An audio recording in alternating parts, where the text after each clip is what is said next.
So I think we'll go ahead since Kim in the booth is ready. I had no idea what they were doing. We will call to order this special meeting of the Beverly City Council, Monday, June 27th, 6 o'clock p.m. This is a special meeting that we have for the purpose of hearing from Abby Battis from Historic Beverly. I'll say more about that in a moment. But Ms. Kent, would you please call the roll? Bowen? Here. Crowley? Here. Feldman? Here. Hausman? Rand? Here. Rotundo? Here. St. Hilaire? Here. Sweeney? Here. And Flowers. Here. Thank you, Ms. Kent. Councilor Rand, would you lead us in the Pledge of Allegiance, please? I pledge allegiance to the flag of the United States of America and to the republic for which it stands, one nation, under God, indivisible, with liberty and justice for all. Thank you very much, Councilor Rand. I don't want to take too much time with introductions. I want to leave the majority of the time for our presentation, but did want to mention that we have members of our Beverly School Committee here with us today. We have Ward 1 School Committee member and School Committee President Rachel Abel here with us. Ward 2 School Committee member Dr. Kanan McKenzie is here with us. Ward 3 School Committee member Kim Coelho is here with us today. And Ward 5 School Committee member Karen Robinson is here. Did I miss? Other members are coming. Okay. And I want to thank the members of the school committee for being here with us. This was a presentation that I know the council was interested in hearing from Ms. Battis, especially after the Salem News article that talked about the Harvard University study that showed connections between the history of Beverly and the slave trade. And I know this was something that our schools are also talking a lot about, how we continue to expand what we teach and how we look at history. And so I want to thank Ms. Battis for being here. I know this is research that you have been doing at Historic Beverly. And so, as I said, I'm going to turn it over to Ms. Battis. I know your intention is to leave some time for question and answer at the end. And this is a special meeting that runs right up to a regular meeting at 7. So I did let Ms. Battis know that if we run up to the time, we will have to stop, but not out of rudeness or lack of interest. And fortunately, Historic Beverly is a great resource for all of us. And Ms. Battis is available to members of the council, school committee, and members of the public. So if we have lingering questions at the end, it does not have to be the end of our conversation. So with that, thank you for being here. I'll turn the time over to you. Thank you so much. For those of you who do not know me, I'm Abby Battis. I'm the Associate Director for Collections at Historic Beverly. And first of all, I want to apologize to the crew behind me. I don't mean to have my back towards you. But I'm manipulating the computer here, and so I'm kind of tied to the desk. So first off, I want to mention that I'm a lifelong resident of the great city of Beverly, and I'm also a product of the Beverly Public School Systems. So it was very important for me to dig into this history, because for me, it was new starting the job at Historic Beverly. I'd like to tell you about Historic Beverly's first online exhibit, Set at Liberty, The Stories of the Enslaved in a New England Town. Over the last 2 years, I have proudly presented the exhibit and these histories that you're going to see tonight to thousands of individuals around the country in over 60 presentations, including lectures to both offices of Congressman Seth Moulton at his request, to the North Shore Chamber of Chapter of the NAACP, the National Museum of African American History and Culture, which is part of the Smithsonian, and the National Council on Public History, just to name a few. The mission of Historic Beverly is to share Beverly history with everyone, which means that we need to constantly think of new and engaging ways to share Beverly's history, no matter the method, and that drew us to the idea of creating an online exhibit. With the generous support of the Beverly Cultural Council, we have done just that with our online exhibit, Set at Liberty, which was launched and is accessible for free to the public all over the world. We have actually heard feedback from Australia, and it launched in December of 2019. You can access this online exhibit through our website, historicbeverly.net, and it can be found under the Collections and Exhibitions tab. Remarkably, a great number of stories of Beverly's Black population have been preserved and can be found in the historic Beverly archival collection. These are stories of citizens, Black and white, battling against the unjust system of slavery, of enslaved men fighting for freedom for our nation, though not free themselves, of a woman using the law to emancipate her family, and of the racism that affected the lives of Beverly's Black population long after they were freed from bondage. The online exhibit presents American history in a manner that is accessible to everybody around the world and at no cost to the user. This exhibit was a labor of love that took over 2 years to create. There were multiple participants that had a hand in this creation, but it should be said that at its core, 3 white women were tasked with creating an exhibit on slavery. With that in mind, we knew that we needed strong partnership from within and outside the city. We created a vetting team filled with Historic Beverly staff, volunteers, board members, and members, along with Beverly citizens, African history scholars from around the United States, as well as museum specialists to help guide us along the way. At times, it was brutal to receive the feedback from the team, but it was needed. This exhibit needed to be about the enslaved people of the city, and not about me as a curator or as a historian, but of these very individuals that you read about in this exhibit. The narratives needed to be pure and not editorialized. This exhibit needed to be presented so that it could stand the test of time long after I'm gone. I want to be respectful of our time together, so if you don't mind, I'd like to get started. So let's go back a little bit in time to the summer of 2018. It was the summer that we received a substantial gift of archival material. This gift contained dozens of documents covering the enslaved people in Beverly. Seen here on the left is a beautiful silhouette of a young boy that was in this collection. The silhouette is of Brutus of Mozambique.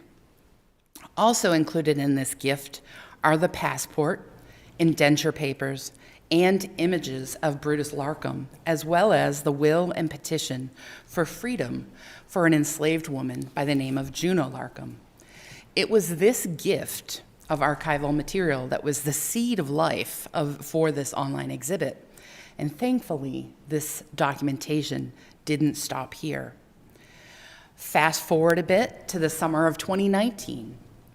As we were in the design process of creating the online exhibit, we received the entire archival collection of the First Parish Church of Beverly. The First Parish Church collection holds the original records of Reverend John Hale, who was the first minister of the town, but would have acted as the first city clerk. In the donation, we found records of the enslaved people attending the First Parish Church. These collections were the drive and the inspiration for us to tell complete stories of the enslaved people and that population in Beverly.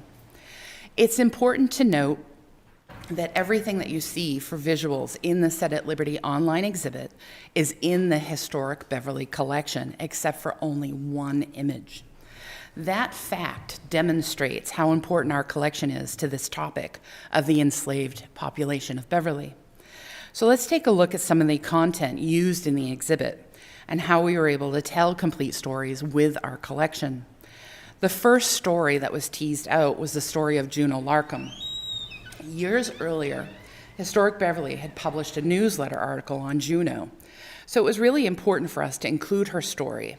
It was also important for us to include her family's story and to present her story in its entirety. Using the records from the First Parish Church, along with the Larkham family donation from 2018, as well as Essex County probate records, we were able to do a little detective work to find out where Juneau Larkham and her family lived until 1775, which you actually see here on the screen. The location of the house was nearest to 675 Rear Hale Street, which is a location that still is standing that may have actually incorporated pieces of the original 17th century house that was built by Cornelius Larkham. We also uncovered when and where Juneau attended church. And you'll notice not only did she attend the first site, the first location of the First Parish Church in Beverly, but we've also documented the fact that she was in the second building, worshiping in the new building at that time. In baptismal documents from the First Parish Church, we found that husband and wife, Jethro and Juneau, so that's Jethro Thistle and Juneau Larkham, were baptized in the spring of 1756. And as you can see by the arrow on the screen that is pointing to the two highlighted names, Jethro is the first, Juneau is the second. They're listed as a Negro man, servant of Jethro Thistle, dated to be baptized on April 25th, 1756, and of Juneau, a Negro woman, servant of David Larkham, baptized on May 9th, 1756. From our archive, we could even document the breakup of the Larkham family, including the sale of Juneau and Jethro's children. One of Juneau and Jethro's sons, Caesar, was sold when he was 17 to Thomas Davis, a wealthy Beverly merchant, who paid 40 pounds for him. 16 years later, David Larkham sold two more of their children. Reuben, aged 12, was sold to wealthy Beverly farmer James Thistle. And then Flora, age 14, was sold to a man from New York. You can see here on the screen is the bill of sale for Reuben. And down at the bottom, you can see the signature of David Larkham. Other details of Juneau's time in Beverly include the miraculous story of Juneau taking a stand against her owner.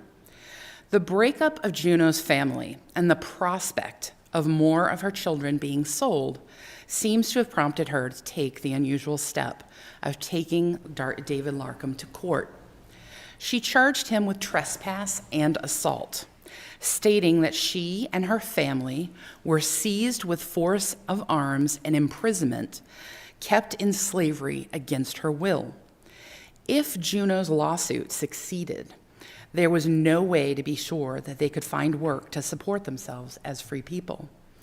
If it failed, she would have had to continue working for a man that she had charged with attacking her and enslaving both her and her family. Juneau's case was put before the Essex County Court in Salem in July of 1774, and it was heard in November of that same year. In the transcript of her plea, she states, "Please, Your Honor, my mother come to Captain Henry Herrick 50-odd year ago, and my mother was an engine woman. She come from Roanoke in Carolina, my mistress tells me, and other people, and I have served her 46 year and above. And my master Larkham has sold 2 or 3 of my children, and now I am uneasy by reason of selling my children. And now, gentlemen of the jury and judges, judge ye whether or no I hadn't ought to be set at liberty." For the next months, Juneau Larkham and her children were forced to wait for the court to decide their fate. Then, in April 1775, David Larkham died. As a result, the court decided to dismiss Juneau's lawsuit without a finding, which left Juneau as the property of the Larkhams. According to the Essex County probate records of David Larkham's estate, sometime between 1775 to 1779, Juneau did something extremely unusual. She claimed her family and her own freedom. She declared herself and her children free. Mary Larkham, David's widow, went along with it, absorbing the loss of 100 pounds of her wealth, the amount listed as their value in the David Larkham estate documents. Juneau and her family eventually moved to a small house not far from Larkham Farm. They earned a living by weaving, doing laundry, and working in the fishing industry. Records show that all of Juneau's children, with her husband Jethro, used the Larkham name until they claimed their freedom. After that, some of the family used the surname Freeman. Juneau herself used the name Juneau Freeman in the 1790 census of the United States, but went back to using Larkham in her later years. Seen here is a receipt from 1779 to 1788 that lists the payments to Juneau that she received from Israel Woodbury, which reveals how Juneau earned a living after she declared herself and her family free. She did laundry, which entailed whitening or bleaching cloth, and she did textile work, which involves spinning, doubling, and twisting yarn, and then weaving the yarn into fabric. So moving away from Juneau, we can now look at the stories of three soldiers.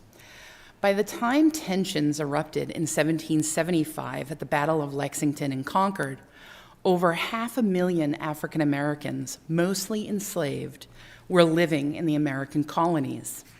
The political atmosphere of the time was charged with talk of freedom and the spirit of liberty. This led to the high numbers of early enlistments, numbers which included many free blacks. However, very early in the war, the Continental Congress, on General George Washington's advice, adopted a policy that barred blacks, both free and enslaved, from enlisting.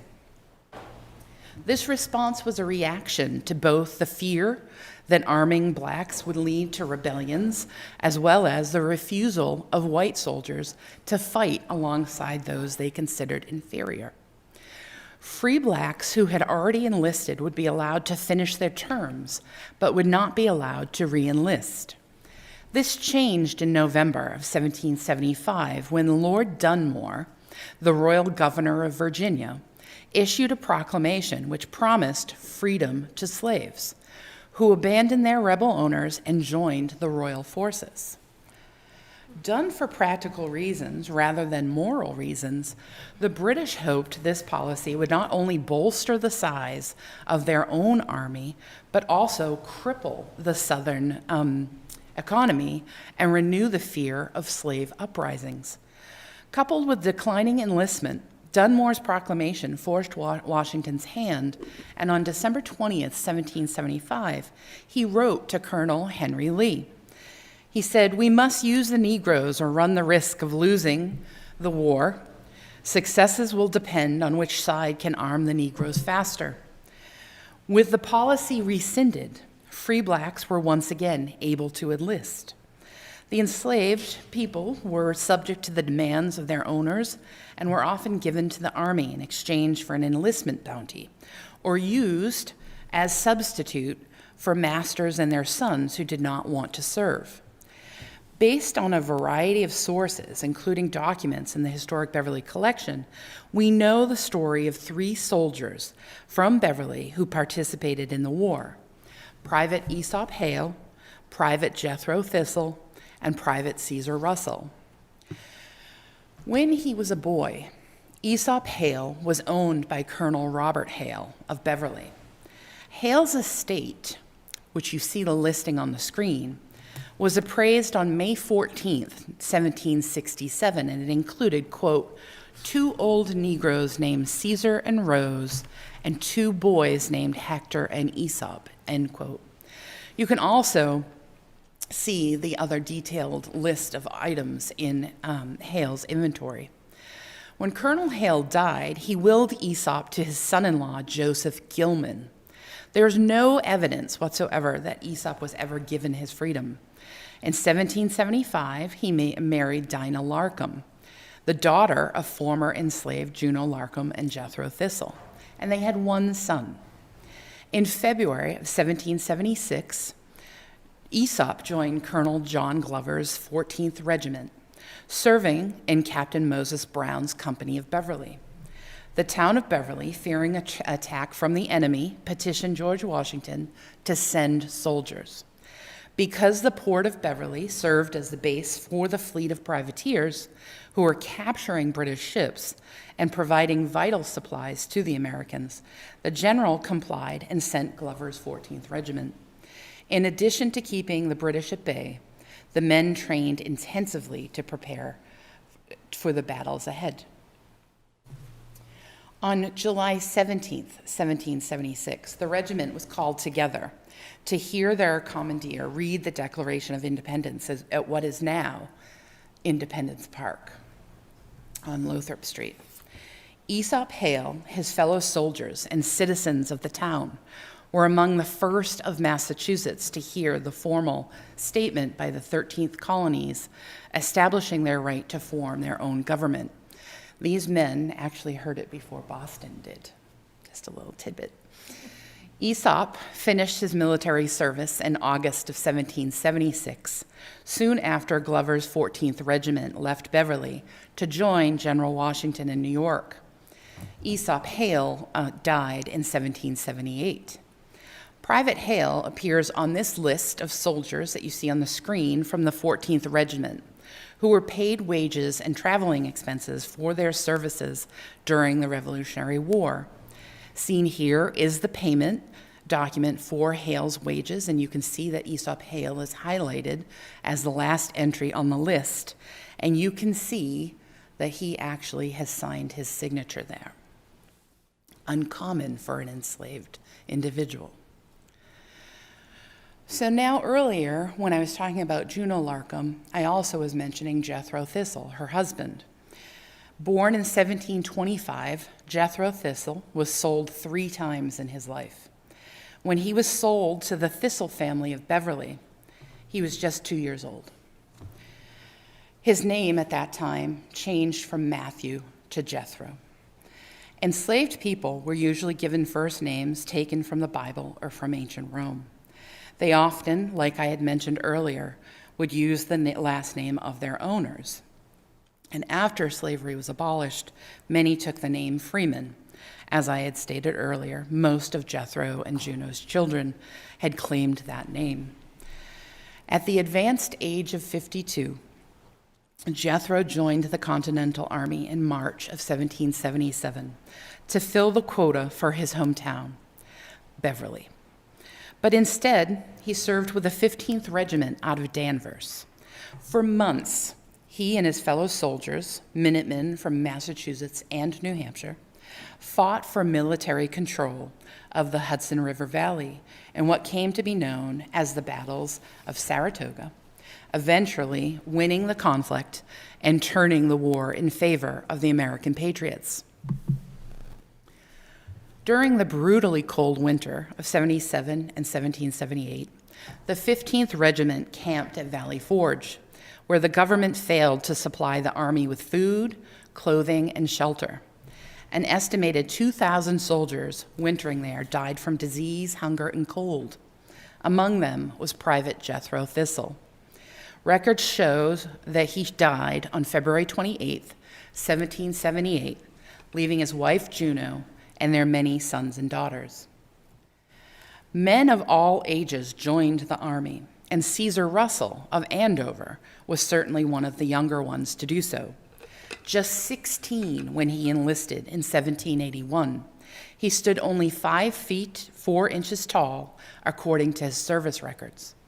To encourage them to join, towns offered money to fill their quota of recruits. Enslaved men were sometimes offered their freedom in exchange of signing up. Caesar was listed as the servant of an officer named Captain William North.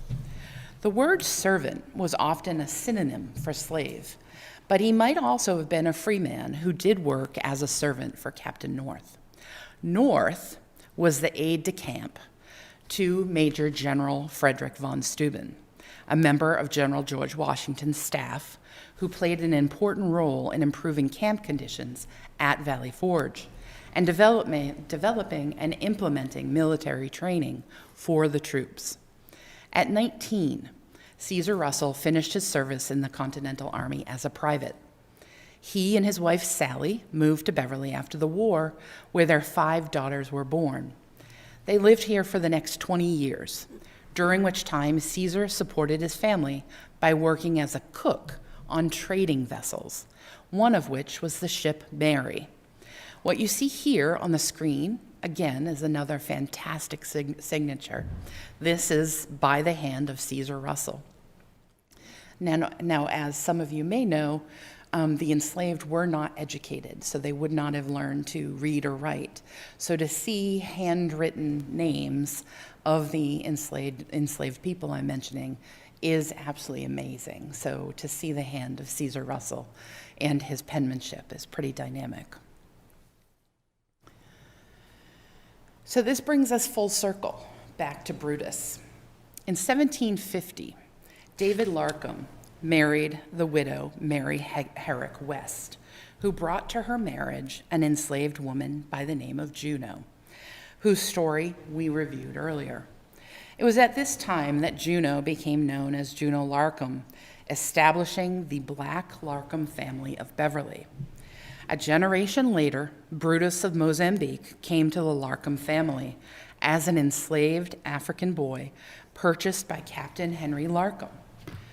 Sometime between 1816 and 1819, the boy, who would come to be called Brutus, was born into slavery in the African country of Mozambique.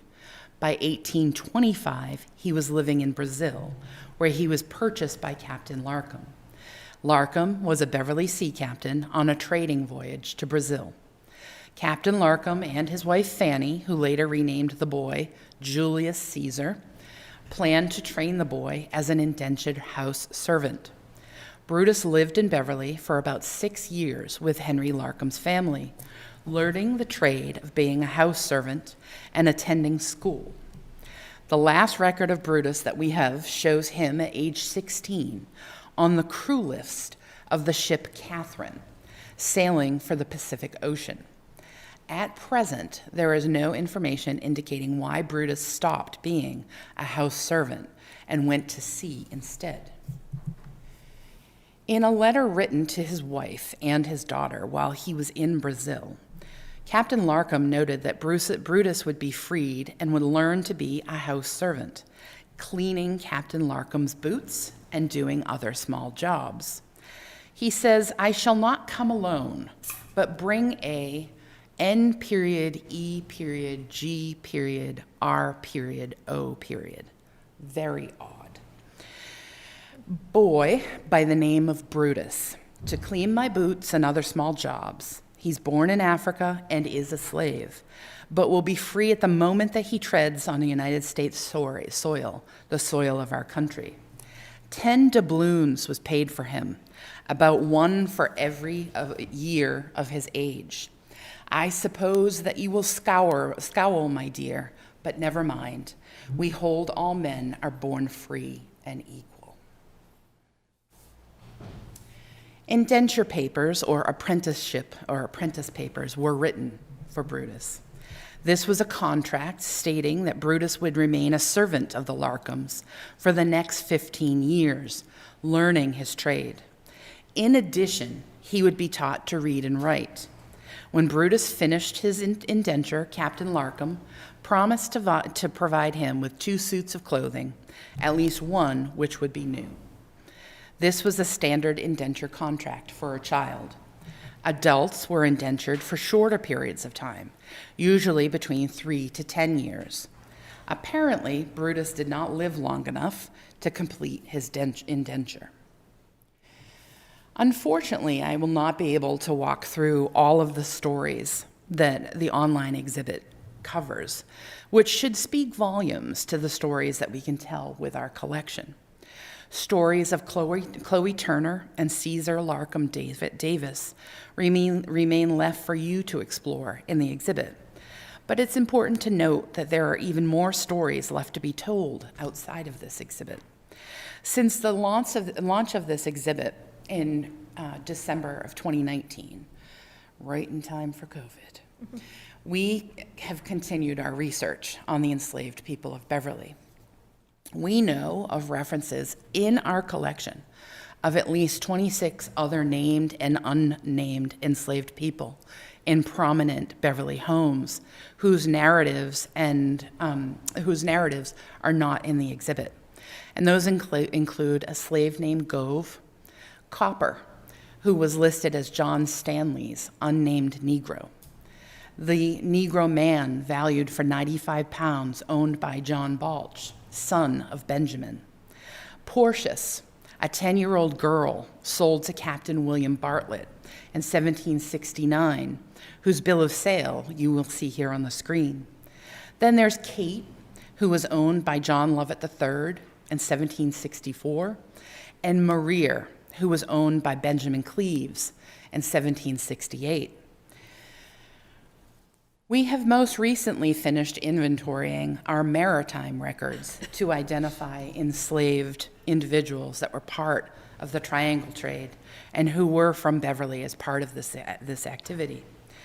The results of the inventory show 357 documents in our archival collection, specifically referencing the terms, quote, slaves, Negroes, and slave trading, end quote, on more than 200 maritime vessels owned or operated by Beverly residents.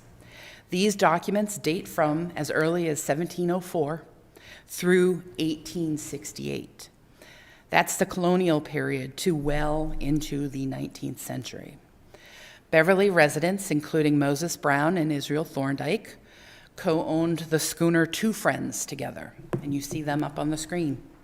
It is the same schooner Two Friends that we have documentation connecting the act of slave trading to the vessel,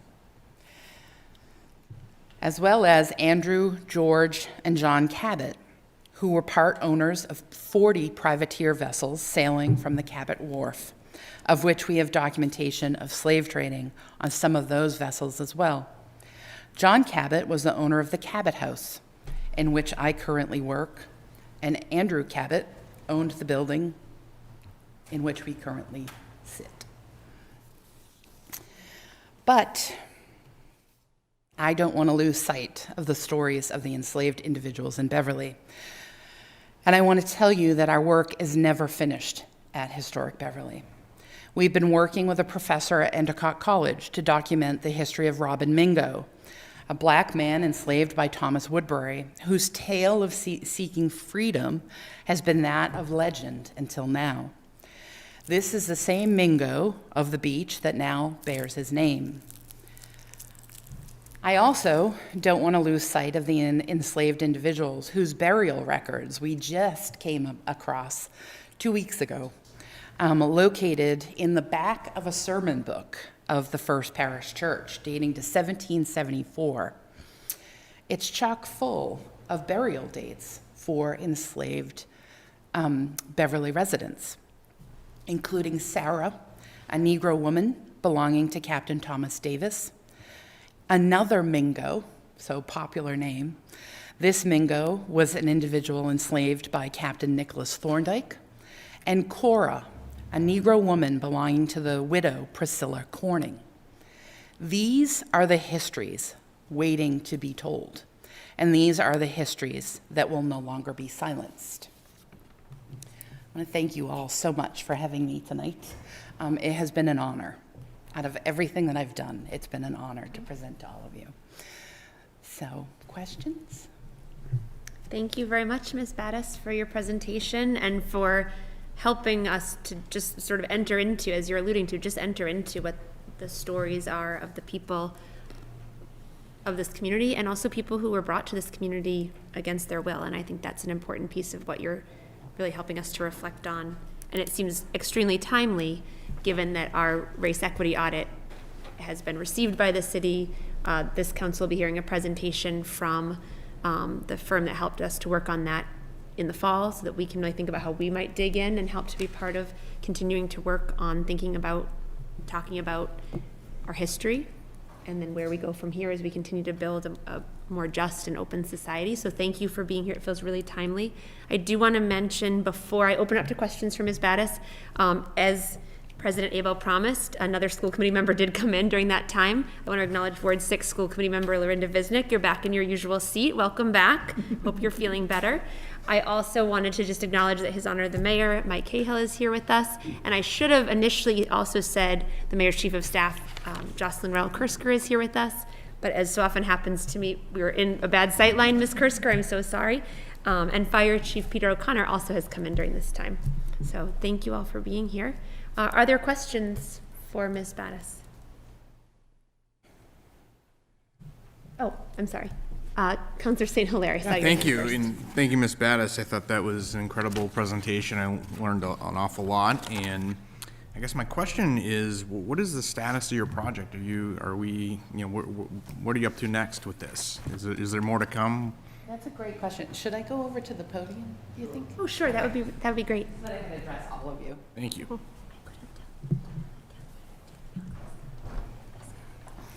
That's a fantastic question. Like I said, our work is constant. We have really focused on inventorying everything in our collection because our online collection is available on our website. We try to get as much as we can up there. Right now, there's 60,000 objects, but we have a 1 million piece collection. And so we are all now trained that when we pull something out of the archive or out of the storage for a 3D object, we're now trained at actually looking for history of the enslaved. And if there's anything there, it's actually going into a much larger database because we have found that in talking with historians and specialists in the area, as well as those across the United States, we currently are the largest holder of enslaved North history in this area, which is fantastic. So we launched Set at Liberty in 2019. The next plan is to make Set at Liberty an on-site exhibit at the Cabot House so that people can actually visit it and see all of the objects in person. And then for fall of 2023, we're turning our attention to those 357 documents that we found in our maritime collection to kind of show the maritime history and its connection to the North, specifically with focus of Beverly. And so we're constantly looking for stories, and I think I could kind of do Set at Liberty 2.0 now because we've found so much more to add to that exhibit. So it's neat that we get to continue to dig into our archives and create even greater stories. And the more the narratives can come together and the more complete stories we can offer the community, we're thrilled. I appreciate that update and glad to hear there's a lot going on. I think please keep us updated and anything we can do to be helpful. Definitely. Thank you, Councilor St. Hilaire. Councilor Feldman, and then I saw Councilor Houseman, and then we'll go to Councilor Bowen. And then Councilor Ram, we'll just work our way right down. Other councilors, though, you can still jump in. Councilor Feldman. Okay, thank you, and thank you for your hard work on this. And as a member of First Parish Beverly, I know that this was in the works for the last couple of years, so really excited to see some of that work come to fruition. And so I was wondering, is there any future plans, because I know we're in the process of curating and researching what you have, is there an effort to make any type of formal acknowledgement of some of these spaces that, like Mingo Beach, for example, to perhaps tell more of a story of the basis for that naming at any of these locations, or who would that be initiated by, I guess? So that's a fantastic question, and we have been approached by numerous entities to jump in, because obviously we're the history holder. So we have all of the narratives to go to signage and whatnot that would need to happen. But there are an awful lot of entities that do want this initiative happening, where there are specific locations, whether it be burials in a cemetery, to Mingo Beach, the location of Juneau Larkham's house.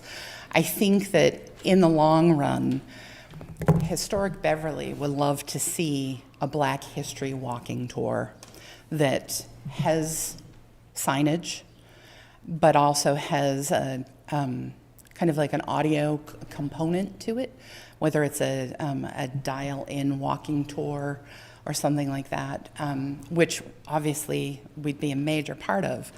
But I think that everybody, all of the entities, need to come to the table to make sure that the efforts aren't duplicated by so many, and that we can all just kind of funnel things in. I know that Endicott College wants to do something with Mingo.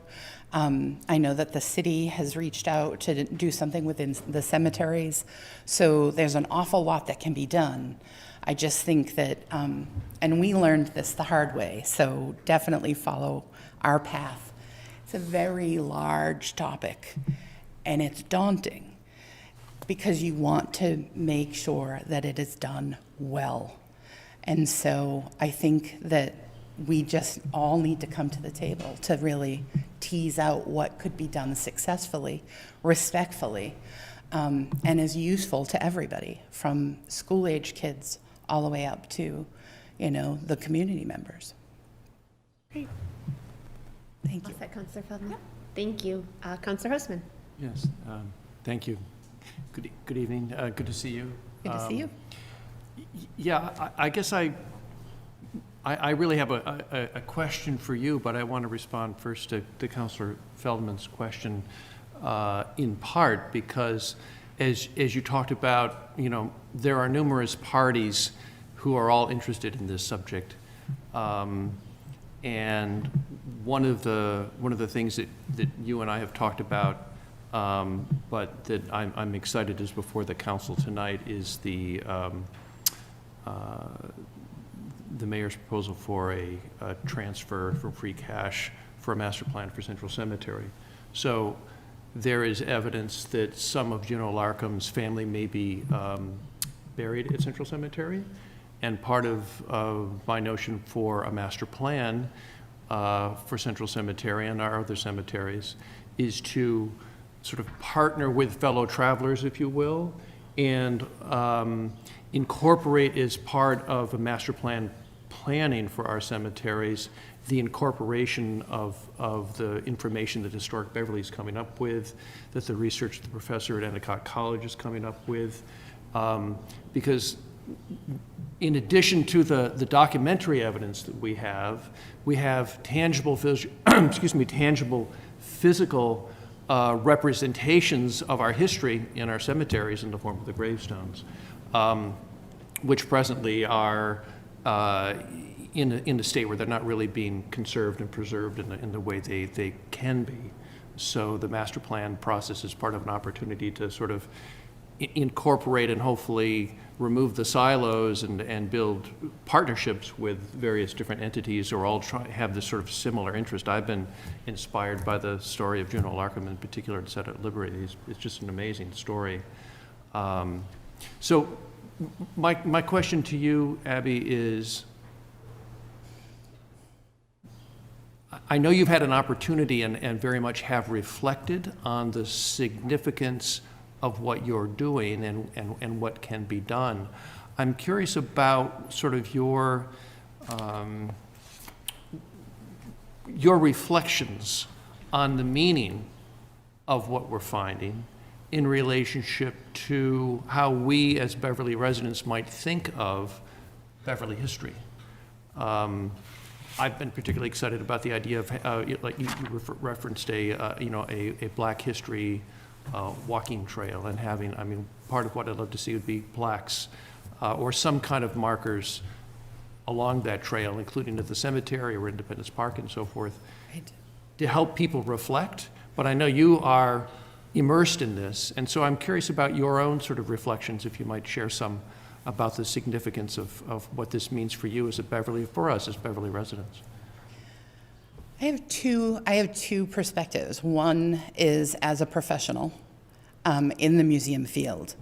And just recently, I did an interview with the Associated Press. And the reporter asked, why all of a sudden are museums doing this? And I think that offered me a really solid time to reflect on why are we doing this? You know, did it just come from George Floyd? Well, for us, it didn't. It came from this seed of archival information that was coming in. But I think it was also my reflection on these museums are basically just trying to work through their history. And most museums have a history that is strongest of the Victorian era when they were historical societies. And those historical societies were set up by the wealthy white man whose stories they wanted to perpetuate into the future. And so we are working with archives, we being the collective historical societies, that have been curated by a white population of the Victorian era. And so this period of time that we're in now for museums was one heck of a wake-up call that we needed in order for us to take a deeper look. And that's exactly what we started to do in 2017, is take a deeper look at what's in the collection that is so much more than John Cabot, so much more than Israel Thorndike, Moses Brown. Their histories are important because that's what Beverly is built on. But what more can we say? And how can those histories represent the current day community? And in museums, it's really important. When you go through education training, it's always important to connect with any type of tour group that is coming through with objects of daily life. Well, when your objects of daily life don't truly connect with the individuals that you're presenting them to, you need to start thinking about new storytelling. And so for me, from a professional standpoint, it's exciting because it's stuff I haven't done before. On a personal level, being a longtime Beverly resident and a product of the school system, I can see how much this is needed in the schools, because that is where our education starts. And I think that having a Black History walking tour, having commemorative plaques or whatnot that we would like to do is fantastic. But how can we have the students have voice in that? How can we bring this history into the school system? Because I can definitely say, I did not get it when I was going through the school system. And that's not a bad reflection on the city, but that's what the textbooks were saying. And that's what they were teaching to at that time. So it wasn't until college, and then when I'm fully immersed at Historic Beverly in this history, that I realized, oh, this has to get into the school system, because that's where education starts. And that's where you build the longitudinal relationship with your constituency to understand this history. And so for me personally, it starts with the education. But then I also, being that I've curated this, I often hear, have you made any of those namesakes angry? I'm a Hale. Colonel Robert Hale was my 6th great-grandfather. I'm not angry. I'm reclaiming their history, and I'm telling those stories of Aesop, Hector, Caesar, and Rose, those that lived at Hale Farm, where my office is today. If I make someone angry, at least I made them think. And that's what's so important to me. So personally, I own it. You know, I'm a Hale. I have to own it. And so I need to do some due justice here with these stories. And that's what's important to me. And that's the reflection. This isn't where I was when I started in 2017 in any way, shape, or form. Thank you, Ms. Battis. Thank you. Thank you, Councillor Houseman. Councillor Bowen. Thank you, and really appreciate the work and the presentation and sharing the professional and personal side of it.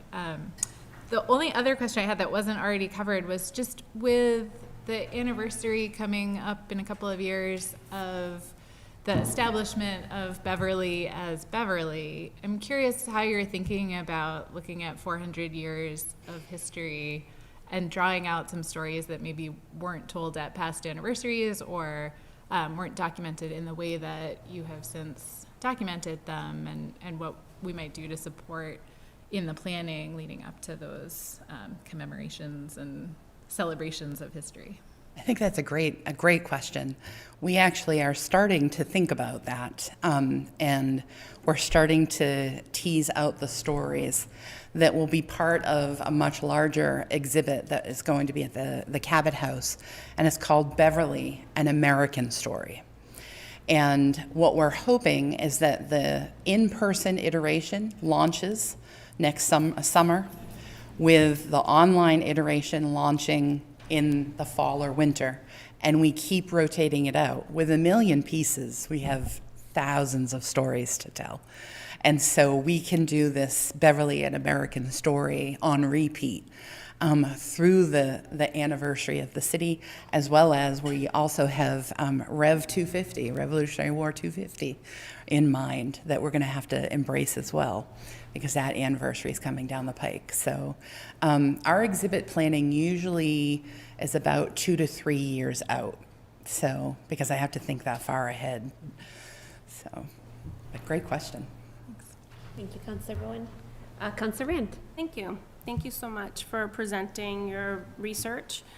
And I'm excited that you're, sharing your thoughts about this being important education for the school system. And we have so many of our school committee members here who are our best advocates for, and the mayor here as well, who are great advocates for the schools.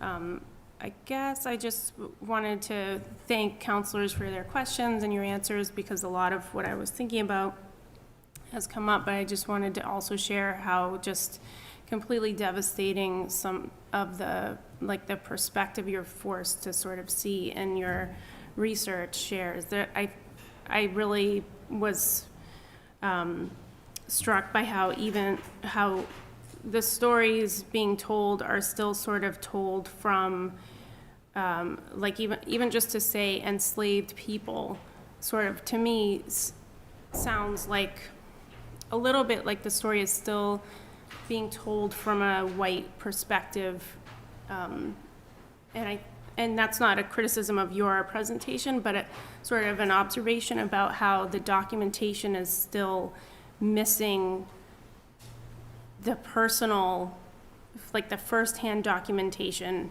from Juneau, right? So I think, I don't know why, but I was hoping for some more of that. I think that might be my own naive experience, but I'm hoping that as some more documentation is uncovered, that we get to really also celebrate the accomplishments of women like Juneau as well, and especially as a mom, that like some of the information that you just shared is just completely heartbreaking. So, but I appreciate that we're having this conversation in a public meeting, and that this has been recorded and we can share this out. And I think also, this is a timely conversation, because I know the mayor and our city solicitor are working on policy around naming things, if I'm correct about that. So I like to reflect on the names we just heard and think about how many streets and buildings and things like that are we're still sort of immersed in telling stories of a very limited perspective. So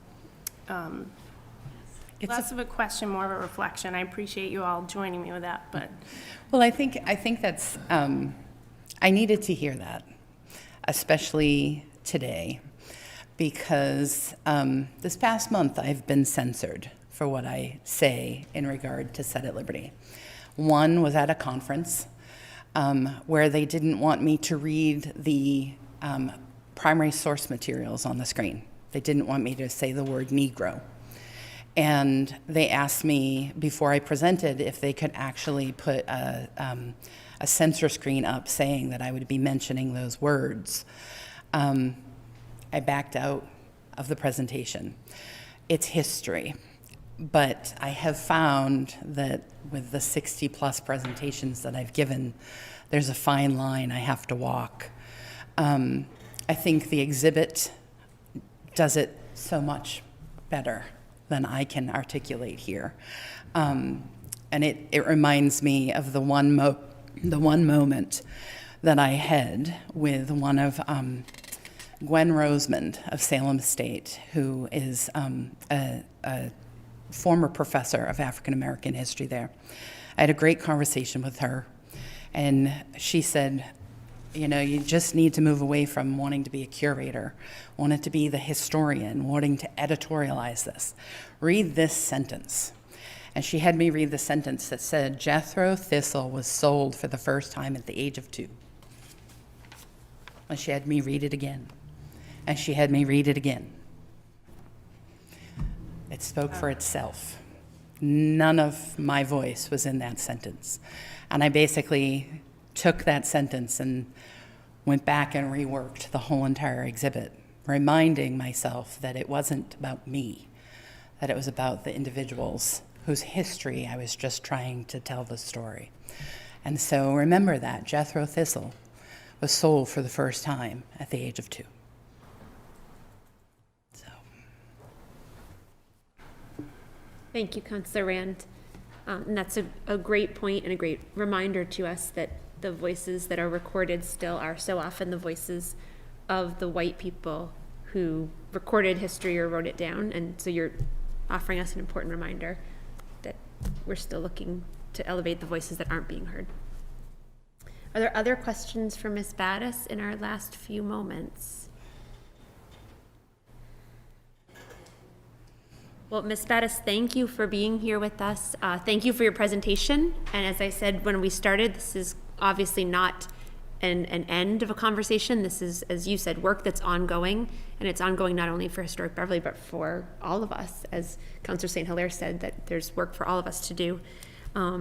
I do think this seems like an appropriate time. I hope you won't mind for me just to mention to the community that on July 2nd, which is coming up, from 10 to 11 a.m., and correct me if I leave out any details, but at Hale Farm there is going to be the second Beverly shared reading, if I'm correct, last year was the first, of Frederick Douglass writing, What to the American Slave is the 4th of July. So that certainly is something that is open to the community, and we'll have a wide variety of participants of all ages. Yes. Is that correct? Yes. Last year was our first time doing it. It was raining cats and dogs, and we had over 100 people turn out. So we're looking for readers. If anybody is interested, reach out to Historic Beverly. We'd love to have you. But it is always a great event, and very fitting to reflect on that history during 4th of July weekend. So, thank you. Thank you. And Councillor Rand, to your point, a way to elevate the voice of a great Black thinker, writer, leader, and reminds us how much work is yet to be done. Thank you very much, Ms. Battis. Thank you, councillors. Thank you to all the members of the school committee who joined us. Thank you to members of the public who are here or watching us on BevCam. I would entertain a motion to adjourn this special meeting of the Beverly City Council. So moved. Second. All those in favor? Aye. Thank you very much. Motion carries 9-0. We'll adjourn and we'll pick up in about 2 minutes for our regular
Public hearing. I think I got my battery going. He keeps writing. No, he's Ready to roll? All the sign-up sheets are in front of us. Organized, it's like a serial killer. But I think it's some type of. No, I'm having Mike read the first one, and he's like, Everyone, understand what he's. welcome back. Some of you have been in the room already. Welcome if you just joined us. We are coming back for a regular city council meeting. Before I officially call it to order, I'll just mention thanks to Kim in the booth, to BevCam, who just also did our special meeting with a presentation from Abby Battis of Historic Beverly for us. This is a busy agenda. I feel like I could just skip saying that. Let's just always assume it's a busy agenda. We have 3 citizen speakers, we have 7 public hearings, and then some other routine business to take care of. We are closing in on, this is the final regular meeting before the summer recess of the City Council. And so that is one of the reasons why we have such a heavy agenda tonight, trying to get some things done before we have our summer pause. So councilors, our task is to try to get through our work succinctly and wisely and respectful of the public who's joining us and giving us their time. I will mention there are some sign-up sheets for public hearings in front of us, and so if you are coming in, you're going to speak, would like to speak in any one or more than one of the public hearings, you can add your name to those lists. I'll say that again as we go on. So with that, I will officially call to meeting to order. Well, off to a great start. I'll officially call to order this regular City Council meeting, Monday, June 27th, 2022, 7 o'clock p.m. Ms. Kent, would you please call the roll? Bowen? Here. Crowley? Here. Feldman? Here. Hausman? Here. Rand? Here. Rotundo? Here. St. Hilaire? Here. Sweeney? Here. And Flowers. Here. Thank you, Ms. Kent. Councilor Crowley, would you please lead us in the Pledge of Allegiance? I pledge allegiance to the flag of the United States of America and to the republic for which it stands, one nation, under God, indivisible, with liberty and justice for all. Thank you, Councilor Crowley. So because we have our first public hearing scheduled at 7:15, I'd like to actually just jump right in with our citizen speakers because, as I said, we do have 3. Each citizen speaker gets up to 5 minutes to address the council on any topic that they wish. It's not a time of back and forth conversation. Some of you who are in this room are already familiar with that, but it is a time for councilors to hear from residents about things that are on your mind. And I can assure you that even if there's not back and forth, councilors are taking it in and often spurs our further conversation. So with that, I would like to invite our first citizen speaker, Dean Berg, to come to the podium. And if you would, Mr. Berg, begin by just giving us your name and address, even though I gave away your name, and then you have up to 5 minutes to address the council. Thank you, Ms. Council President, and thank you, council members, for giving me the time this evening. Dean Berg, reside at 45 Neptune Street, representing Green Beverly. So what's on my mind? I'd like to summarize 2 recent reports relative to climate change. The first one is from the Office of Management and Budget, or OMB. Last May, the President directed the OMB to develop and publish annually an assessment of its climate-related fiscal risk exposure, as well as develop new methodologies to quantify climate risk within the federal government's economic assumptions. Today, for the first time in history, OMB is formally accounting in the federal budget for risks of climate change. What their initial assessment found: the fiscal risk of climate change. The fiscal risk of climate change is immense. An analysis by the Network for Greening the Financial System estimated that under current policy pathways, climate change could reduce U.S. GDP by 3 to 10% by the end of the century. The new budget analysis found that at the upper end of that range, climate change could lead to an annual federal revenue loss at the end of the century by 7.1%, which in today's dollars would equal $2 trillion per year.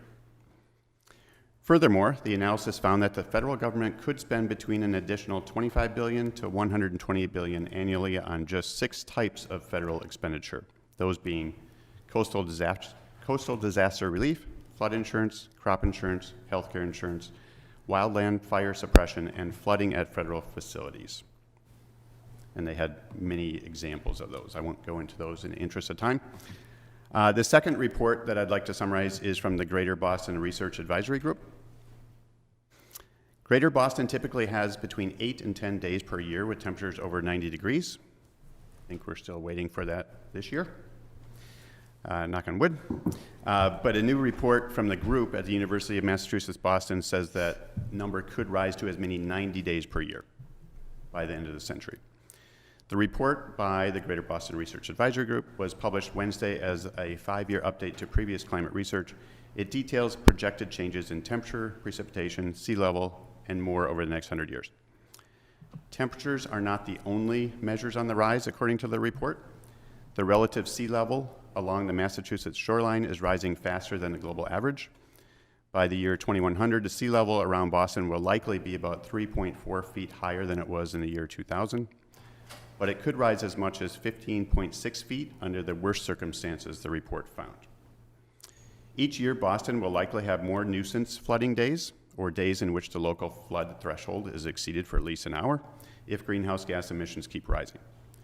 More significant floods, which now happen about once every 10 years, could happen annually by the year 2050, even with lowered emissions, the researchers said. Changes to groundwater in coastal areas of Mass could affect the quality and availability of drinking water, according to the report.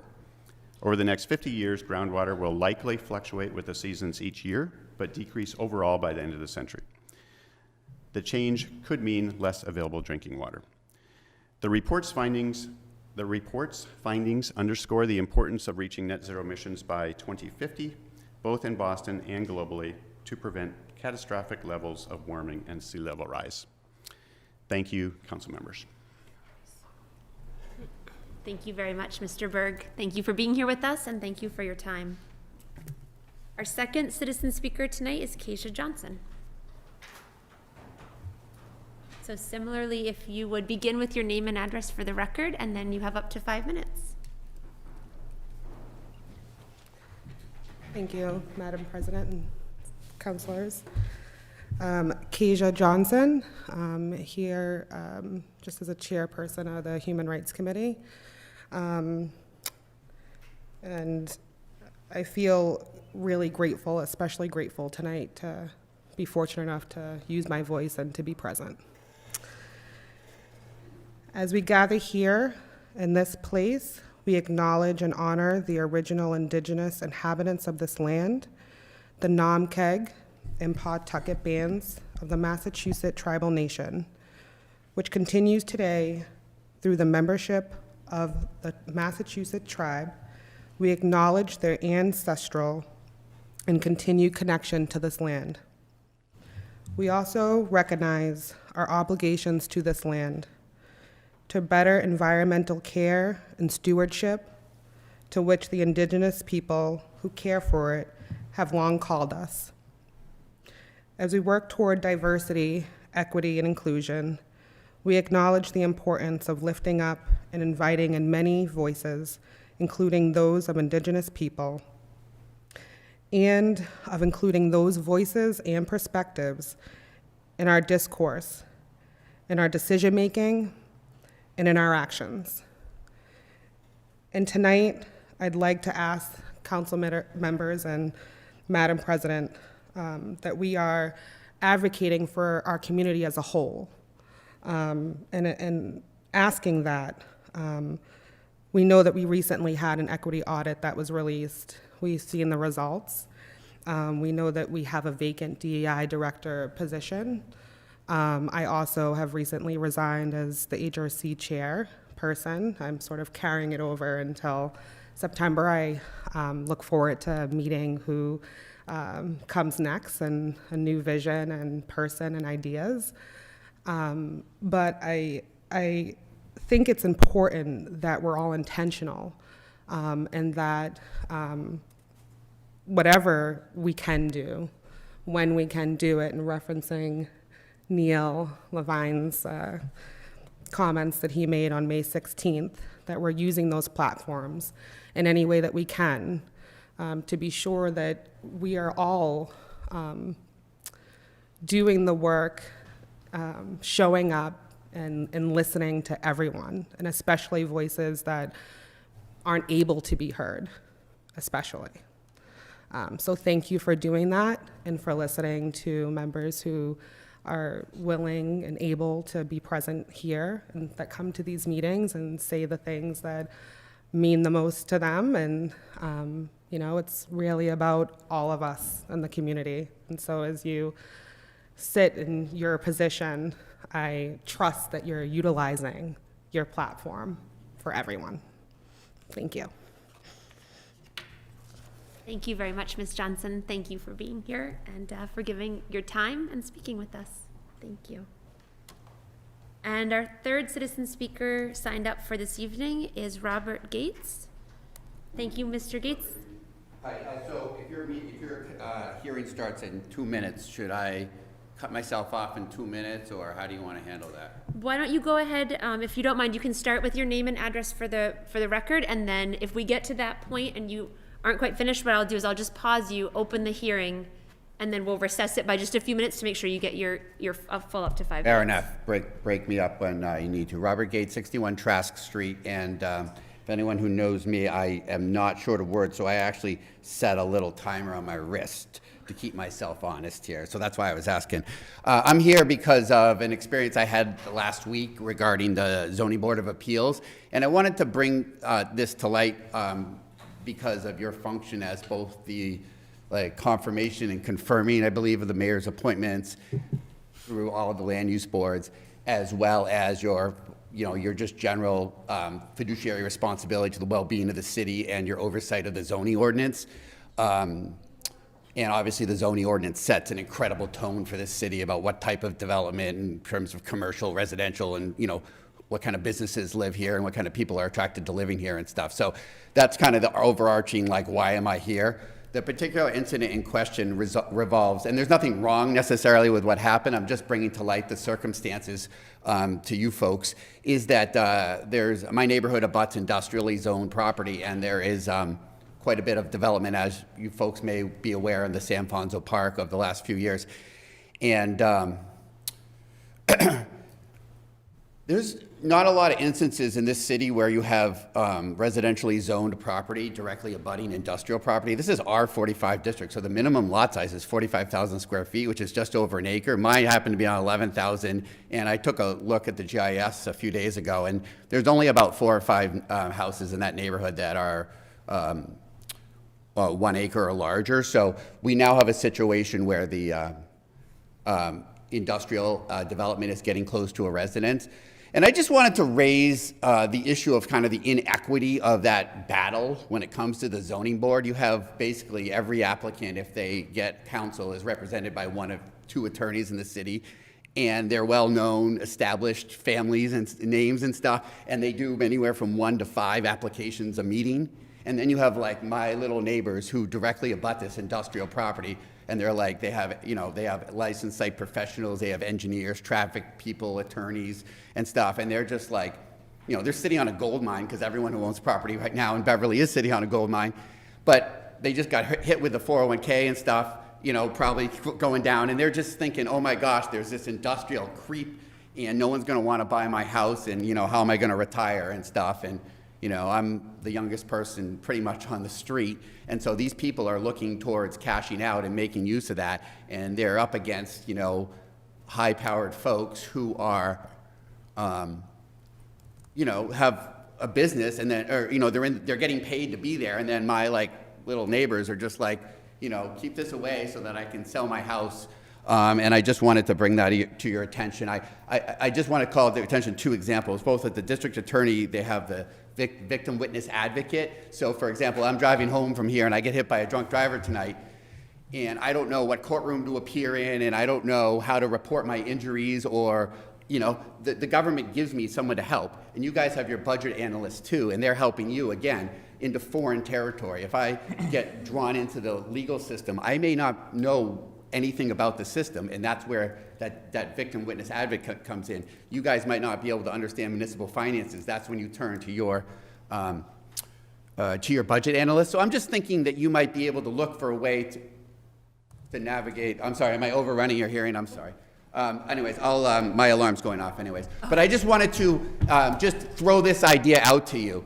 in the software world now, they have like the user experience things, right? So we have given the developers a lot of like economic development push, but we have little people who are up against a lot of money whose houses are being like pushed on by this. And I just think that even if the postcard says, hey, look here, this will translate, special permit in an industrial general zone means that it's a use permit, and these things, I had to help them find this in the bylaw. Then you know, the attorney representing him, though the 5 standards he was going up against, and they didn't even have the right section. They thought it was a zoning change from industrial to commercial. So it would just be really nice if there was somebody around here that could just kind of be an advocate for these people. I mean, they're not paying 50 grand a year, but they're paying like 5 to 8 grand a year, and for some of these people on fixed incomes or older and stuff, they may be on reverse mortgages just to pay their taxes. So these are folks that I think deserve just to be remembered in the zoning and permitting process in this city. So thank you for your time. Thank you very much, Mr. Gates. Thank you very much. All right. We will call to order our first posted public hearing for 7:15 on Order 157. Ms. Kent. Order number 157, order that the City Council of the City of Beverly hold a public hearing on Monday, June 27, 2022 at 7:15 p.m. at 191 Cabot Street, 3rd floor, Council Chambers, live on BevCam relative to the transfer of $3,405 from the Airport Enterprise Fund for a match to a grant from the Mass DOT Aeronautics. And this was in the newspaper on June 17th. Thank you very much, Ms. Kent. And I do see that our City Finance Director, Mr. Brian Ailes, is at the podium. Mr. Ailes, if you don't mind, we'll just do a quick rundown of everybody else in the room I should have acknowledged, and then I'll turn it over to you. Quickly, Ward 6 School Committee member Lorinda Visnick, back in her familiar seat. Our City Council Budget Analyst, Mr. Jerry Perry, is here with us tonight. Assistant Solicitors Beth Oldmixon and Jesse Dole are here with us. Police Chief John LaLasher is here in the room with us, as well as Fire Chief Peter O'Connor. His Honor the Mayor, Mike Cahill, is here with us. Constituent Services Director Ryan Jacobson, there she is. Thank you, Ms. Jacobson.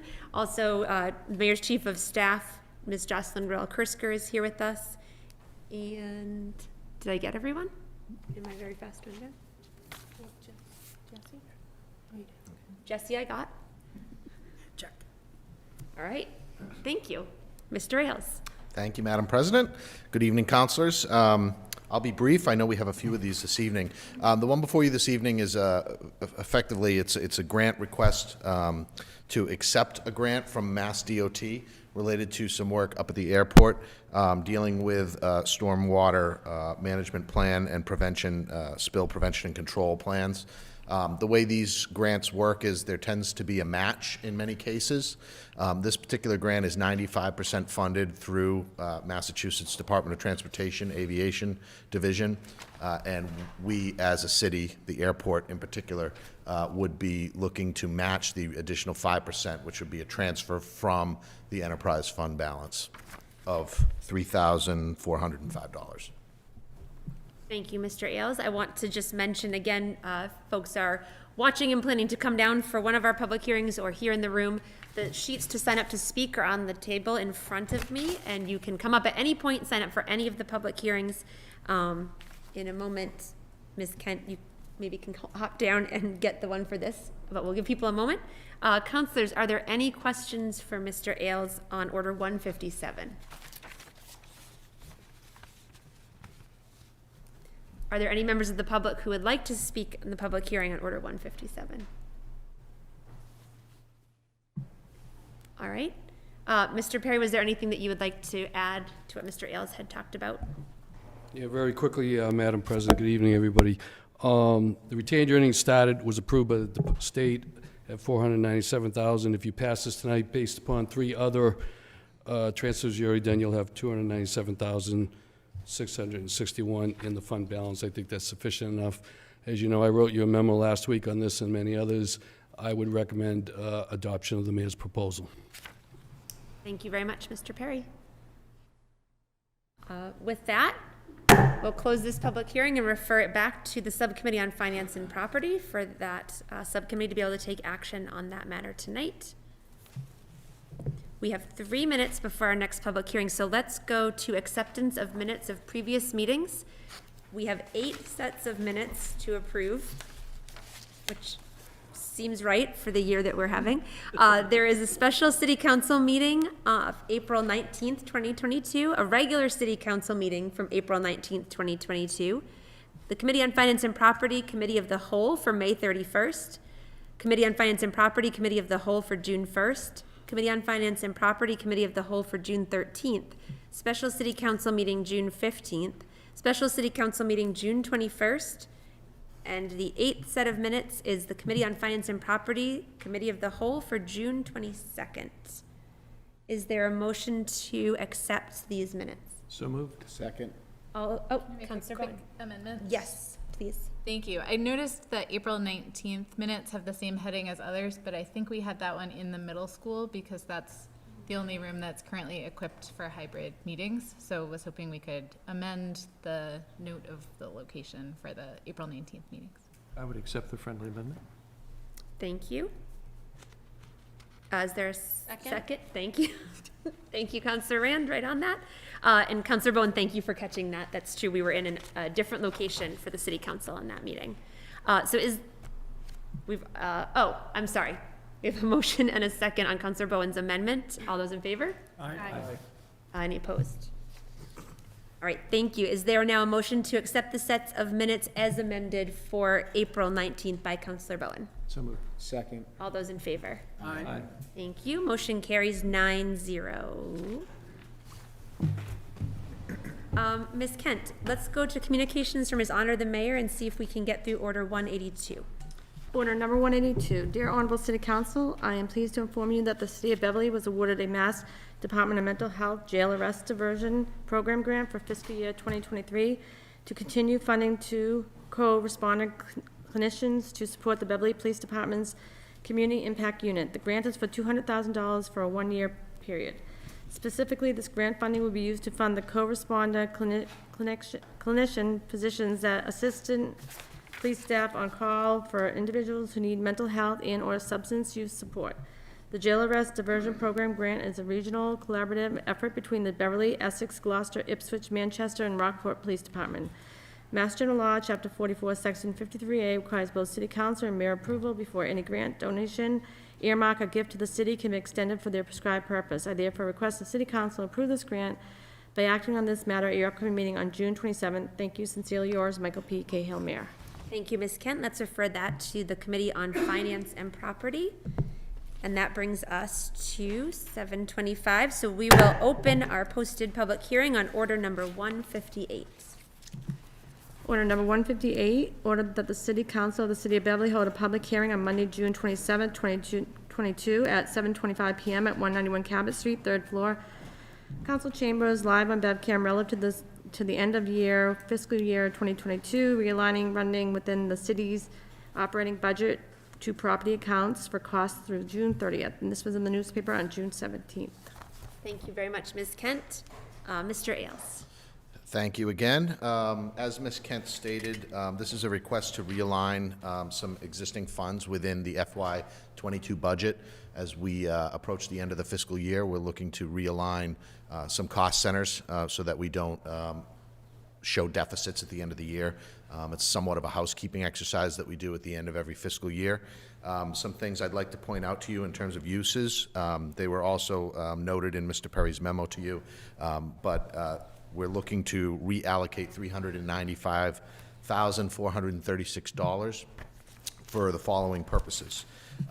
Putting $12,000, and I'm going to round if that's okay, roughly $12,000 into full-time library staff, about $5,000 into library custodians line. Animal care for animal control would receive $2,000. The school choice assessment, which is an annual assessment that's levied against our local aid accounts, we're asking to transfer $147,000 into that. OPEB contribution, $1,740, $10,000 into workers' compensation, $10,000 into workers' compensation medical bills, $40,000 into employers' Medicare tax, $100,000 into the police overtime line, $22,000 into police fuel and oil for our police vehicles, $20,000 into janitorial services for the police department, and $25,000 into the fire department for fire testing materials.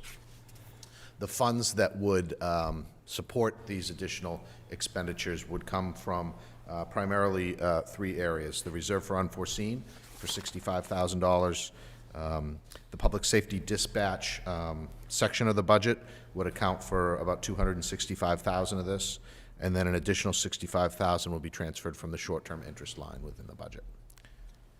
Happy to answer any questions if you have any. Thank you very much, Mr. Ailes. Councilors, are there questions? Councilor St. Hilaire. Yeah, I was just curious, Mr. Ailes, on the school choice assessment expense, $147,000. What is the interplay there between the school department budget? Was there not money sufficient in their budget? Is that why this came here? Yeah, so the assessments for students that are tuitioning out, so charter school or school choice, they're going to another district, another school, the city side of the budget handles those costs. And we set them at the beginning in the budget based on what gets released through the cherry sheets through the governor, House Ways and Means, Senate Ways and Means budget process. Those figures are what gets baked into the budget initially. However, in October, when the Department of Elementary and Secondary Education reassessed the enrollment figures, that number changes. It can go up, it can go down. In this case, it went up $147,000 from what we originally had budgeted in the budget. Thank you. Explains that. Appreciate it. Thank you, Councilor St. Hilaire. Councilor Bowen. Thank you. Since we've been spending a lot of time with the budget books lately, I was just curious how this relates, these transfers relate to the revised budgets and the actual and projected spending that are reflected in those budget books. Mostly asking because when I went to these lines, some of them, the projections looked like we were under budget. The police overtime line, it looks like this would increase to higher than, like this plus the revised budget would be higher than the projection. So since those budget books are only a month old and some of these figures are known back in October, I'm just trying to figure out where it all fits together. Sure. So it's helpful to understand kind of earlier on in the budget process what we do within my office to get those books in front of you with all those numbers in them. The process of looking at year-to-date expenditures and bringing it out through what we expect to be the end of the fiscal year spending levels, the first swipe of that is done by department heads, right? When they enter their budget, they go in and revise those. As we get closer to releasing the budget, the city auditor and myself will go line by line through that, looking for any kind of abnormalities that don't look correct, and we'll manually change them at that point. As you know, because you've gone through the budget, there are thousands of lines. So depending upon the particular line that you might be referring to, I would hope that there is some kind of connection between what we're seeing, for example, in workers' comp expenditures and what we were kind of planning on a month ago. They should be very similar. I'm sure there probably is one or two that might be off a little bit, so I'm happy to review those with you closely, if you'd like. Go ahead, Councilor Bowen. Just follow up quickly. The workman's comp line was actually one of the ones where I couldn't see the connection. Okay. And I guess part of my question is, would these realignments be additional to whatever was reflected as projected spending, or is it to get us to balance, like a balanced budget within that line or that department? Yeah, based so on the projection? In most cases, what I would have tried to do is put the workers' comp expected expenditures to the level that we expect to spend it at, even if it creates a perceived deficit. Obviously, that wasn't done in that case. I don't have the budget book in front of me to speak to why. That is a kind of a funny expenditure line, because those assessments come in and are batched monthly. So depending upon if there's a backlog of batching, sometimes those year-to-date expenditures can be skewed a bit. That might have led to why it might be reflected differently in the budget book. Thank you, Councilor Bowen. Councilor Houseman. Yes, Mr. Ailes, just want to clarify what I believe to be the case, which is in the sources of revenues for the transfers related to the public safety dispatch, that those are unexpended accounts, amounts in those accounts as a result of not yet having placed them in position because we've been waiting for the supervisor and the full transition. Is that correct? That's correct. That's why that money is That's available. correct. Okay, that's my question. Thank you. Thank you, Counselor Houseman. Any other questions from counselors? For Mr. Ailes? Mr. Perry, anything that you would like to add on this one? Thank you, Madam President. I did sit with the city auditor on this about a week or so ago, independent of Mr. Ailes, to get a different perspective. So I did review the various line items. I concur with Council Bowen. Some of it was a little bit of a dot in the wall there, but in general, my position is that the sources of revenue available are there, and with the exception of a couple of them, which is a little harder to get my hands around, the deficits do appear to be present and need to be resolved. The only thing I'd add, so the bottom line to it, I believe there's sufficient funds to transfer, and I believe you should, it is my recommendation you adopt this, and I'll tell you why. If we have deficits at the end of the fiscal year, and you'll see another public hearing tonight for $155,700 from free cash for prior year deficits, what occurs here, if we have deficits on the books when we do our balance sheet in the fall, it will reduce our free cash position. We will actually get punished. So you want to clean up. This is an annual event. This is very normal stuff, as Mr. Ailes indicated. It's very, in every community this goes on. But it's important that we do this, that we do these transfers, avoid deficits, and it protects our fund balance in the general fund. So again, I'd strongly recommend that you approve the proposal of the mayor. Thank you, Mr. Perry. Any questions for Mr. Perry, councilors? Are there any members of the public? I know no one has signed up yet, but that does not preclude you from speaking. Any members of the public who would like to speak in the public hearing on order number 158? Seeing none, I'll close that public hearing and refer that matter back to the Subcommittee on Finance and Property to take action this evening. We have 1 minute, which gives us time to return to communications from His Honor the Mayor. Just for me to mention that on Order 183, councilors, members of the Board of Temple B'nai Abraham have asked that we put this as unfinished business from a previous meeting until our September meeting, like with the Charter Review Committee final report, because they would like to be here and be able to attend when we take up this question about a working definition of anti-Semitism. And at this time was not a convenient or good time to bring together members of their community. And so out of respect for them, I would like to have us hold that for our first fall meeting. Which probably brings us back to 7:35. So I will open our posted public hearing on order number 169. Order 169, order that the City Council of the City of Beverly hold a public hearing on Monday, June 27th, 2022 at 7:35 PM at 191 Cabot Street, 3rd floor, Council Chambers, live on BevCam relative to an interdepartmental transfer of $155,700 from the city's free cash balance to cover various fund balance deficits. And this was in the newspaper on June 17. Thank you very much, Ms. Kent. I will mention again, just for those who are joining us or coming in and out or watching on BevCam, if you are a member of the public and you're headed this way or something sparks your interest, you can come and participate in the public hearings. You can sign up to speak by adding your name to one of the to the appropriate public hearing listed on the sheets of paper, or I will ask as each public hearing is going on if there's members of the public who wish to speak. And councilors, I do want to mention, you'll see that the 7:35 hearing has a larger posted amount of time than some that follow it. And Mr. Ailes, it's my understanding that because some of these are topically similar, you'd like to use some of the time to give a broad explanation about free cash, and then that will help councilors to be able to apply that information to each of these that follow. Sounds great. All right. Happy to do that. Thank you. And what a surprise, Mr. Ailes is back at the podium. Mr. Ailes, we'll have you again. Thank you again, Madam President. As you all are aware, how we manage our free cash has to do with our expected replenishment rates throughout the year of the free cash balances, and it also ties in with our capital expenditure plan in most instances. This evening's requests, the larger ones, for example, are no different. Those are in the capital expenditure plan. The one before you this evening that is the public hearing we're speaking about now is for was it 155? Yeah, $155,700, which would be a request to transfer that amount from the free cash balance.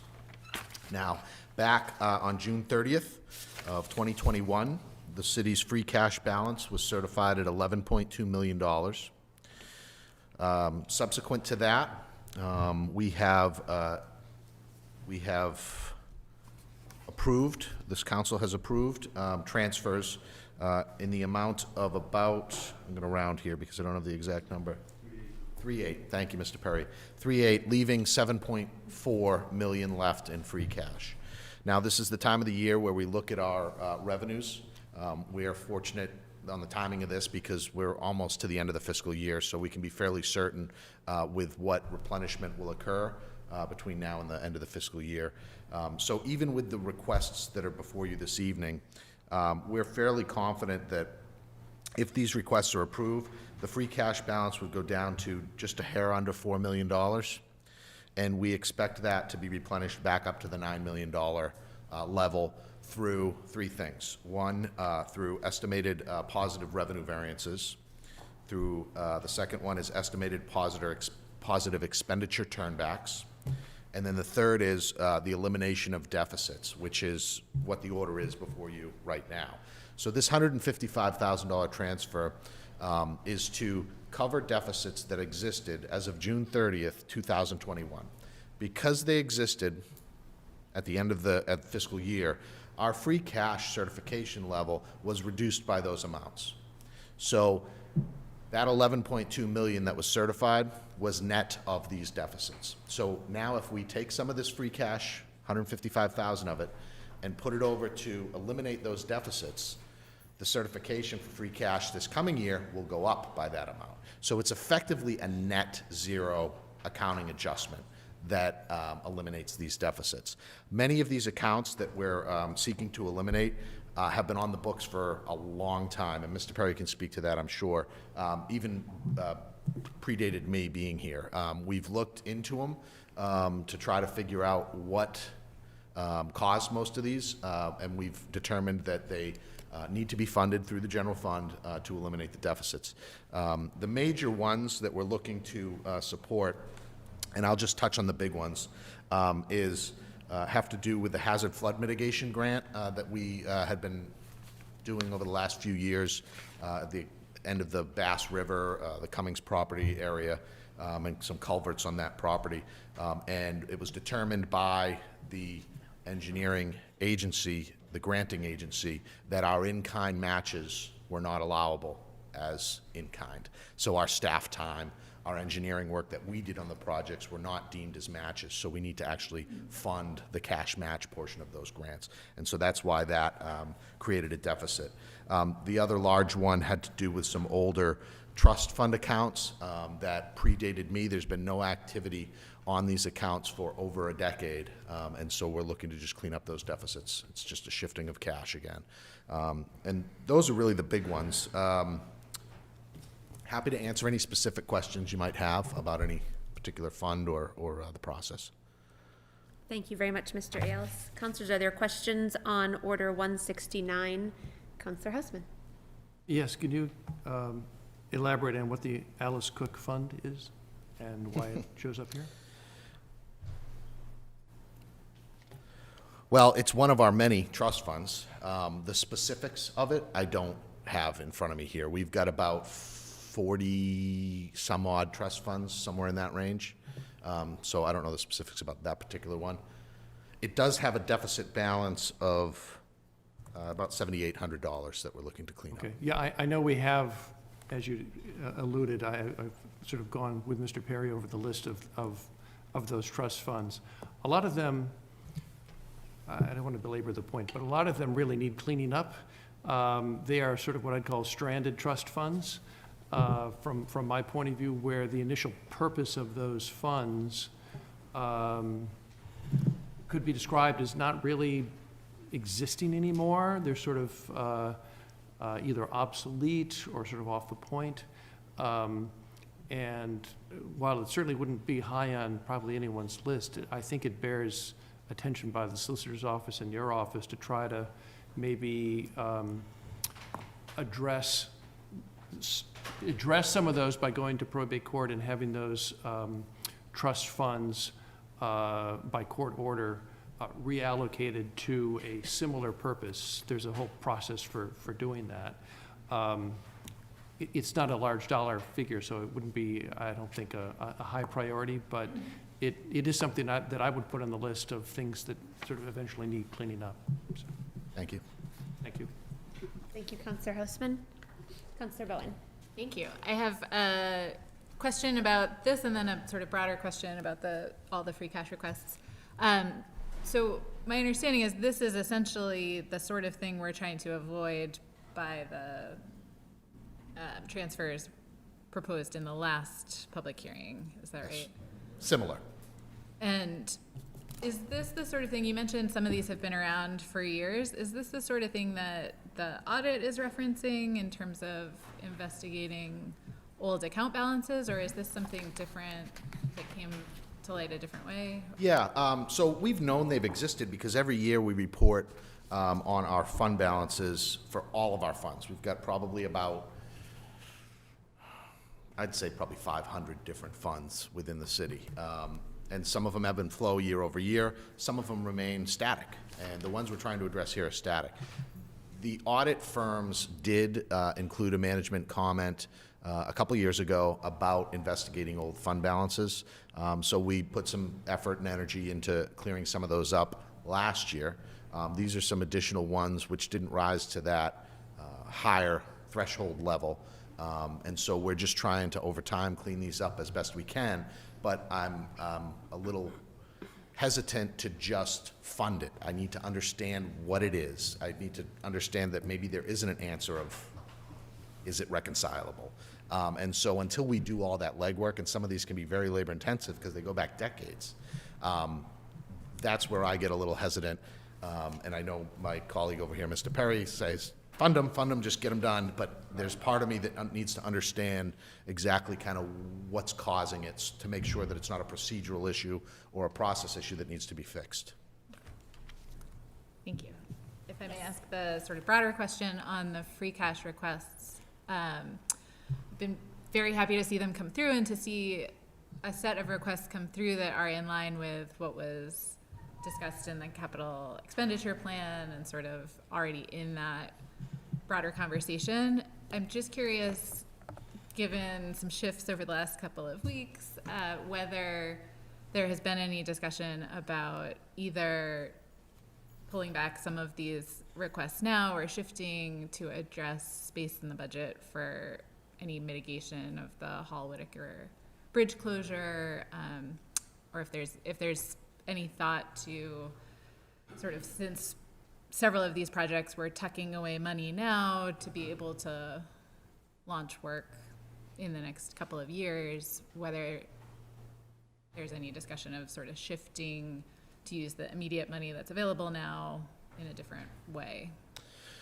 Yeah, I think it's still, there's a lot of unknowns with that particular topic. As you know, it's evolving every day, so our conversations taking place, regularly. I'm not involved in all of them. Commissioner Collins is involved in a lot of them, the mayor's office, various engineering firms outside, inside. And so that particular issue, I think, still needs a little more review internally. These projects that we're asking for now are further along in kind of the baking process, right? We've got engineering reports for this stuff. We know generally what the costs, ballpark, are going to be on these things. So they're just that much further along in the process. And keep in mind, free cash, when it gets certified at $9 million, we'll have an opportunity in about 4 months to be back up here again and kind of reprioritize all those projects that are in the capital report or that may come across the transom in the meantime, like the Hall-Whitaker Bridge, I may just follow up quickly. I appreciate that and makes sense. I think especially for the fire station work, that seems like that money will go to work quickly. No reason to delay that. With the library work, if that's going to sit in a capital fund for a while and you're already anticipating requesting more in November or so when there's certification, I wonder whether locking up the full 2 million now still makes sense, or having $1 million that would be available in November after certification for potential mitigation once more is known. Yep. Would be wise. So what this money allows us to do for the library is it allows us to begin to enter into contracts and take the next steps in the project. Without the authorization from the city council, we're not able to do that legally. So that's an important step to be able to get us to keep the ball rolling there. Thank you, Councillor Bowen. Councillors, any other questions for Mr. Ailes on Order 169? Mr. Perry, anything from you on Order 169 for the council? Thank you, Madam President. A couple comments, if I would, consistent with the memo I sent to you at the end of last week. It's my analysis, if you will, that if you approve these tonight, and given where we are on the fund balances and taking a cursory look at revenues coming in at the end of the fiscal year on quarterly to actual reports coupled with expenditures, my guesstimate would be around 8 to 9 million. We'll see certified free cash in November. So I'm pretty much consistent with Mr. Ailes. I also saw the analysis by Councilor Bowen. So she came at it from a different perspective, but kind of came with the same rough answer. So I think we're comfortable with that, and I think you should be aware of that if you approve all of these tonight. So I'm comfortable with that. A thing I should tell you, especially for some of our newer people, at the end of the fiscal year, which is a few days away, free cash goes away. You have zero free cash. You have none whatsoever.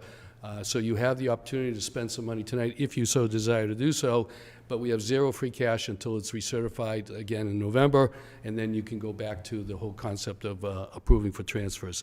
All these requests are pretty consistent with our financial policies. They're one-time expenditures. They conform to capital expenditure reports, things of that nature, so you should be comfortable that it meets our financial policy guidelines, and I'm comfortable with that.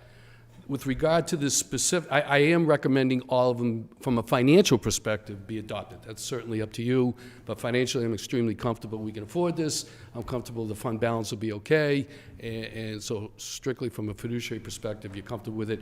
If you have some reason you don't want to do the projects, that's up to you. With regard to this specific one, and Mr. Ailes slightly and politely, as he always does, alluded to it, I've been beating him up for 2 years. On this specific stuff. We have seen, as he indicated, some deficits have been on the books for years, and each and every year that this deficit is there, it reduces our fund balance on the free cash, and he did I give him credit, he did a lot of work this year after I think he got sick of hearing from me, looking at these various accounts. As he said, he had to clarify and make sure he was comfortable with it, and to see if there's other methodology, and then he finally came to the conclusion this $155,700 needs to be transferred. I am strongly recommending it's more me that's caused this than anybody else. It's a smart move. It will protect our fund balance. It will improve our free cash next year, and I know we'll be vigilant on this stuff going forward. So bottom line, with regard to everything, I think I recommend you approve them all. I don't necessarily have to get up on each one of these. I thought I'd do this at one time, Madam President. But with regard to this specific one, I think it's a very smart decision. Not only, hopefully you'll do it on the transfers. To refresh your memory, you did it on the Stanley pipe thing. We about a month or two ago, we did that to protect the fund balance. This is a continuation of good financial practices, and I recommend the adoption of the mayor. And I'm more than happy to answer any questions, Madam President. Thank you very much, Mr. Perry. Councilors, any questions for Mr. Perry? Councilor Bowen. Thank you. I guess the same question, just your perspective on the trade-offs, particularly for the largest transfer, whether we're really going to contract for $2 million worth of services between now and November, or whether putting something to get that project started and expecting that money is certified again as free cash in November. No, that's a great question. In my view, these projects take time, number one. And secondly, one of the things I'm really concerned about is the cost of everything. Inflation's going through the roof. So if they can jump on the bandwagon a little earlier, maybe we can save the taxpayers a few dollars by doing that. If we wait another year or 6 months even, it could get even more expensive. So from my this is more of a management versus a budget question. My perspective is I think it would be wise to transfer it now. I wouldn't wait till November for that. I would recommend you do it for those reasons. Thank you, Councilor Bowen. Thank you, Mr. Perry. Thank you. Are there members of the public who would like to speak on Order 169? This is the transfer of $155,700 from the city's free cash balance to cover various fund balance deficits. Seeing none, I will close that public hearing and refer that back to the Subcommittee on Finance and Property to take action on that matter tonight. We do have some time before our next posted public hearing, so I'll use that first of all to mention that I know there are folks here who are waiting for matters that are going to be specifically in legal affairs, some of them, and so we do have a few more public hearings to get through, and so just wanted to thank you for being here. Thank you for hanging in with us, and also if you wanted to step out and get yourself a snack, you would have time to do that. With that, Ms. Kent, let's go over to communications from other city officers and boards, please. Order number 184 from President Flowers, the dissolution of Charter Review Committee. Did you want me to? I can read it. Sure. I'll read it, since I know the author. Dear Honorable Council, the Charter Review Committee was created to complete the regular every 10-year review of the city charter as required under City Charter Section 8-1B. Since the committee's review of the charter has been completed and the committee's recommendations have been received by the City Council, I recommend the dissolution of the Charter Review Committee effective today, June 27th, 2022. This committee worked extremely diligently during a difficult stretch of years and through a global pandemic to complete their work. This letter comes not only with my recommendation to dissolve the committee at this time, but with great thanks to each member and with appreciation for their dedication and service. Sincerely, Julie R. Flowers, City Council President, City Councilor at Large. I would entertain a motion to approve that recommendation to dissolve that committee with our thanks. So moved. Second. Is there any discussion? All those in favor? Aye. Any opposed? Thank you. That motion carries 9-0. And for any members of the Charter Review Committee who may be watching us on BevCam, thank you for your work. And Councilor Bowen, who was a member of the Charter Review Committee and gets to continue to talk about the charter with us, thank you for your work and for still being with us in September when we take it up. Ms. Kent, let's go to Order 185, please. Order number 185 from the city clerk is the warrant for the 2022 state primary election on September 6th. Thank you. I would entertain a motion to approve that warrant. So moved. Second. Any discussion? All those in favor? Aye. Thank you. Motion carries 9-0. I think we have time for at least Order 186. Order number 186 from the city clerk and is the schedule for the early voting for 1 week in September prior to the election. Thank you very much. I would entertain a motion to approve that schedule. So moved. Second. Any discussion? Councilor Bowen. Thank you. Just a brief note, and probably not to discuss fully, but just to sort of get it out there and thinking, knowing that the primary election is the day after Labor Day, and the schedule includes sort of going right up to the Friday before the holiday, and I know often there's behind-the-scenes work that the clerk's office needs to do to then get ready for in-person voting on the day. Just want to make sure we're all conscious of what that extra burden is going to be, and hope that the budget for this year is sufficient for that, and also that our communications plan, sort of integrated across the city, lets people know that that's happening, because a lot of people may be traveling at that time, and so the early voting is all the more critical. Thank you very much, Councilor Bowen, and an important reminder of the workload that does require behind the scenes from our clerk's office. And it is mandatory, so it's not like we pick the dates and times. Yes, Ms. Kent is reminding us there are mandatory dates, and I think just a good reminder from Councilor Bowen that for all of us to be mindful of what that means for your office, Ms. Kent, and the work that it entails. And for those in listening, you heard it here first. Early voting dates, once approved, will start on August 27th and run through September 2nd. So we do have a motion and a second on that. All those in favor? Aye. Thank you, Councilor Osmond. make sure. No, I was Just going wanna to make say, sure. that was very diligent. We have a second to the second, so that was really good. Thank you. That does carry 9-0. And that brings us up to 7:55, so I will call to order our posted public hearing on order number 170.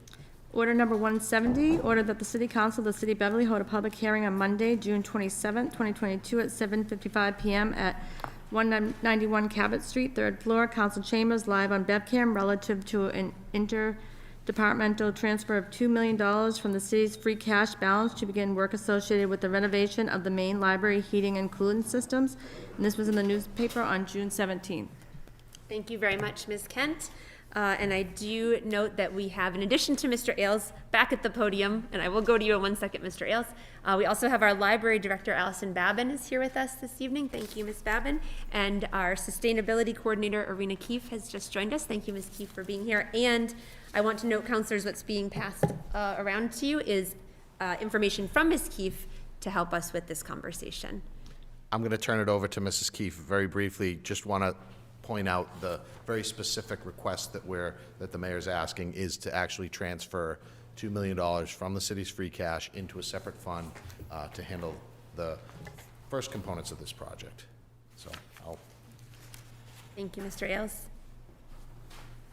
Thank you, Ms. Keefe. Evening, everybody. So what you see in front of you, and we'll be able to share this along in the minutes as well, is a summary table from a feasibility study that was sought after by Commissioner Collins in September 2021 that reviews both the need for an updated and replaced HVAC system in the main branch of the public library, and also kind of compares the different options that we have for the new equipment. So it's really not a question about whether the equipment needs to be replaced or not. The existing rooftop units were installed 30 years ago, I think it was 1993 or so, and they've reached the end of their useful life. One of them has failed and needs updating. So right now, the three options that you see in front of you, the first one is a replacement of the existing equipment, so kind of a one-for-one. What are the mechanicals that are most like the system that exists today that takes advantage of the same ducted system that is there right now? And that, as you'll see, is the kind of the cheapest upfront cost at just over $1 million. And then the second option is an air source heat pump system, which also comes with a slight utility incentive of about $50,000. And then the third that you see in front of you that we're hoping to pursue with this request is for a geothermal heat pump system. That's going to involve 42 borings over the existing library parking lot, and construction would be expected to take place in 2023 if all goes well, and would take about three to 4 months in total. So with this project, you'll see that the upfront cost is the highest by a significant margin. There is a new utility incentive of just over $500,000. There's other grant funding sources that we're in the process of pursuing as well. But you'll also see, if you kind of pan over to the annual energy cost savings, that we're going to see over $91,000 of savings annually. And this is the only option that will get rid of all of our fossil fuel usage, our gas usage right now. So we'll be looking at a savings of about 21,000 therms, and you'll also see that our electric usage will increase, but we can switch over the source of the electricity to a cleaner source with time. So that is kind of a very brief summary. I've also included an environmental impact table that shows the reduction of carbon as a result of this project, and as you can see, option 3 is superior. So I also want to recognize that Ms. Babin is here. Maybe you can speak to some of the impact of the current system and the need for replacement, if you'd like. Thank you, Ms. Keefe, and thank you, Ms. Babin. As Ms. Babin is making her way to the podium, I am going to take a moment to pause this public hearing to open our posted 8:00 p.m. public hearing on Order 171. And I'll entertain a motion to just recess that so that we can finish this one. So Ms. Babin, if you don't mind, just one moment, I'll have Ms. Kent read the order. Order number 171, order that the City Council of the City of Beverly hold a public hearing on Monday, June 27th, 2022 at 8 p.m. at 191 Cabot Street, 3rd floor, Council Chambers, live on BevCam, relative to an interdepartmental transfer of $1,250,000 from the city's free cash balance to be placed into a capital project fund for the Central Fire Station. And this was in the newspaper on June 17th. Thank you very much, Ms. Kent. I would entertain a motion to recess the public hearing on Order 171 to 8:15, please. So moved. Second. All those in favor? Aye. Thank you. Motion carries 9-0. And not because I think National Grid will only take 5 minutes, but I think we can return to that one and get Order 171 taken care of in short order. With that, we will return to our hearing on Order 170 with Ms. Babin. Thank you, Madam President. Good evening, Council. Didn't expect to be back before you quite this soon from the budget hearing, but here we are. So as Arena said, the equipment is very old. It's almost 30 years old. And so I am really just here to speak in support of the project, to emphasize the need. As someone who works there every day, I can tell you the building is cold in the winter. We have temperatures as low as 63. And it's quite hot in the summer. There's some areas of the building that can only be cooled to below 80s. So the need is definitely there, and I'm happy to answer any questions you might have about operations in the library. As I told you just the other week, we have about 130,000 visits from the public a year. So I think it's very important that the library provides a comfortable space for the public. Thank you very much, Ms. Thank Babin. you. Councilors, any questions? Councilor St. Hilaire. Yes, I guess probably for either Ms. Keefe or Mr. Ailes, this is really helpful. So I just had a few questions to make sure I'm understanding this correctly. So you're saying on the line 1 here, this is existing case, energy costs $154,000 a year. We have 3 options to replace. Option 1 is existing, costs us $1 million, but we would save $24,000 a year in energy costs, right? And then I guess reading through, going down to line 3, so you're saying here, this is the preferred option, most green, gets us to where we want to go from a policy point of view, $3.7 million, so $2.7 million more than replacing as is, saving $91,000. That's from the original today, right? That's not from option 1, I guess? Yeah, so that's exactly right. So versus replacing, it's a I don't know what the difference there is, but, so I guess my question is, how long, help me understand the upfront costs in from a financial point of view. How long till we recoup the $2.7 million difference in replacing this thing? So that's, this last column is really what I key in on when I look at this. It's the estimated project payback, right? So how long will it take you to recoup your money in the savings? And you can see that option 3, even though it's the most expensive up front, has the quickest payback period because it's generating so much more energy savings and energy cost savings that over time pays back the initial investment. So what is the savings? Column So it's $91,000 versus today, right? per year Yeah. for 34 years pays for the project. Okay. And you're saying that'll be 10 years quicker than if we just replaced it as is? Right, because the option 1, for example, even though it's $1 million, we're only saving $24,000 a year. So we would need to save that $24,000 a year for 44 years in order to cover the $1 million that the project would cost. Okay. And what is the expected life expectancy of these options? I'm sorry? Do you have a life expectancy on, will they last 44 years? Yeah, so Or, there, Ms. Keefe, I'm just going to pause you. I'm sorry. I'm going to pause us there just so I can open the posted public hearing for 8:05 on Order 172. And then we'll take a motion to recess this one. Ms. Kent, please.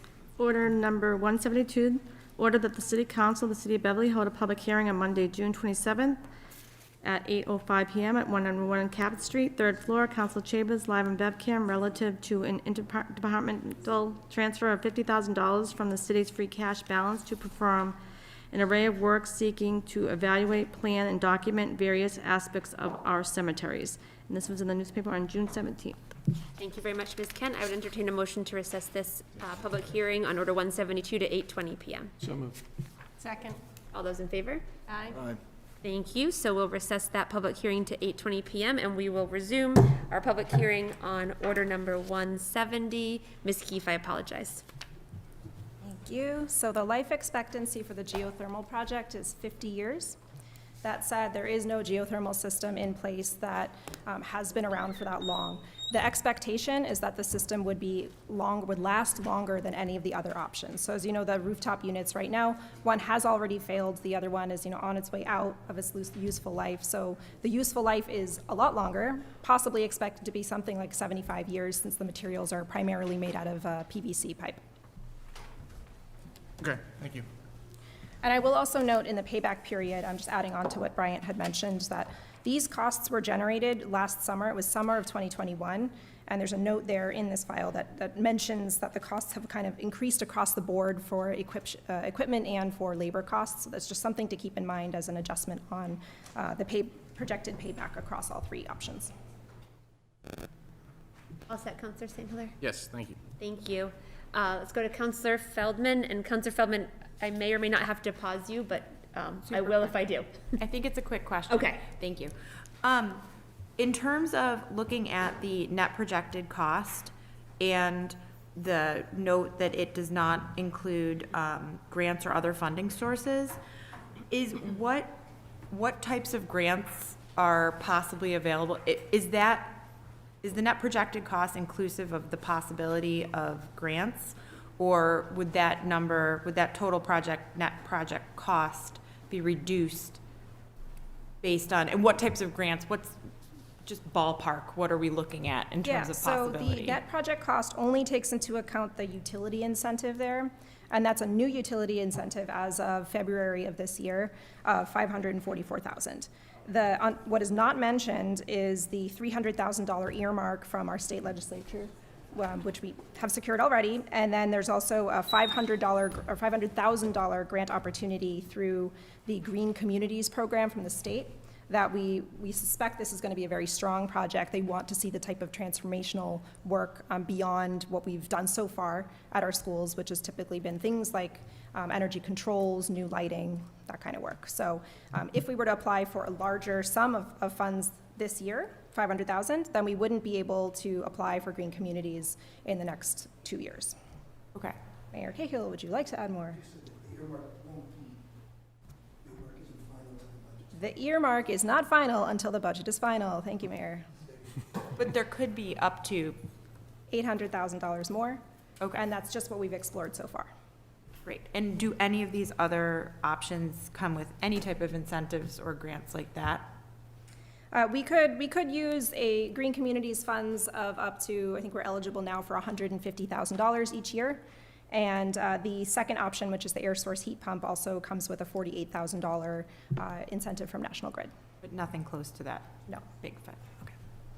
Thank you. Thank you, Councillor Feldman. Councillor Houseman. Yes, Ms. O'Keefe. I definitely will have to pause. I'm Thank sorry. you for, this is very helpful. Thank you for the team that put it together. Actually, Councillor Houseman, I'm sorry. I'm going to pause you because it's 8:10. So I'm just going to pause you. I will return to you. We're going to open our posted public hearing.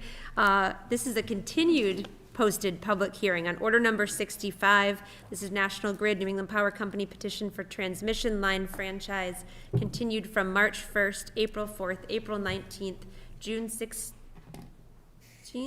May 23rd, and June 4th. The dates are just in a funny order. Yeah. 5/16. Yeah. Yeah, May 16th. Thank you, 5/16. Thank you, Councillor Rotundo. Councillor Rotundo, you are always a helpful voice to my left. I would entertain a motion to recess that public hearing to 8:35, please. So moved. Second? All those in favor? Aye. Thank you. So we'll recess that continuation of that public hearing on order 65 to 8:35, and we will resume our public hearing on order 170. Councillor Houseman. Yes, I'll try to be brief. This is a construction/engineering question, so it may not be something you can answer, and if so, just say so and we can move on. One is, you talked about the borings happening perhaps over the summer season. Any sense of how long that would last, and what are the alternative plans for the disruption of parking for the library? And then the second question is, whether there was any consideration given to lateral as opposed to vertical boring, in other words, going through underneath the commons as opposed to down from the parking lot. I will do my best to answer part of that question, and then I think the rest of it we can send over to the geothermal experts who prepared the study for us from Achieve Renewables. But the borings would be, they would be on top of the parking lot. You can do any kind of drilling like that as soon as there's a thaw, so it could be, the construction season isn't necessarily in the summertime, but it could be in the spring all the way through the fall. And they would be looking at about 2 months of that work, of the drilling, which approximately, it's about 1 boring per day. So parking, I'm sorry, Madam President, if I may. Parking tends to be pretty tight at the library much of the time. And so how much of the sense of the parking lot might be taken up, and what displacement plans might there be? Mayor Cahill, would you like to come up? Thanks, Ms. Keefe. So if I understand right, the whole of the parking lot will be unavailable during the work on the borings. So what that speaks to is you look at the work that we've been doing to try to make some private parking available during the current period of time today, now this year, as the 1011 Pond Street solar canopies are being installed. We'll be doing similar work to try to make sure that there are alternative parking opportunities for both our library staff and the public during the time that the parking lot itself won't be available due to the construction. Is there any, can you possibly share what those alternative sites might be? Well, sure. We've got a license agreement for the balance of this calendar year with the folks at the former Ocean View Monarch for parking now and through this year. Likely unavailable next year because they'll be into their rehab work. That's an example. We currently have a license agreement for a certain number of spaces at the former Dane Street Congregational Church, now High Rock, for people to park there and go into our Inspectional Service Department. We have taken steps to open up City Hall parking on an every weekend basis now. So there are a number of other private property owners we're already in conversations with to try to put some agreements in place for parking, whether it be, like in the instance of the old Ocean View, the Monarch property, that's now available to the public 7 days a week, all day. Some other pieces or lots may be available just on the weekend, just in the evening, but we're working through a number of those now, and we'll be looking at similar opportunities going into next year for this construction, assuming you folks go along with the funding to get it done. Yeah, thank you. I know I'm very familiar with the Ocean View / Monarch parking lot. It actually would probably expand. The parking capacity is more there than at the library presently, and it is quite close by, so that's good news. Thank you. Sure. Thank you, Councillor Houseman. Councillor Rotundo, over to you. Thank you, Madam President. We just got this right now, so I guess the question I have is, when was this report produced in regards to cost analysis? And we know that everything's gone up considerably. $2 million is obviously not going to be touching. I mean, realistically, may not even be half of what this project is. So these numbers may actually change considerably from what we have in front of us today. So when was this report produced? Mr. Mayor, if I may, before you answer, I'm just going to pause you so that I can return to our 8:15 public hearing on Order 171. And this is the transfer of $1,250,000 from the city's free cash balance in the capital fund project for the central fire station. I would entertain a motion to recess that to 8:30 p.m. So moved. Second. All those in favor? Aye. Thank you. Motion carries 9-0. And then we will return with the mayor answering Councilor Rotundo's question in our public hearing on Order 170. Thanks, Madam President. Thank you, Councilor. So the feasibility was completed around about last fall, 2021. The numbers have been updated. I think Ms. Keefe was giving you updated numbers. So when was it like really recent? Well, I'll turn it to her in just a sec. But I just want to say, everything continues to be a moving target, right, on this and any and all infrastructure work and construction work. So, you're right in saying that what we're asking for today won't cover it. Ms. Keefe talked about the latest projection on the utility participation. It'll be $540,000. We know that in past years our legislative delegation has been very successful with earmarks. We're hoping that $300,000 that's on the table now in conference committee will be what the final budget brings at the state level. So you add those together, and Ms. Keefe talked about additional grant opportunities that we'll go after hard. But yeah, it continues to be a moving target on these construction costs. And that is true for all of the pieces of equipment for all three of the options that are in front of you.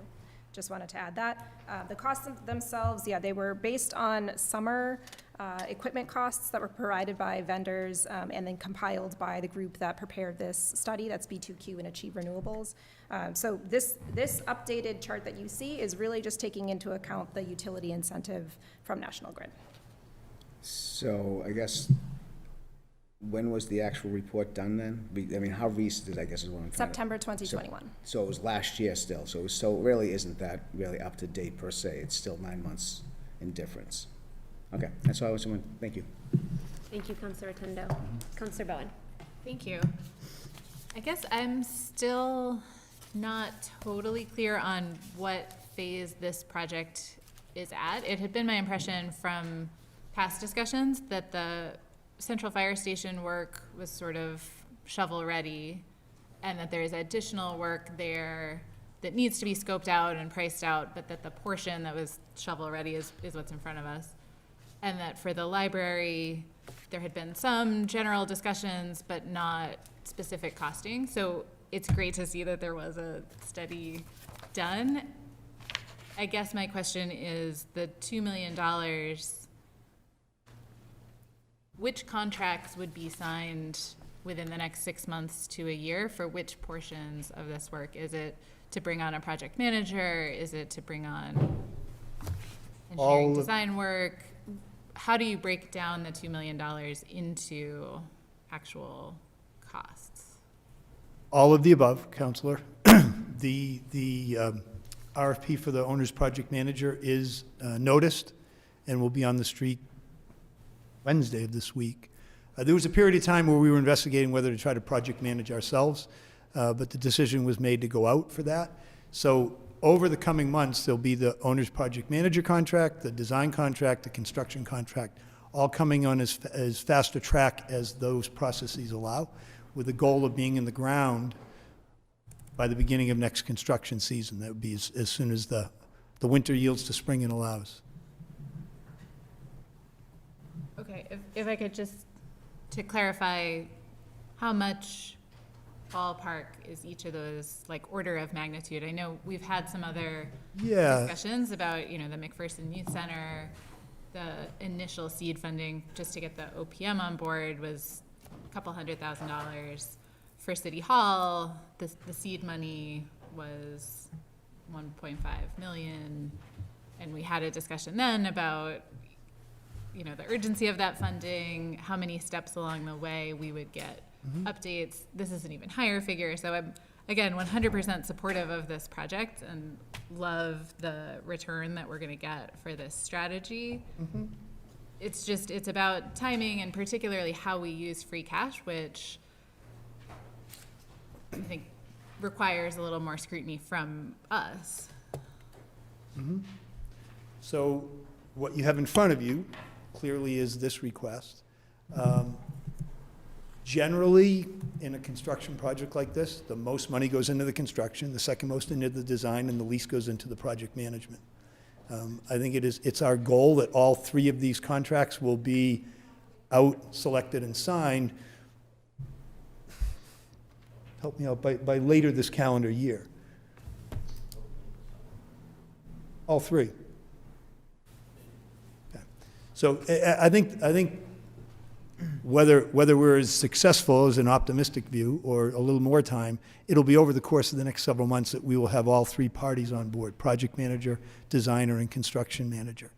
And I do just want to point out, because we've been talking about return on investment and upfront costs, and I know Ms. Keefe touched on it, but it's also very true that for us collectively to meet our greenhouse gas reduction targets and commitments, to do anything short of this geothermal replacement, given that the feasibility study has shown it is feasible to install here, would leave us not nearly approaching meeting those goals. Just to touch on the carbon reduction, nearly 600,000 pounds of carbon reduced as opposed to 126 or 200,000 with the other options, and the associated financial savings that come with all that. So if I may, I just need to pause us again so that I can return us to our recessed to 8:20 public hearing on Order 172, and I would entertain a motion to recess that to 8:40. So moved. Second. All those in favor? Aye. Thank you. So we'll just recess. Order 172 will be at 8:40, and then we will return to this public hearing on Order 170. Councilor Houseman. and then Counselor St. Hilaire. Yeah, I would just, in reference to the question of increasing costs of construction, I think there's also an offset that should be taken into account, is that there's also an increasing cost of energy that's being an ongoing expense to the city. So the sooner we take care of the, enter into the process, not only do we capture as much as possible reduced construction costs, we also capture reduced energy costs and reducing of the carbon footprint as well. Thank you. Thank you, Counselor Houseman. Counselor St. Hilaire. Yeah, just, do we have any other geothermal heat pumps in any existing city buildings, police station, middle school? We do have geothermal in the new construction police station. Okay, and are we seeing this kind of return on investment in the short time that we've had that up and running? I'll have to check and see and report back on the numbers. I don't have them offhand. And last question, I guess, is it city policy to replace all existing HVACs with geothermal moving forward? Is that the policy?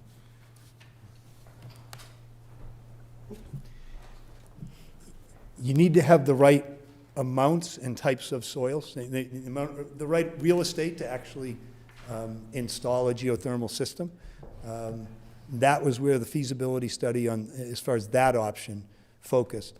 So no, I wouldn't say we'll be able to do geothermal everywhere, but it works here. Okay. And we'll see, as we're looking at this building and the building next door, we'll be looking at this overall parcel in a similar way. And we'll see if the soils and the ground temperatures and all are conducive.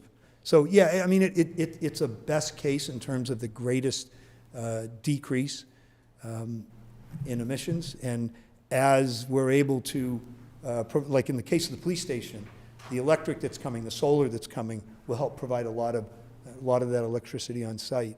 And even where it can't, we know that the grid regionally is moving. We're trying to be a part of that by hosting clean and renewable energy. The state's moving very aggressively on that. So, the more that we're able to deliver with electric, our heating and cooling, and that's what the geothermal system relies on, is electric ground source heat pump system, we'll be moving in that direction more quickly.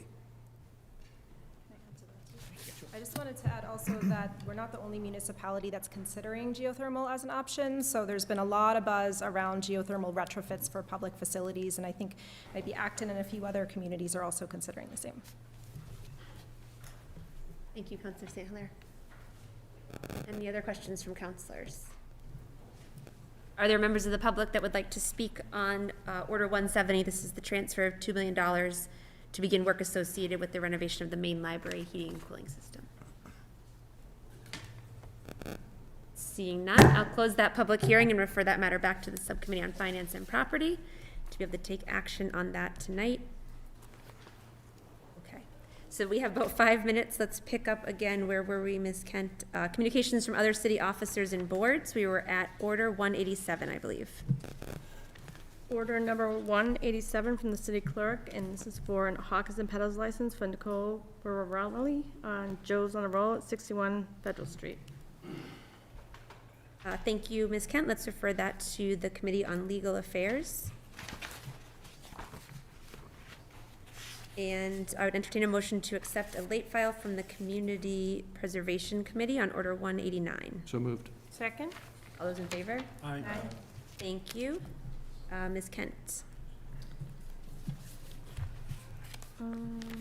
Order number 189, the Committee on Preservation, CPC, out of cycle application for $400,000 for Briscoe Village for Living and Arts.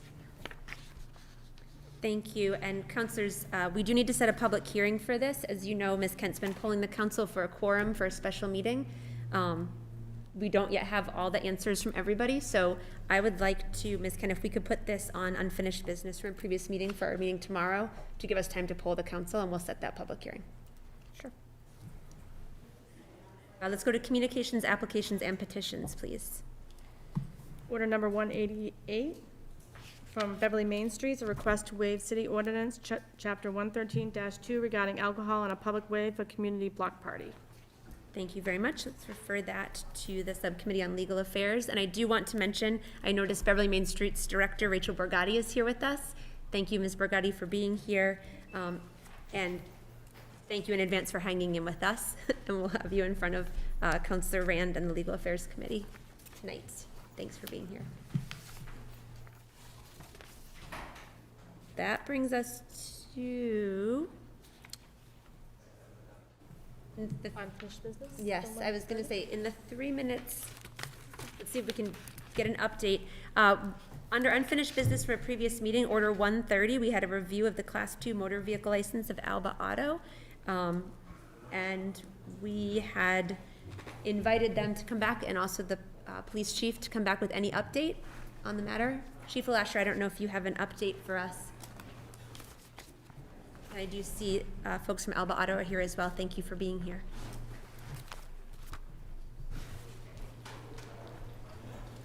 Good evening, Madam President. Just that we've had no further complaints registered at the police department. Community Impact Office has checked the business, found the state police has issued the dealer plates, and that the vehicles that were for sale on the lot were didn't have any place for resale on them. So at this point, everything's in order. Thank you very much, Chief. I don't know if you'd like to say anything, members of the Alba Auto team. I know you came here tonight to be with us. Thank you. Yeah, thank you for the council. Thank you for all of you. I just want to thank the police. I try to do my best. Thank you, guys. Thank you. So thank you, Chief Lasher. I think where we had left it, Councilor Rand, if I'm remembering correctly, if the update from Chief Lasher and his officers was that there were no further issues, we'd take no further action at this time, and so I'd entertain a motion to receive Order 130 and place it on file. So moved. Second. All those in favor? Aye. Thank you very much. Motion carries 9-0. We'll place that on file, and thank you, Chief, for that update as well. And that brings us, to 8:29. Ms. Kent, how quickly can you read? I'm sorry. Order 129? Order 129. Motions and orders. I'm sorry, I didn't tell you where we were going. Sure. Order 129, the proposed ordinance change regarding salaries of the mayor, city council, and school committee, and this is the final passage. And I already read it once. Oh, just need to take a vote. Thank you. Thank you, Ms. Kent. That brings us to 8:30, so let's place ourselves mentally on hold for that. And return to our now posted for 8:30 public hearing on Order 171. Ms. Kent has already read this order, and this is a transfer of $1,250,000 from the city's free cash balance to be placed in a capital project fund for central fire. Mr. Ailes, welcome back. Thank you. So how much time do we have there? I want to make sure I'm brief. Well, at 8:35, we have to reopen something, but probably recess it, so. I can do this, but you all might have some questions. All right, well, so this you is see how fast you go. similar to the other requests. It's a transfer of $1.25 million from the city's free cash balance into a project fund to deal with what I would call phase one of some work over at the Central Fire Station. When you read the capital expenditure report, there are additional aspects to that facility that need to be addressed in the coming years. This funding would allow us to begin to do a lot of the facade work that's noted in the capital expenditure plan. So it would be some repointing, it would be some window work, it would be some roof work, and we're hopeful that that funding will get us far into that process, because once the building is secured and properly insulated, it'll be much more efficient, and then we can begin to tackle a lot of the interior needs of that facility as well. I know Chief O'Connor is here too to talk about any aspects of the project you may have questions about. So.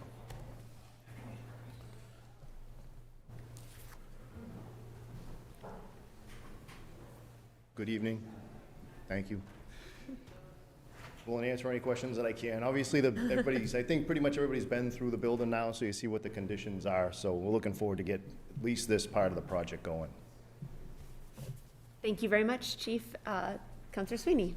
Thank you, Madam President. Thank you both for being here this evening, and I'm glad to see that this proposal is before the City Council. The repairs are obviously much needed, as you mentioned, Chief. Anybody who steps foot in the building can realize that. My first question is regarding the timeframe for the work. Do you have a timeline, if this request is approved, of when the work will be completed? I do not. Okay. So I will say, though, that we have had engineering firms in. They've looked at the scope of the work, and they've prepared kind of a preliminary kind of scope, if you will, that we'll be driving from.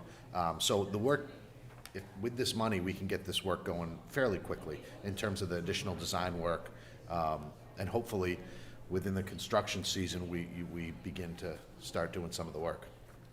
Okay. Thank you, Mr. Ailes. And to follow up on that, the reason I ask is you mentioned this is phase one of hopefully a two-phase full renovation of the station. At this time, is there an estimate as to when that interior renovation phase two could potentially take place? I could just touch on this real quick. Commissioner Collins pretty much drives this for us. We rely on him a lot with, he had the company come in, and what they did was they took a look of the big picture. While they were there looking at the envelope stuff that we're talking about right now, they also took a look at the inside of the building. They took measurements of every single room. They did some, a little bit of talking to us about need studies. The simple answer is we don't have an exact time frame for that yet. But the biggest issue that we have right now is the envelope stuff. So getting that work going, and I wish I could give you an exact time frame. I know Commissioner Collins does have a little bit better grab on that because he's kind of driving that part of the boat. Mm-hmm. But that is going to be following up at some point. Okay. Behind. Thank you. In terms of the financial aspect, not commenting on the need, because the need we all agree is there. Yep. You know, anytime we look out 1 or 2 more years at a future free cash appropriation for a particular project, there's so much unknown still. We don't know what the economy is going to do in the coming year.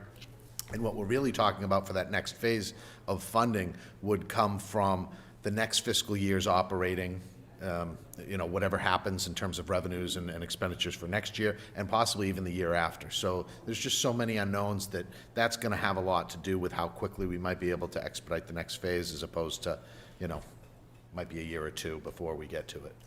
Okay. Does that make sense? Yeah. That's helpful. And again, I'm glad to see that this first phase is underway. Thank you both. If it does help, you can be assured that my Commissioner Collins' phone will be ringing as soon as the money is approved, if it's approved, so. Thank you very much, Councillor Sweeney. I'm going to pause us here for a moment to return to our now listed at 8:35 public hearing resuming on Order 65. This is the National Grid matter. I entertain a motion to recess this to 8:55. So moved. Second? All those in favor? Aye. Thank you very much. And with that, we will then return to our public hearing on Order 171. Councillor Houseman, I believe I saw your hand. Just a comment that I think the need is understood, and the funding mechanism is understood, and I know we have a very heavy schedule this evening. So without in any fashion wishing to truncate anyone's questions, I would urge the council to move forward, provide our support so that we can get on to the rest of our matters that is at hand. Thank you. Thank you, Councillor Houseman. Councillors, any other comments or questions? Are there members of the public who would like to speak on this public hearing on Order number 171?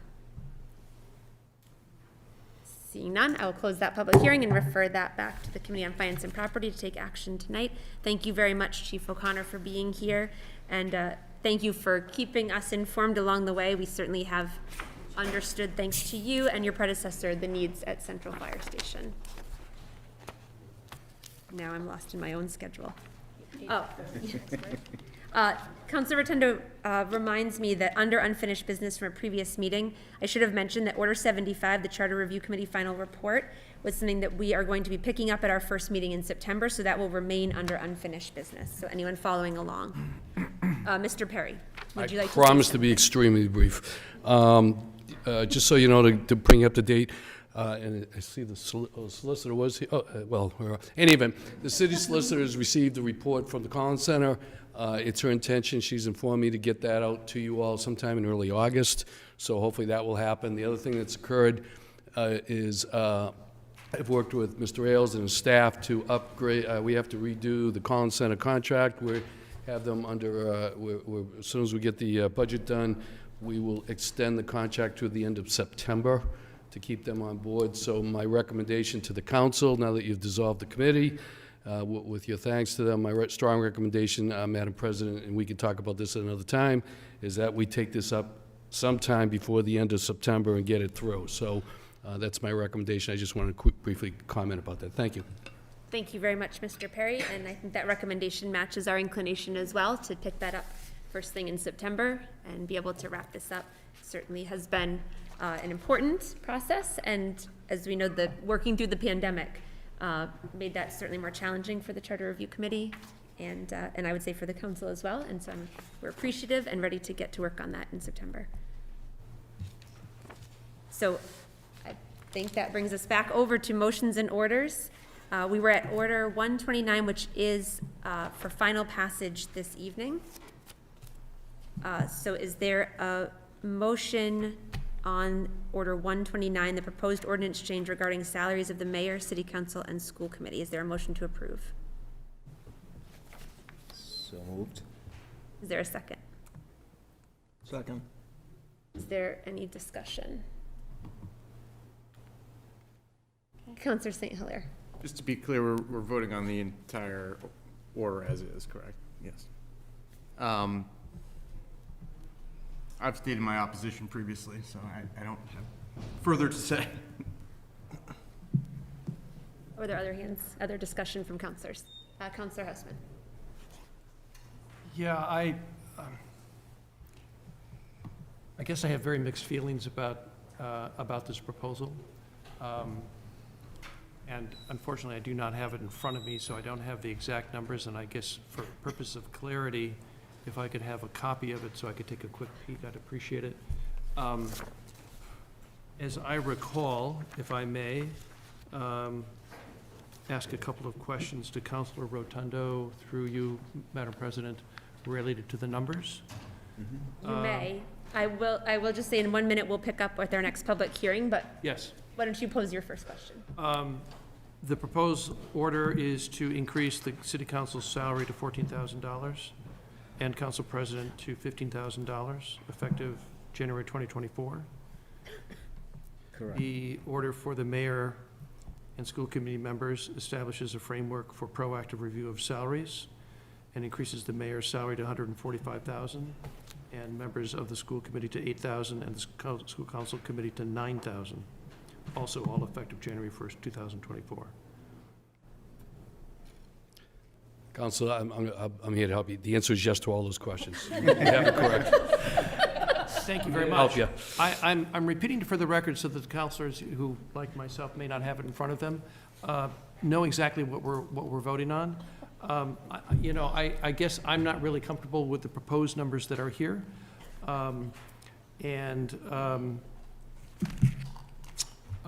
I wish this matter was delayed for further discussion, but I don't think that's the mood of the council. So, well, how about I'll pause you there. Yes, and please. the council can think about its mood. And I will reopen our 8:40 hearing on Order 172. This is the transfer of $50,000 from the city's free cash balance to perform an array of work seeking to evaluate, plan, and document various aspects of our cemeteries. Mr. Ailes, welcome back. I think you stated it perfectly. So I don't have much to add. If anyone has any questions, I'm here, and I know Councilor Houseman can speak to some of this work as well. So.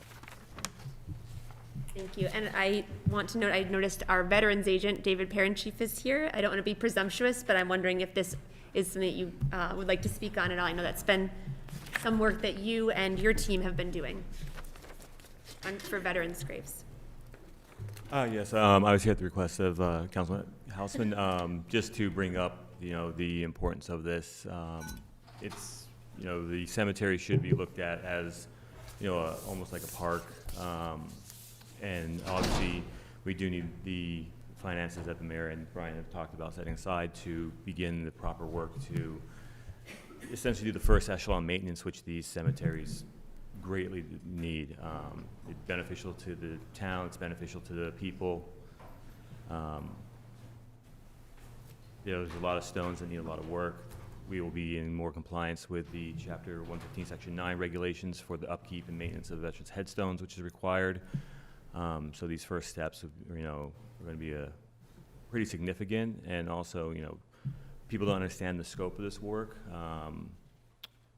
There is a dire need, especially some of the larger markers and fencing out there that needs to be fixed, because these do pose fall risks, and there are still people being buried in these cemeteries. So you do have families going through there for new burials. You still have, Campbell's Funeral Home still goes out there. We have ceremonies for the veterans. We have the color guards. We have the rifle details. So you do have a active cemetery with people going through there.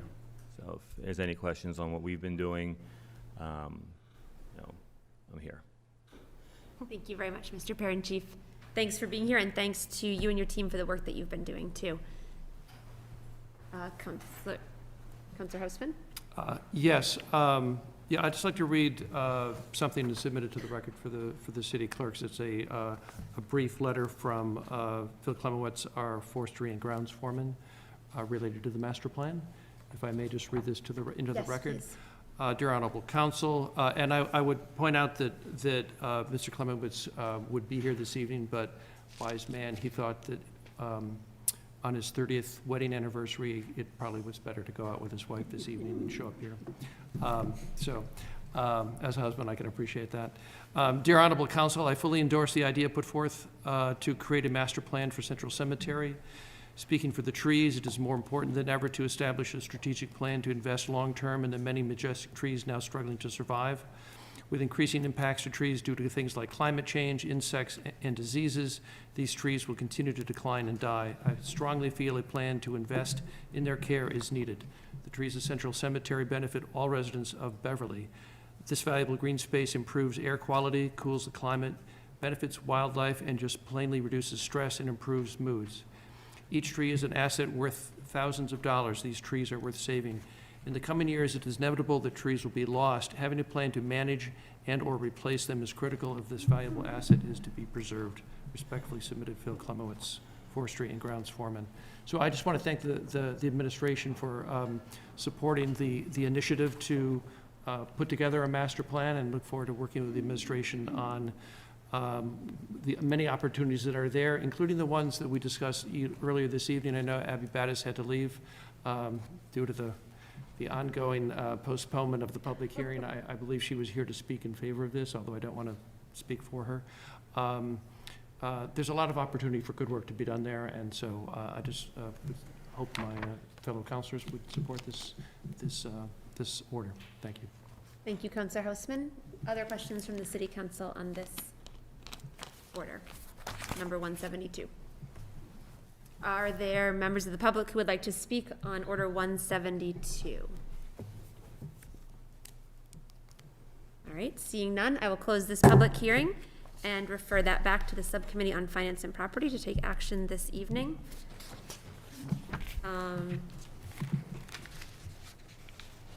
What I would like to do, I know we're sort of in the middle of motions and orders, but given that the council had a special meeting at 6 and we're closing in on picking up on our next public hearing, I'd entertain a motion to take a 5-minute recess. I imagine councilors might need to stand up, and maybe some of you who have been here since 6 need to use the restroom as well. So moved. Second. All those in favor? Aye. Thank you very much. I will take a 5-minute recess, and we will be back at 8:51.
We have quorum, 1, 2, 3. We do, great.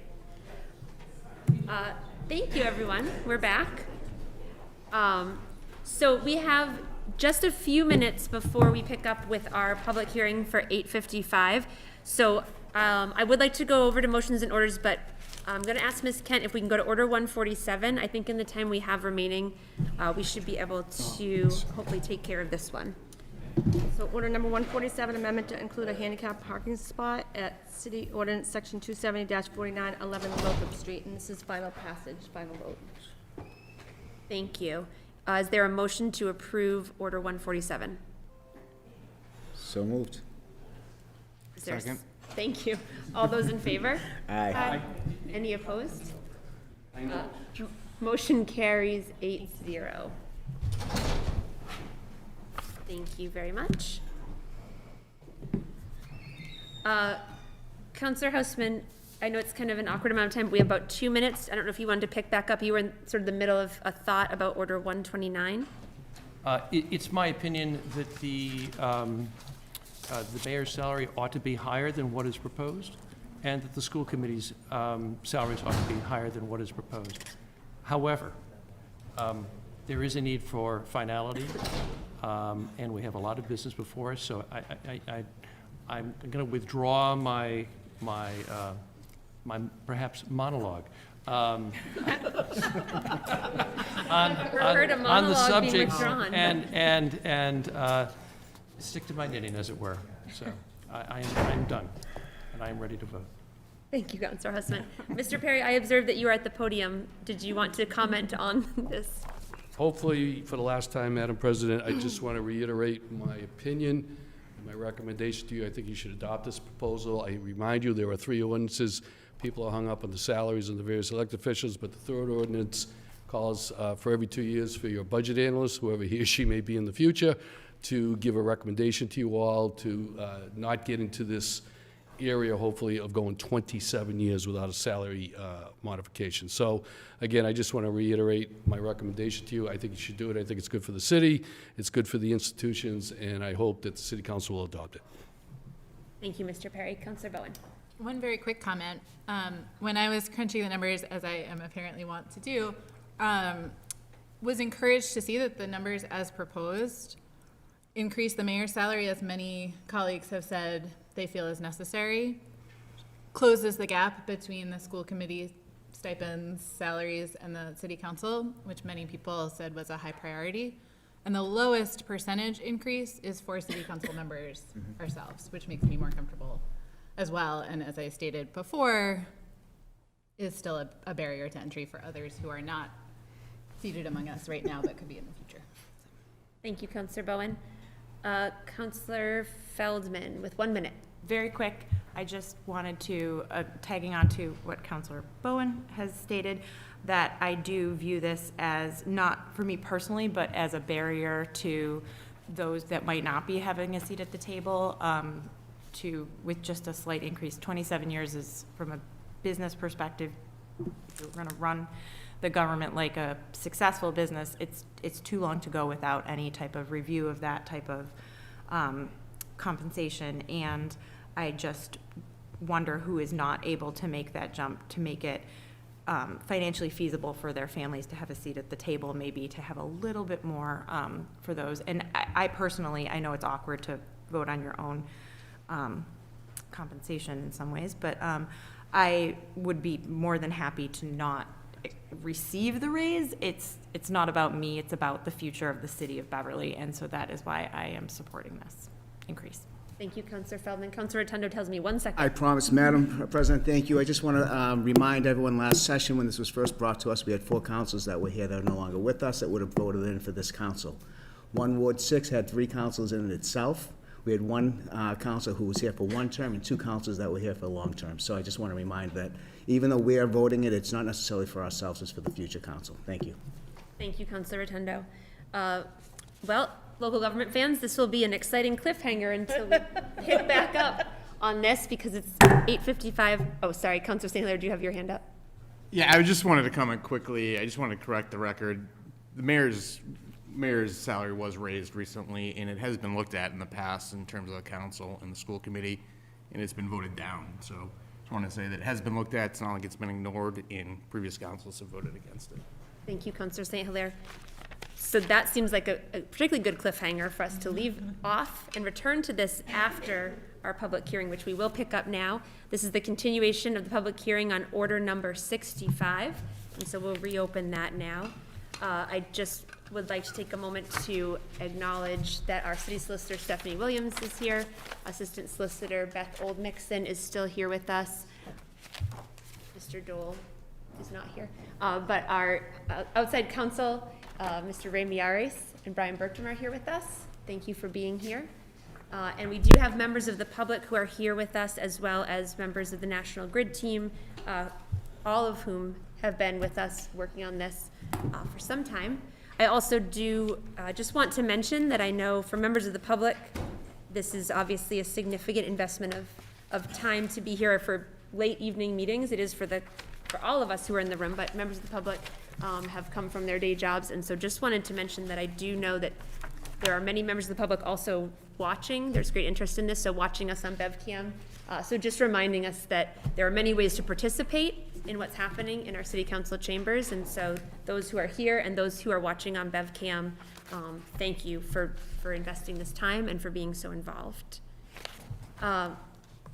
So councilors, we had last been at work on conditions that had been put on the grant of location. We have received an amended version from Mr. Miares. Mr. Miares, I don't know if there's anything you'd like to say by way of getting underway here. The podium maybe would be best.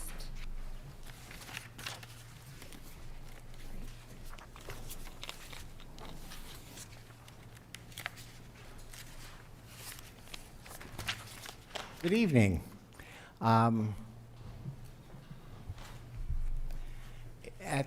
At our last time we were together, it was voted that our firm should be authorized to have some conversations with representatives from National Grid about the draft that was presented at that time. There had been a number of items that we had wanted to get clarity from National Grid, and so we did that.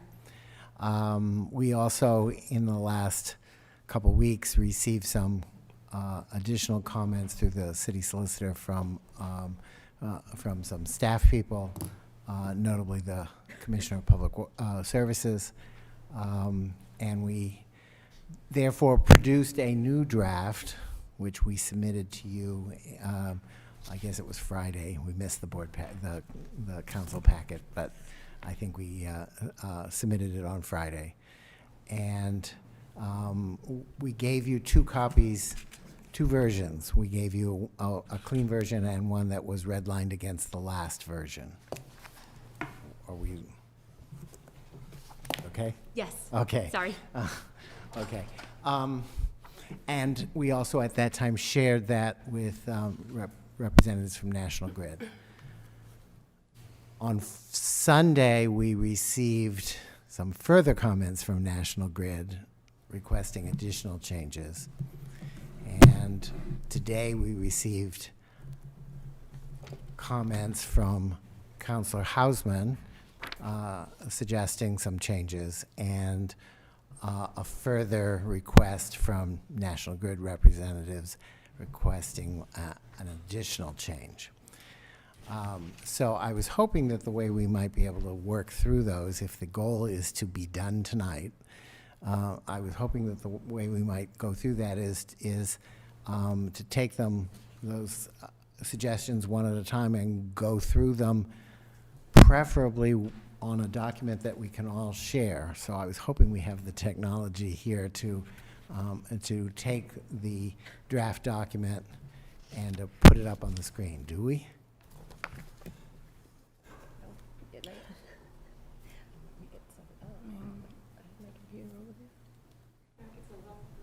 Christine, Ms. Dixon, sorry. Yes, sorry. Quick consult, but Ms. Dixon says yes, she can hook that up. Excellent.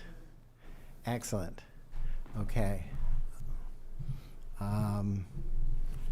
Okay, so Brian has the, Oh, Ms. Dixon, you can maybe just check with Maybe Mr. their Bertram. computer? Yeah.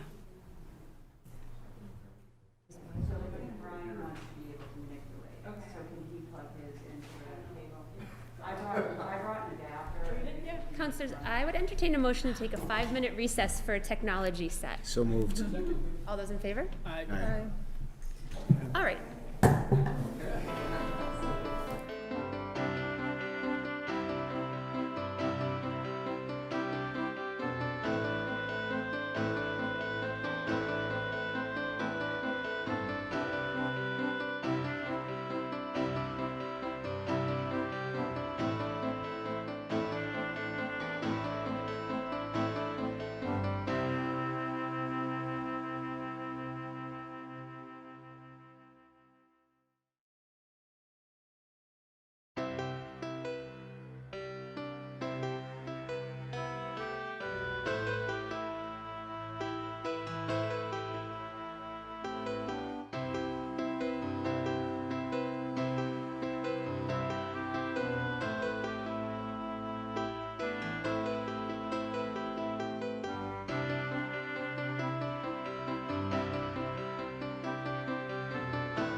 black fly, but it's all He'll be in with kids in like 6 months. Trying to keep it green, So man. we're back from our technology recess. Thank you, everyone, for your patience with that as we got that set up. Just a quick note in terms of counselors, what you have in front of you, there's a hard copy document. I believe this is Counselor Houseman's Yes. draft, and so just I noticed it as Mr. Maris was talking about the draft that they've got up. Some people were picking up this hard copy, and that is Counselor Houseman's, which we will hear discussed here as we go back and forth. But just wanted to mention. If I may, Madam President, just to clarify, I asked Mr. Mayorkas, he indicated that the red line changes that I made that are on this that was handed out are not incorporated in what he's going through. So at some point, we'll need to sort of cycle back unless, I defer to his plan as to how he wants to tackle the various revisions. Thank you, Councillor Houseman. It sounded to me that Mr. Maris was suggesting that we would hear yours and any other councillors who may have suggestions, and we'll work through them together on this document. Yes. So my thought was, Brian informs me that that what you have up there are two versions of the document. On the left side is the document that was circulated to you at the end of last week. On the right side is a redlined version which incorporates National Grid's comments submitted on Sunday and also National Grid's comments submitted today. So my suggestion would be that we go through those comments first, and then we're able to put up Councillor Houseman's comments next, and I suggest that then we go through Councillor Houseman's comments after we go through the National Grid comments. If that's acceptable, that's the way we'll go. Thank you. And then after that, councillors, if there are other councillors who have come with suggestions, edits, comments, we'll also go to those. Can't read any of that. Councillor Bowen. Thank you. Just a question. Is it possible to go condition by condition rather than proposer of changes by proposer of changes?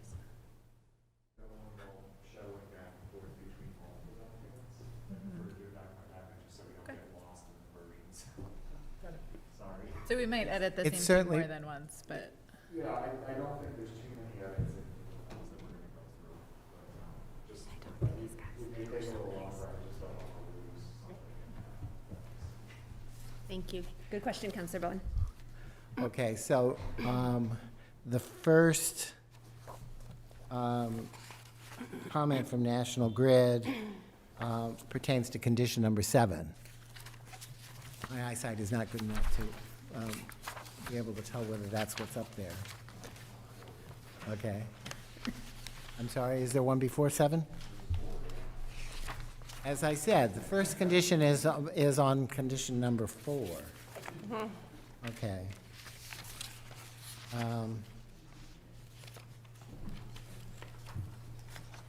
Okay.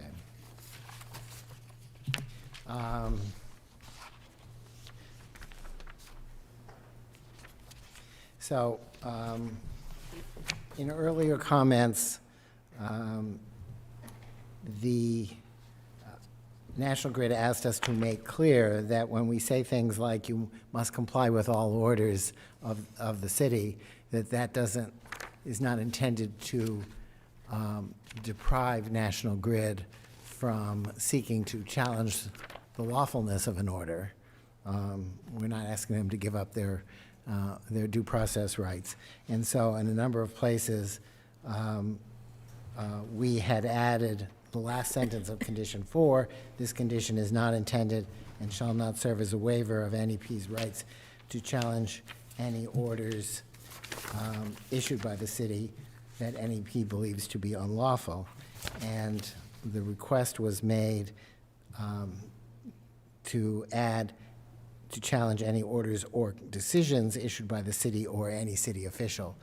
That struck us as being implied and therefore harmless to add, and so we would recommend that condition be changed in accordance with NEP's suggested language. I think for each one, we'll give you our thought on it, but then if there's anyone who wants to ask a question, we should stop and take those questions. Councillor Houseman. Yes, if I may, I believe there are multiple places in the conditions where National Grid has used the same or essentially the same language, indicating that the listing of the condition does not necessarily imply that they waive a right to appeal that condition or some aspect of it, correct? That is correct. And my opinion, as a counselor, going through what they submitted, not Sunday, because I haven't seen that, is that in all places where that shows up, it's perfectly appropriate and, to me, acceptable as a counselor and as a counselor who happens to be a lawyer. My question to you, Mr. Mayor, Attorney Mayor, is do you have any issue with it as a lawyer representing the city council? I think in all places, in my opinion, it would be acceptable, and I guess I'd be interested in the city solicitor's opinion on it as well, so that as we go through these conditions, we don't have to repeat that every single time. Yeah,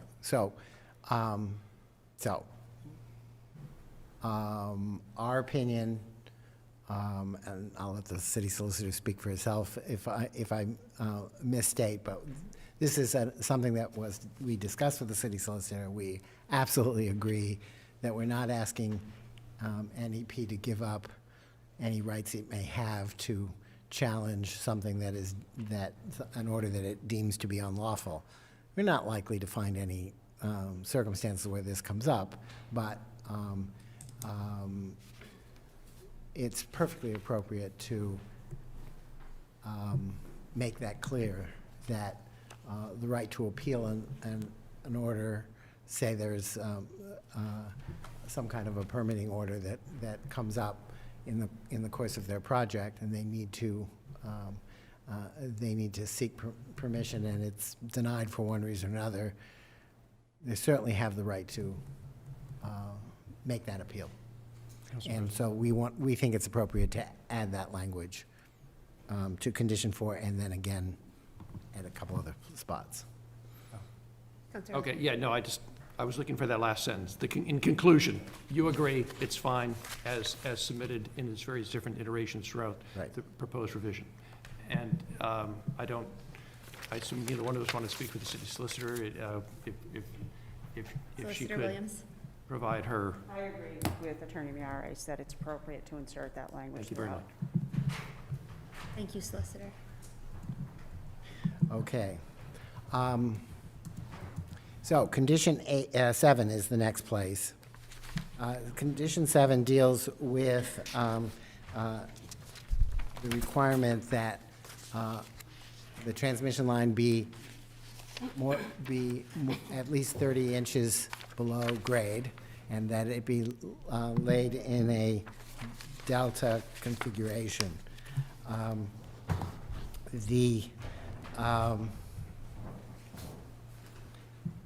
Everyone agrees, at least I think everyone agrees, that the delta configuration, which is essentially like this, can't be maintained as you get close to a manhole, or sometimes they're referred to as utility access holes. So we had attempted to capture that exception,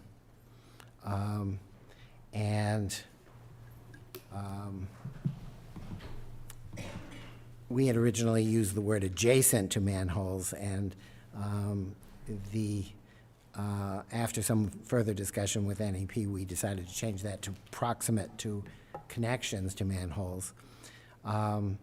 What NEP is proposing here is that to have a further exception for areas shown on the plan. And before we make a recommendation to you about that, I guess we'd like to hear something from National Grid about whether there are areas that we otherwise have not known about that in fact show on the plan that either the delta configuration is being deviated from, or the 30 inches are being deviated from. We thought we understood that it was only in areas proximate to manholes, but we think we should pose that question to National Grid. Thank you, Mr. Miyares. Is there a member from the National Grid team who could respond to that question?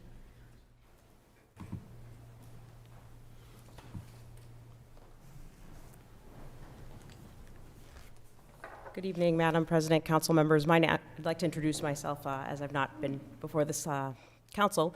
My name is Marissa Pizzi. I'm an attorney at National Grid, and Attorney Riley could not be here this evening, so I'm here in his place. With respect to condition 7, it's my understanding there are, shown on the plan are the areas proximate to the manholes where we will not be maintaining a delta configuration, but there are also other areas shown on the plan not proximate to manholes, again, where we will not be maintaining a delta configuration. And so we would ask that the condition reflect, similar to the language incorporated for the 30-inch burial depth, that there be an exception for those areas shown on the plan where we will not be maintaining that delta configuration. Councilor Houseman.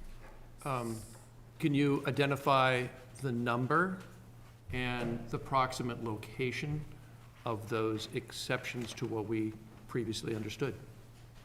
I'm going to bring up our project manager, Mr. O'Leary, to address that question. Thank you, Tim O'Leary, National Grid on the council.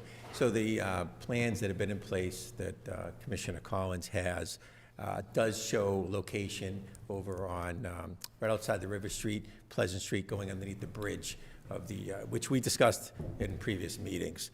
That does have a configuration at the flat as we come out of our River Street yard, going underneath the bridge, River to Pleasant. So that is on the plans, and that's been, which have been approved and has been submitted in a couple of versions, both versions. So that one other location other than proximate to the manholes? Yeah, we also have a location on Congress Street, due to, we have to go underneath the tracks from, on Congress, right before the swing onto Wellman Street. So there's a determined factor that we may have to, for that short distance of going underneath the tracks, go to that proximate depth to where the conduit is now at 30 inches. And those two are the only others? Those are the others, and they are on the plan and profile drawings that the city has. Okay, and rather than general language, why not simply specify those two so that we can be crystal clear that those are the only exceptions to what is presently listed? Would there be any objection to that clarification? And I guess if I I'm may. sorry. No, I Yes. would just like to add on to, you anticipated my question. It looks to me like in condition 7, one of those was already specified specifically. So I guess I have the same question as Councilor Houseman. Why not just specify both? And why overly generalize the language if it was specified about Pleasant Street?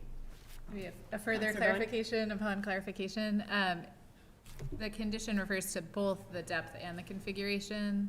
So are you saying that those two spots are both a lesser depth and a different configuration? They're in the different configuration as well as they're right at the 30-inch depth. Our intention, obviously, is to go delta as much as possible, but those two locations, due to the proximity of where we come out of the ground, and then where we're going underneath the railroad tracks, very delicate construction in those two spots. Very short in duration. So I think Councilor Houseman's question hasn't, I don't want to speak for you. Your Oh, no, question please go seems ahead. like it's still live. Yes, it is. I don't think we would have objection to identifying the locations, although I'd like to maintain the reference to the plan since it's the approved plan of record. So as long as there's some reference to the plan, I don't, similar to what we did, I think, earlier in condition 7 where we added in the parenthetical, I don't think we'd have an objection to adding that to this condition. Mr. Mariars, Attorney Mariars, does that work for you from advice you would give us?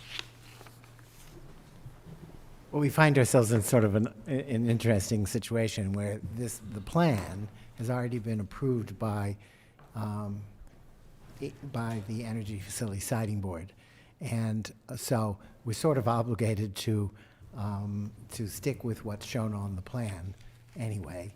So I think it's absolutely makes sense that you know what you're approving, and so making the, adding something to the parenthetical that identifies the two locations where there are the delta configuration and the 30-inch depth are being deviated from makes perfect sense to me. So, and putting it in the parenthetical, Brian, do you have a different choice, or do you think that's where it goes? Okay. And if I may, Madam President, it really should say "and only" or something to that effect, so that it's not simply a listing, it's. So instead of saying "for example." No, not "for example."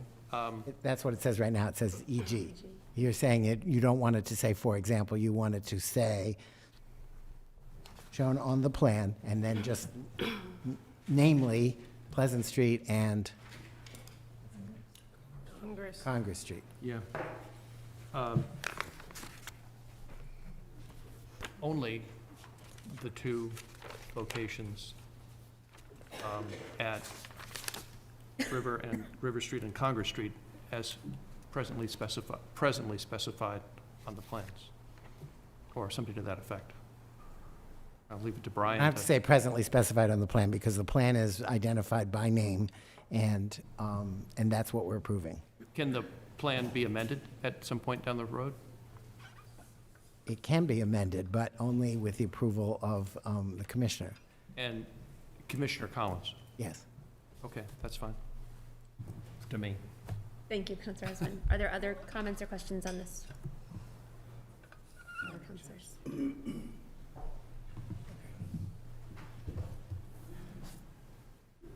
Okay, yes.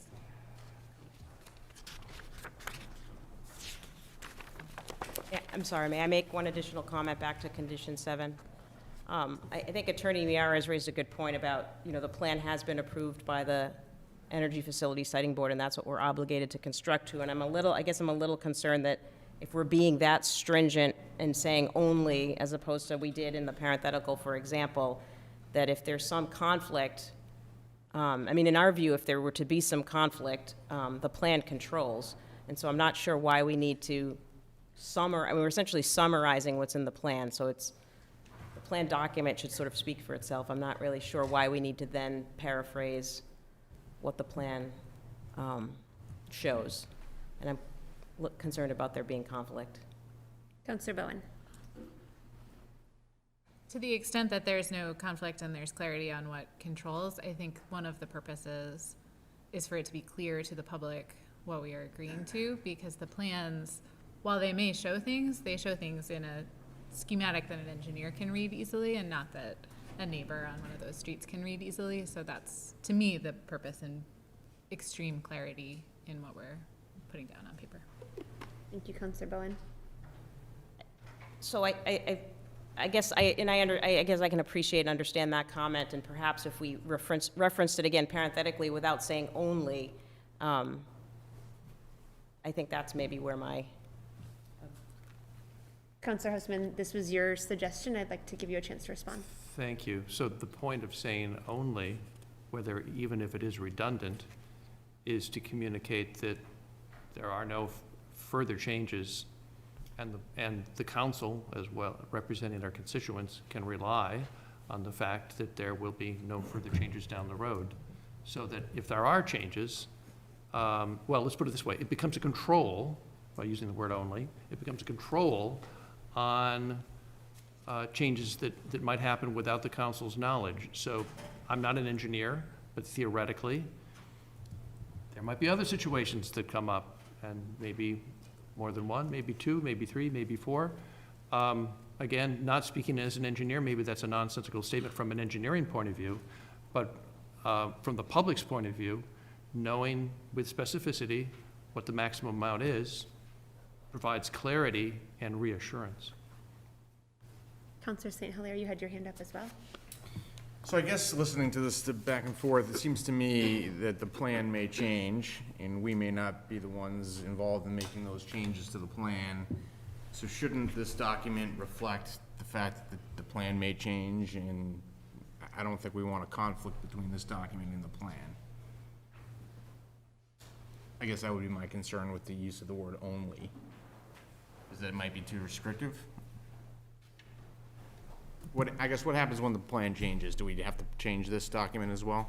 Mr. Mieri, so I'll direct that question to you. So no.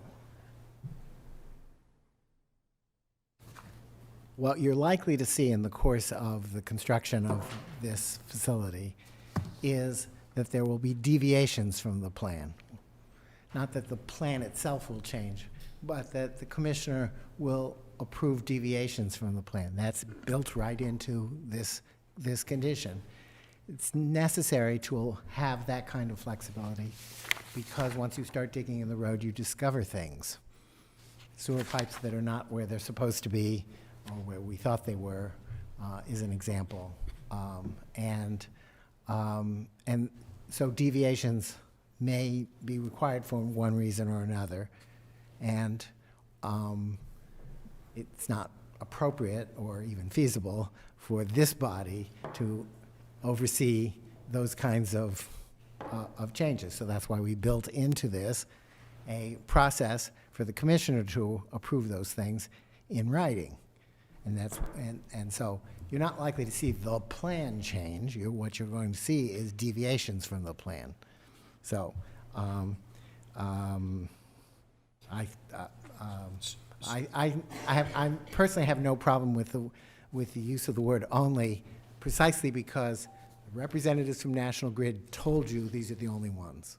And you know, if it turns out that there's something else in there that we have not observed and it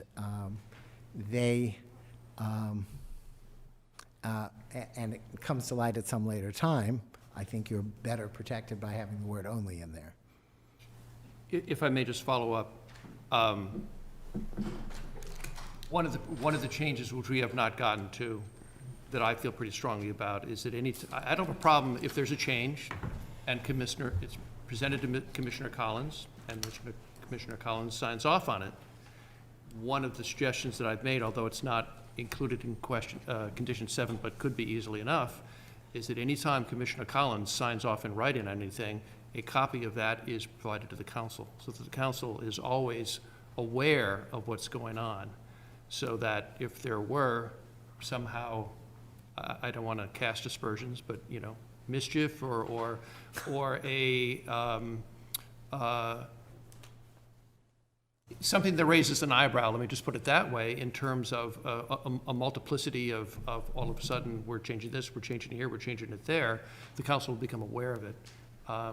What we would do at that point, I'm not sure, but at least we in the public would be able to track and monitor those changes. So I'm not sure I follow your question. You're fine with saying only, notwithstanding counsel from National Grid, and you think that that makes sense to stay with, and it does not pose an issue for the objection or the concern raised by Councilor St. Hilaire. Is that correct? That's correct. Okay. Councilor Bowen. Thank you. Moving slightly from that point, the written approval of deviations from the plan is something that's really important to me, and it sounds like to other councilors as well. And it appears that that's one of the late-breaking proposed changes in this version that we're just seeing for the first time, to change that language from determines in writing to agrees. Could you speak to that?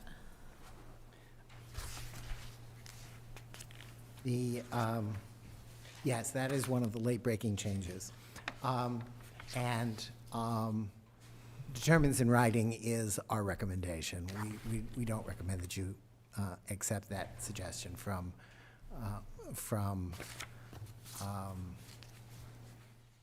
National Grid. This is a determination that needs to be made by the commissioner. It's not a negotiation. It's just a determination. Thank you, Councilor Bowen. So, Councilor Houseman. if I may, I know we're going to get to this, but I would just like to read, to articulate what I was talking about, which you can see at the top of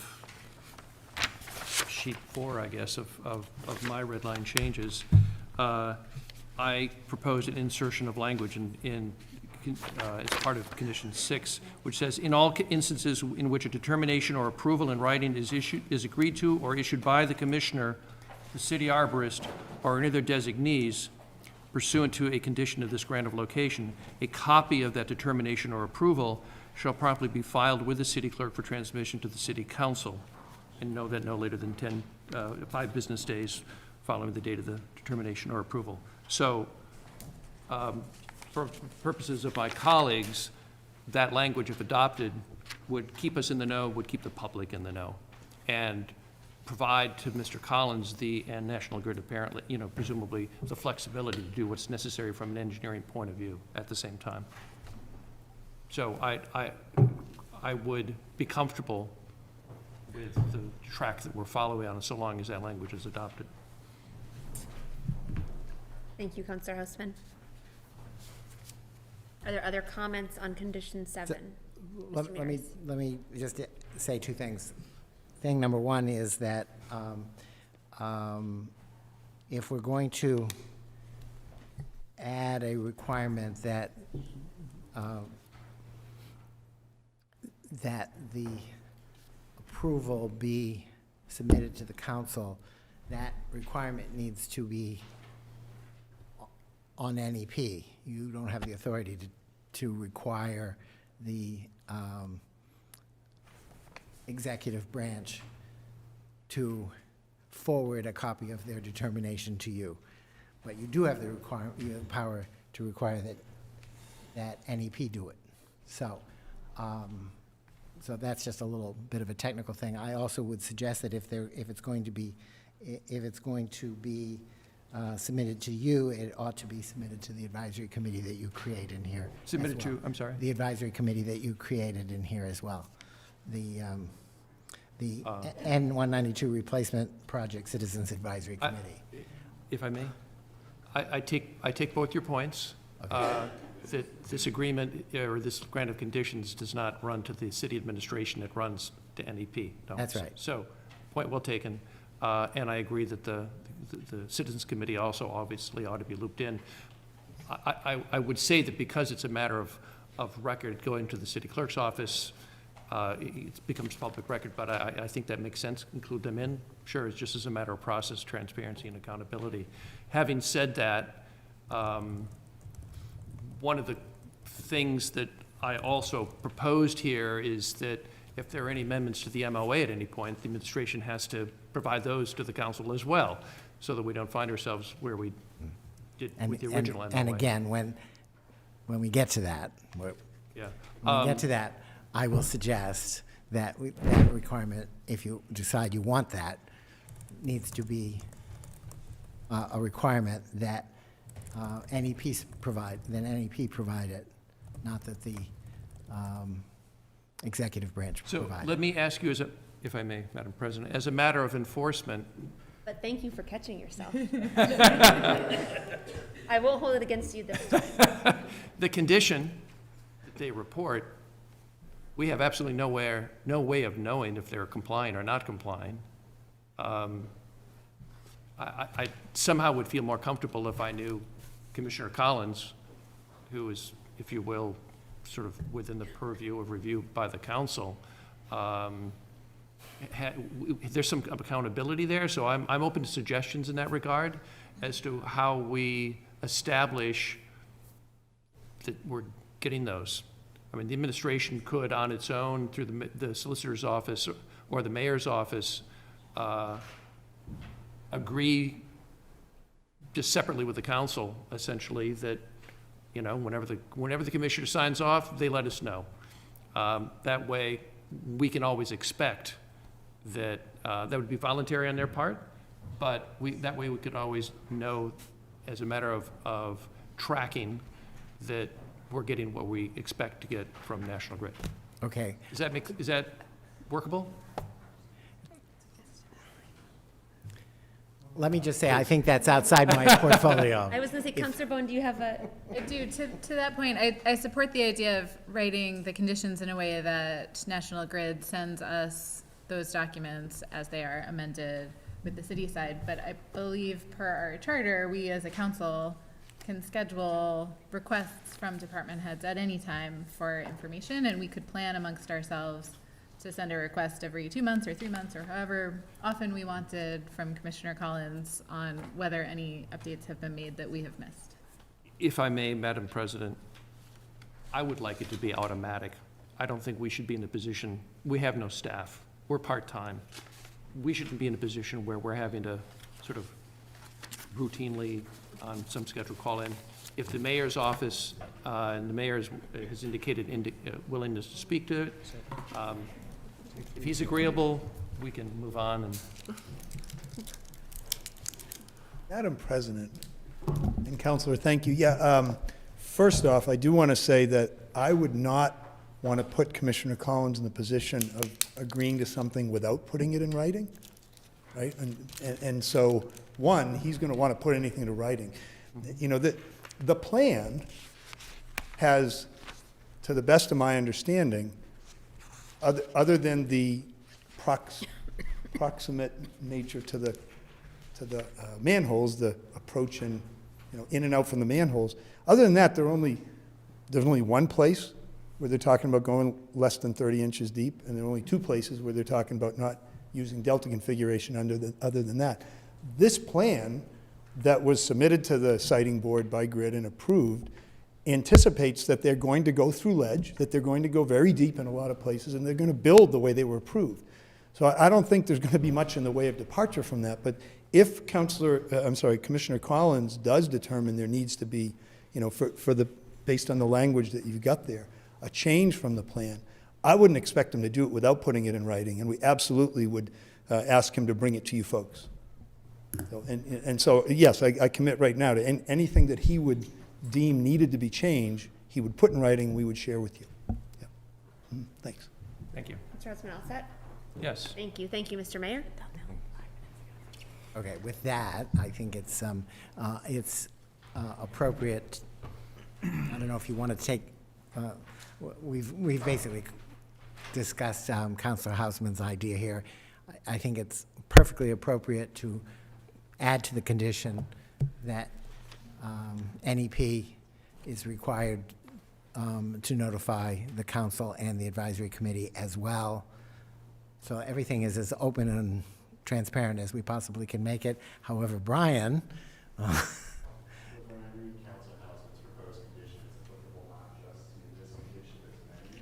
I would suggest taking that out and putting it as a separate condition at the end so that it's clear that it's sort of an omnibus condition that applies to every approval. I don't know if that makes sense. I have no problem taking carte blanche, that whole section and making it a separate condition. That's fine. So in other words, removing it from condition 6 and giving it its own number. Yeah, exactly. Yep, that's fine. Okay. Yes, yes. Okay. All right, and finally, on condition 7, the sentence saying that the condition is not intended to serve as a waiver of NEP's rights to challenge. That sentence that we talked about in condition 4 is also suggested for condition 7, and we've already indicated that we think that's appropriate.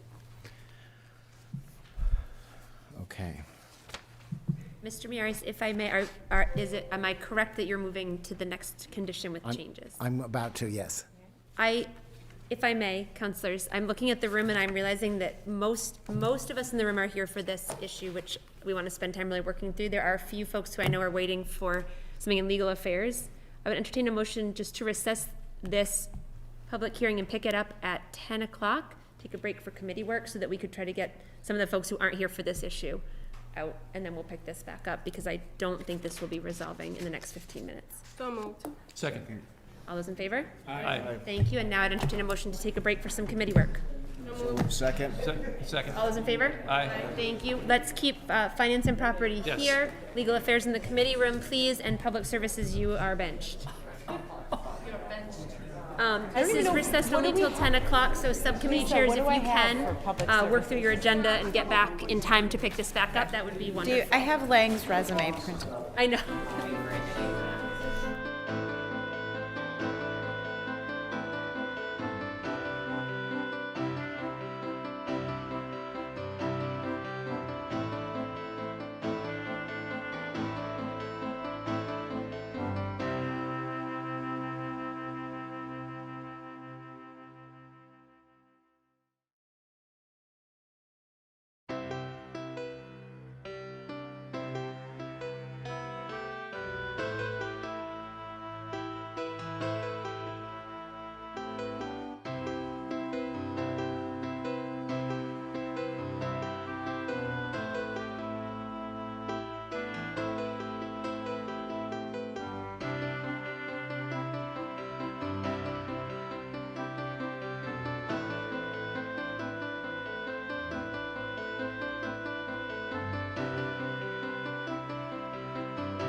Call to order Finance Committee, Subcommittee on Finance and Property.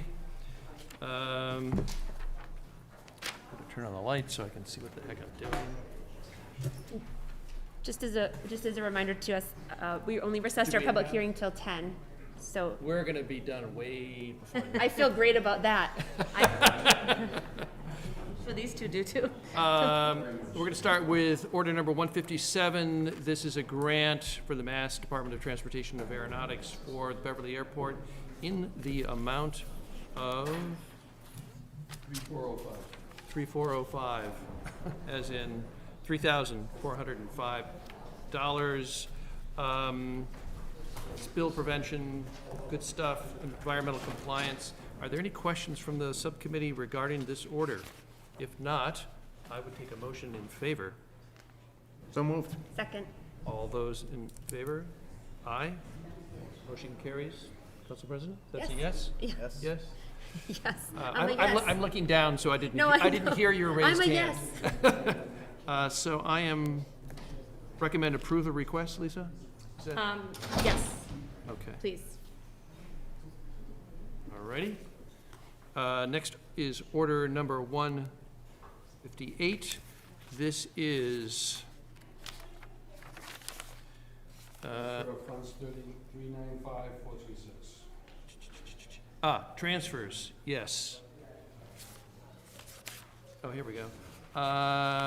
To realign fiscal year 2022, aligning the funding within our operating budget, which we discussed fulsomely earlier this evening. I'll make a motion to approve. Second? All those in favor? Aye. Aye. Motion carries 3-0.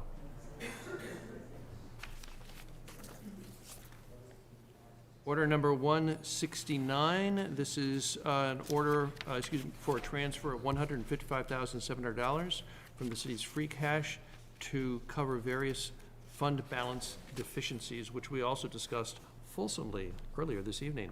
Want to make a motion to approve? Second? Moving right along.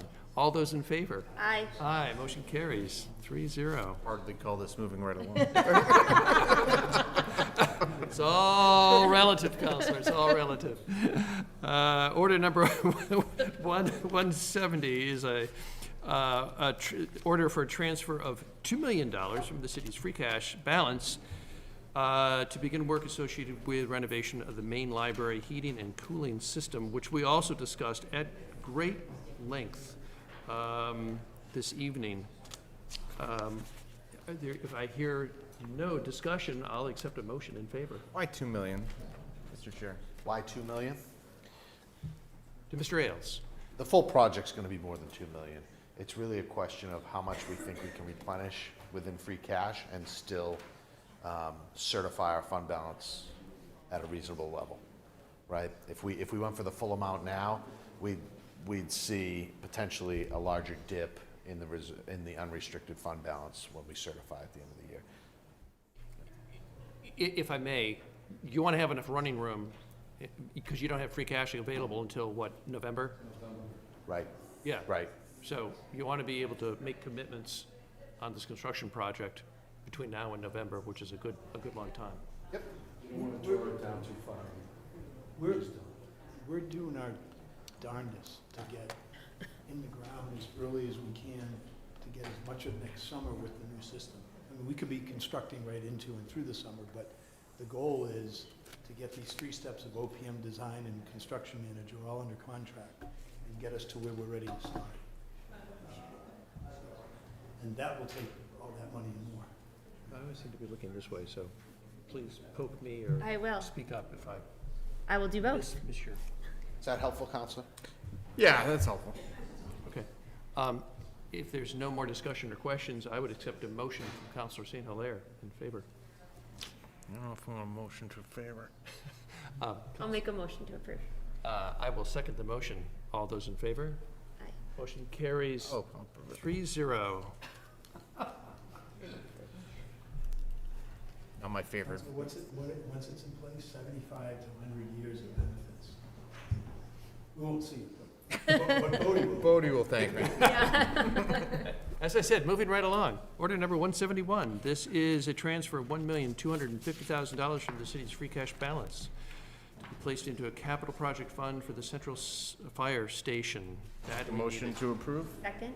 All those in favor? Aye. Aye. This is order number 172, a transfer of $50,000 from the city's free cash fund to perform an array of work to evaluate, plan, and document various aspects of our cemeteries. Make a motion to approve. Thank you, Counselor. And although questionable humor coming from the chair, but I will second the motion. All those in favor? Aye. Oh, that's at least 2 votes. Okay, 3-0. I'll make it a hat trick. Okay. Patrick, like that. And is that it? Motion, yep. Are we doing 182 or no? We could try to drag this out until 10 o'clock if you'd like, Council President. Is 182 written We're out? 10 minutes of, You should are we have still? it. What's 182 182? is a grant from DMH, 200K for Beverly Oh, Police Department. Is that- it should be on your- Where is Your my pile? copy? Here we go. Yes, that is correct. No, we're gonna wait till tomorrow night. No, there's no, did you- there's did no you- match to that. It's just a straight up You- grant, Great, right? yeah. Financial Oh, property. Mr. Perry, I think you're thinking of order 189, which you're correct. We're going to set that Financial public hearing property. tomorrow night. What about No, I the, had what the about same the thought as grant, order 182, $200,000? Did we already do that? Beverly Police No, Department. that's what was Councilor Hilaire was saying. Oh, I'm still catching up. Where did we end up? We're at 182. 182. Okay, do I have it here? It should be. Oh. It's from Yeah. tonight, I guess this is it under right here. communications from His Honor the Mayor. Do we have one of these cover sheets for 182? Do No. you mind if I mark it up here? Yes. You I'm do? going to mark it over here. Oh, okay, all right. This is a grant, this is great stuff. A grant, not an editorial comment, $200,000 for the Community Impact Unit to help deal with mental health issues as they go about the course of their business. Are there any questions or comments? If not, I would entertain a motion to approve. So moved. Second? All those in favor? Aye. Aye, motion carries 3-0. And 182, I think that's it. is there 189? Let's see. 189 is set a public hearing, but since we are still collecting a quorum, we'll set that public hearing tomorrow night. Got it. And it Can I will- ask through you, Mr. Chairman, of the...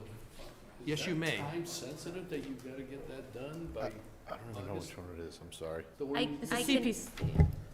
I can give you an answer. My understanding is, yes, it's coming from the CPC. There is somewhat of a time component attached to it. However, August was given as an acceptable time frame to be able to do that. I'm just wondering, on your behalf, can you take it up in September, like 2 or 3 weeks later, as opposed to dragging people back from their vacations? That's why I was asking the question. My understanding is that, no, it's more time sensitive than that, but just Okay. there's some flexibility for the council to take it up. This is what we're trying to work out through August, in August sometime. It's the order 189, it's the out-of-cycle funding for the Yeah. CPC. Yeah. I just hoping you get a quorum, you may have an issue. If you don't have a quorum, you're going to have to do it in September, you have no choice.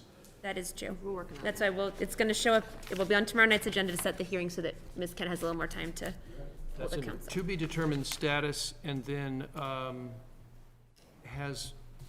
we don't take a position on 129, do we? No. We've already referred that back out? That's ordinance, yeah. Well, in that case, I won't touch it.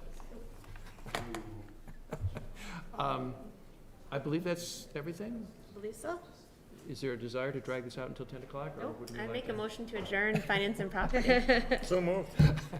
There's no discussion on that? All those in favor? Aye. Aye, motion carries 3-0. We are all We got set. a comical committee tonight.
Welcome back, local government fans and friends. So it is 10 o'clock, so I would like to resume our public hearing on Order 65. However, councilors, some of you just coming back in from your subcommittee meeting, we have a motion and a second waiting on Order 129. And we also have at least one person who's waiting just for that vote to be concluded so they can go. So I'd like to entertain a motion to recess Order 65, just 5 more minutes so we can take care of that. So moved. Second. All those in favor? Aye. Thank you.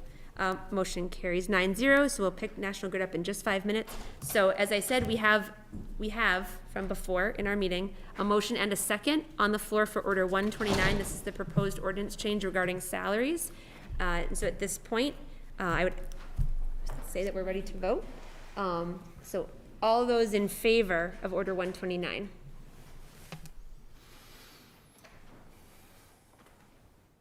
Thank you. All those opposed? Thank you. So the motion carries 6-3. Thank you very much. Now, I really wish I had estimated the time differently.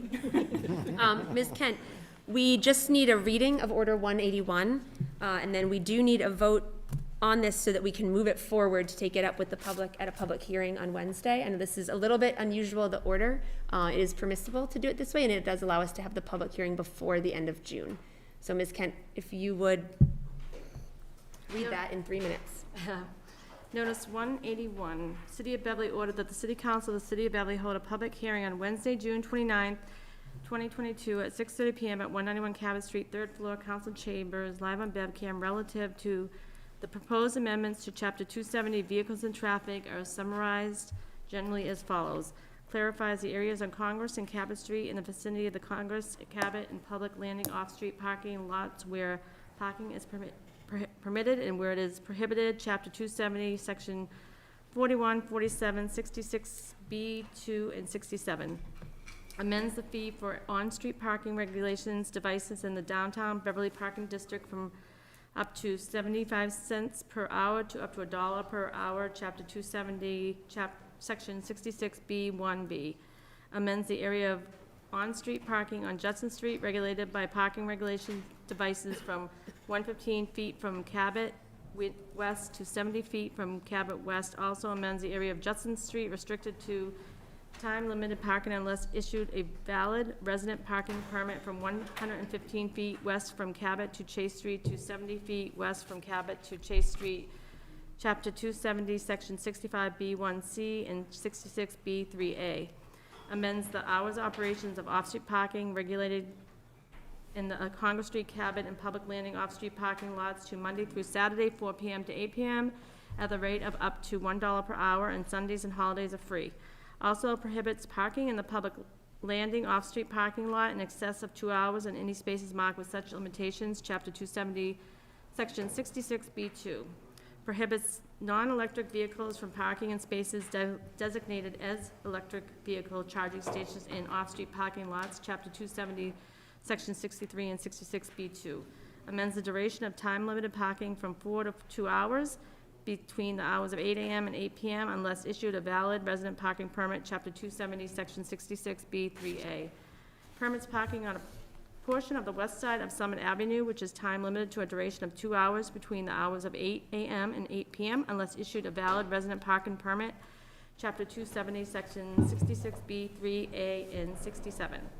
Adds the City Hall off-street parking lot to the downtown Beverly Parking District and permits public parking for non-City Hall business from Friday, 4:01 p.m. to Sunday, 11:59 p.m. The hours of operation of parking regulation devices in the City Hall off-street parking lot are Friday, 4 p.m. to 8 p.m., Saturday, 8 a.m. to 8 p.m., Sundays and holidays free, Chapter 270, Section 61, 66B. Prohibits parking on Greenwood Avenue from Webster Avenue to the entrance to Beverly Commons and from Common Lane to the entrance of Beverly Commons, Chapter 270, Section 41. Prohibits parking on Stone Ridge Road on the east side until the cul-de-sac and on the inner side of the cul-de-sac, Chapter 270, Section 41 and 43. The full proposed pamphlet will be available in the city clerk's office Monday through Wednesday, 8:30 a.m. to 4:30 p.m., Thursday, 8:30 a.m. to 7:30 p.m., and Friday, 8:30 to 1 p.m. Also available on beverlyma.gov on the city calendar on June 29, 2022, the city council agenda. Ordinance to take effect upon publication and final passage. Thank you, Ms. Kent. You made it. You made it through. So, councilors, this is for a first vote to move this forward to a public hearing with the reminder it does not solidify what your final vote would be. Is their motion to approve? So moved. Second. Thank you. All those in favor? Aye. Thank you. Motion carries 9-0. And a reminder that we'll take that up with a public hearing on Wednesday, the 29th, 6:30 p.m. Thank you, Ms. Kent. So thank you, everyone. We're going to pick back up with our public hearing on order number 65. Thank you, everybody. That was helpful, I think, to be able to, now we really have this as the major item left. And so for other folks who were in the room with us, I think that was helpful to move us to where we're focusing on this. I should have said at the beginning, since this is a continuation of a public hearing that's been going on, we've been together for a while, that as many people in the room do know, we're at the point now where we are no longer actively taking public or outside comment except by direct request of the city council, and I should have made that clear at the start. With that, Mr. Miaris, I believe you were about to move us on from condition 7 when we left off. Yes, indeed, I was. So the next condition, the next change is in condition number 9, which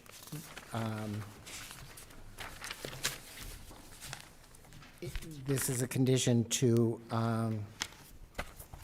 that says that if NEP desires to install facilities in any location that's not on the plan, no matter the reason, it cannot do so until it receives written approval from the commissioner or a designee thereof. And we said based on a finding that the change is needed to accomplish or to avoid an unsafe condition, and National Grid suggested that we say based on a finding by the commissioner or a designee.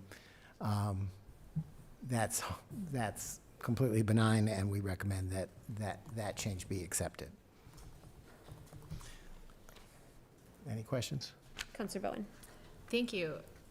I agree that change is benign, but I'm curious about the previous changes that we received on Friday that strip out some of the specific conditions that would be considered in that and replace it with just being in the public interest.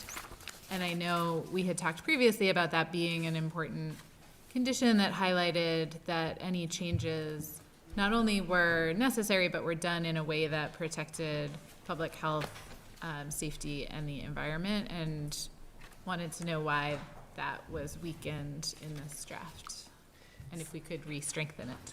So the answer to that question, that was based on earlier comments received from National Grid, and Mark Riley persuaded us that the little decision framework that we had A, B, and C was probably too rigid and didn't actually capture all the things that the commissioner might actually want to take into consideration. And so he suggested, and I think we were persuaded, that it is better to simply make it a finding that the change is needed to accomplish the purpose of the project or to avoid an unsafe condition and is in the public interest. So there's, the first part is an or and the second part is an and. But that is a, what we were trying to get at here is the commissioner can't just say approved, he needs to say why he approved it. And we were persuaded that maybe we're not smart enough to think of all the possible reasons why something might be needed. And so we better write it more with more flexibility so that the commissioner can actually say the real reason instead of having to force his reason into a decision framework. So it would be, that was the reason for our change, our suggested change. Thank you. Thank you, Councillor. Other comments or questions on this condition from the council? Oh, actually, Councillor Bowen. sorry. I Nope, did have go ahead, another please. question, which was, and I'm just trying to find the original piece. The one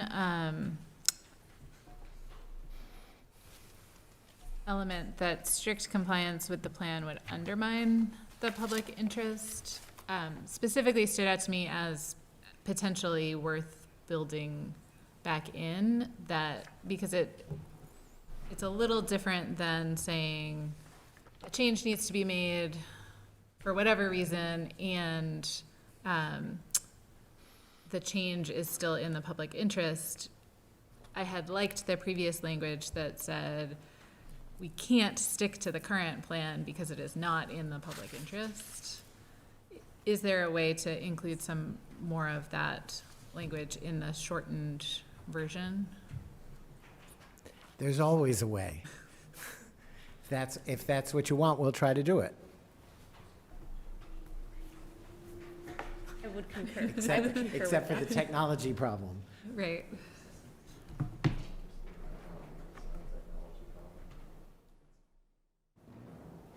Computer's bedtime. Oh, it's back.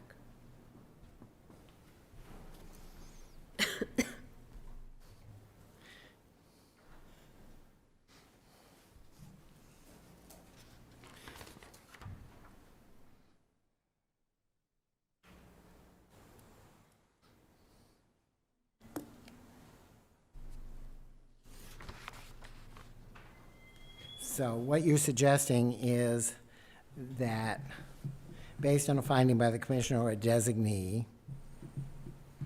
that strict compliance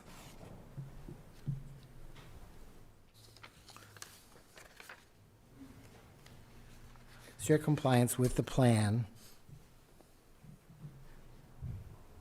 is not in the public interest, or would not be in the public interest, that the change is needed to accomplish the purpose of the project or to avoid an unsafe condition, and is in the public interest.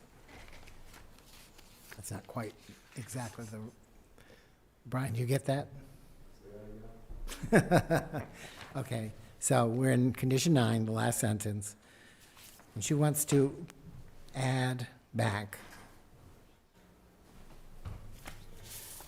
So, finding by the commissioner or designee that strict compliance with the plan would not be in the public interest, and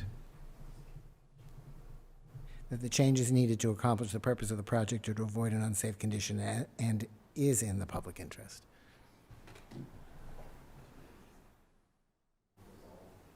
I guess it's, if I may. Councilor Bowen, please. I think if you add back in that piece, it's then followed by, and the change would accomplish the purpose of the project or avoid an unsafe condition and is in the public interest, something to that effect. And the language at the end, and is in the public interest, you want that to stay or go? I mean, it's essentially saying that there is a finding that sticking with the plan is a problem and that the change is good.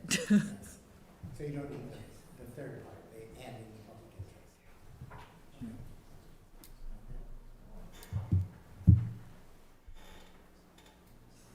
No, we do. You want We the do public want interest. I think there's no Third reason part. to remove the public interest. I think we do want the public Right. interest. Yes. Okay. Good job, team to my But left. then it's not that the change is needed, it's that the change would accomplish, right? Because of that structure. Okay, except she doesn't want is needed, she wants would change is needed to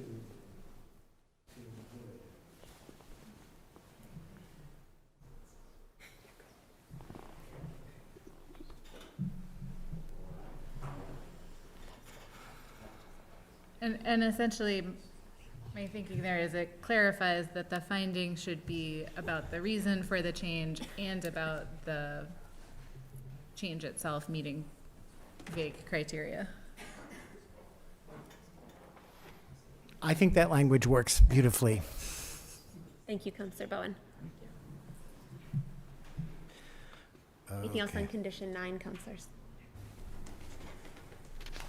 Thank you. Okay, so the next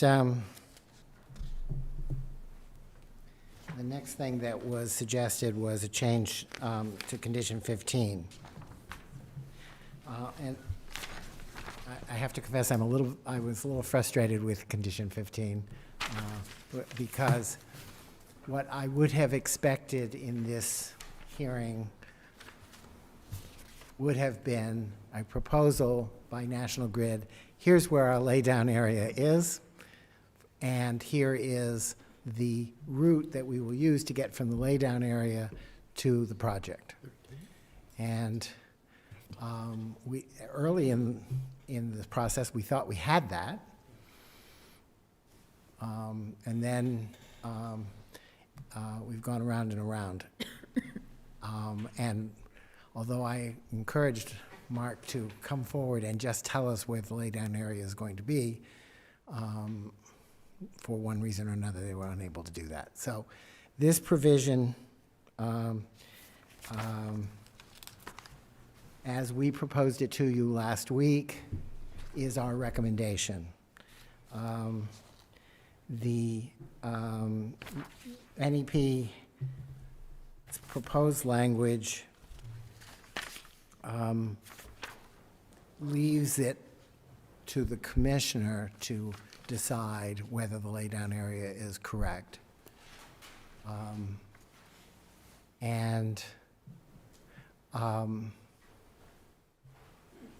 If that's the council's preference, we can easily do that. Structurally, the location and the route of the location of the laydown area and the route to it would normally be a subject of this proceeding, and therefore would be subject to your approval. But if the council's preference is to allow the commissioner to make that decision instead, so you don't have to hold another public hearing at some time in the future, speak and we shall make it happen. But your recommendation, I see you, Councilor Crowley, I just want to clarify, if that's okay. Your recommendation is that we maintain the language as originally written. We think the language that we proposed on Friday is superior to the language that NEP proposed. But changing the identity of the decision maker is a separate question. Councilor Crowley. I just want to remember back, correct me if I'm wrong, wasn't originally talked about they were going to do, there was no laydown going to be needed in Beverly and that you were going to have a location in Peabody? And you were going to truck everything in from Peabody?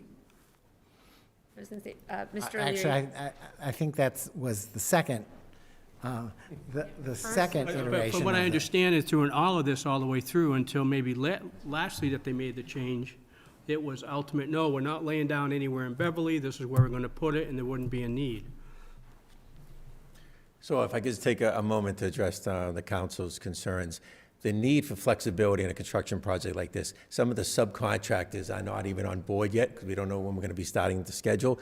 The intention is to have the flexibility of if there's a short-term lease that's needed 18 months or 24 months from now for a certain portion of the project in and around the railroad or in and around where the submarine cable is, that we have that flexibility to work. Projects like this have interchangeable parts and interchangeable contractors that come in.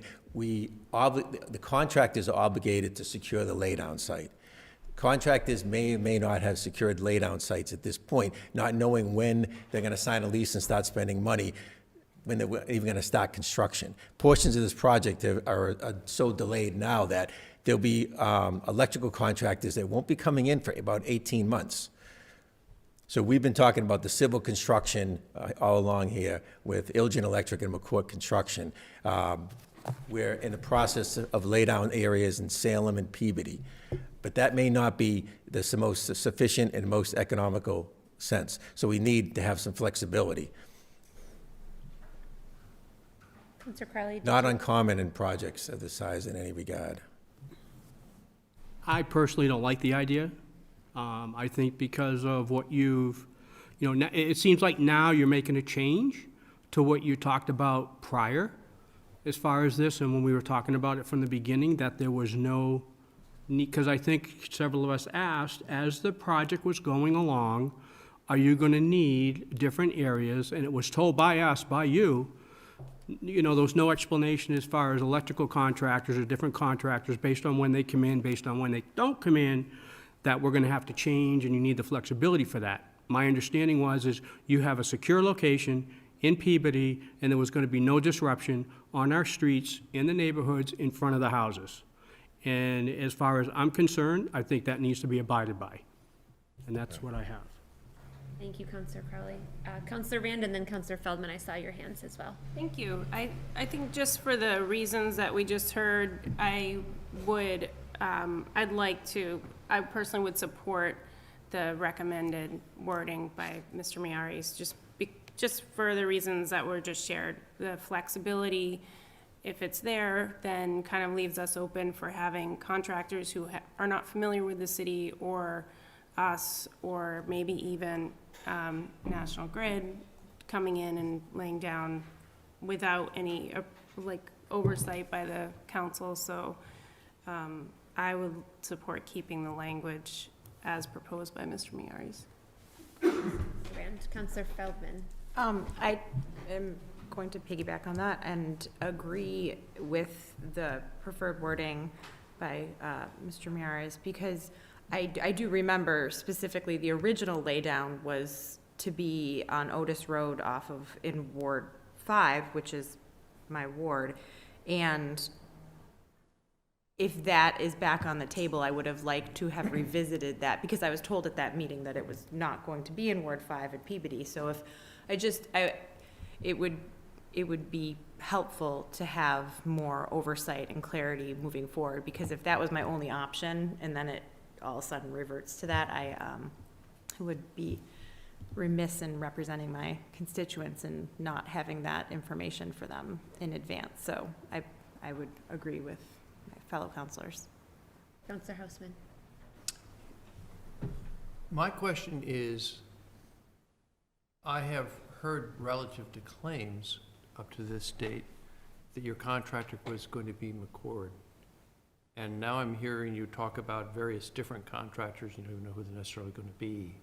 Can you clarify whether there are going to be multiple contractors, whether McCord is definitely in and there'll be lots of others, or just give me some clarification around that, because it's an important relative to this whole piece about claims, but you've raised it in this instance.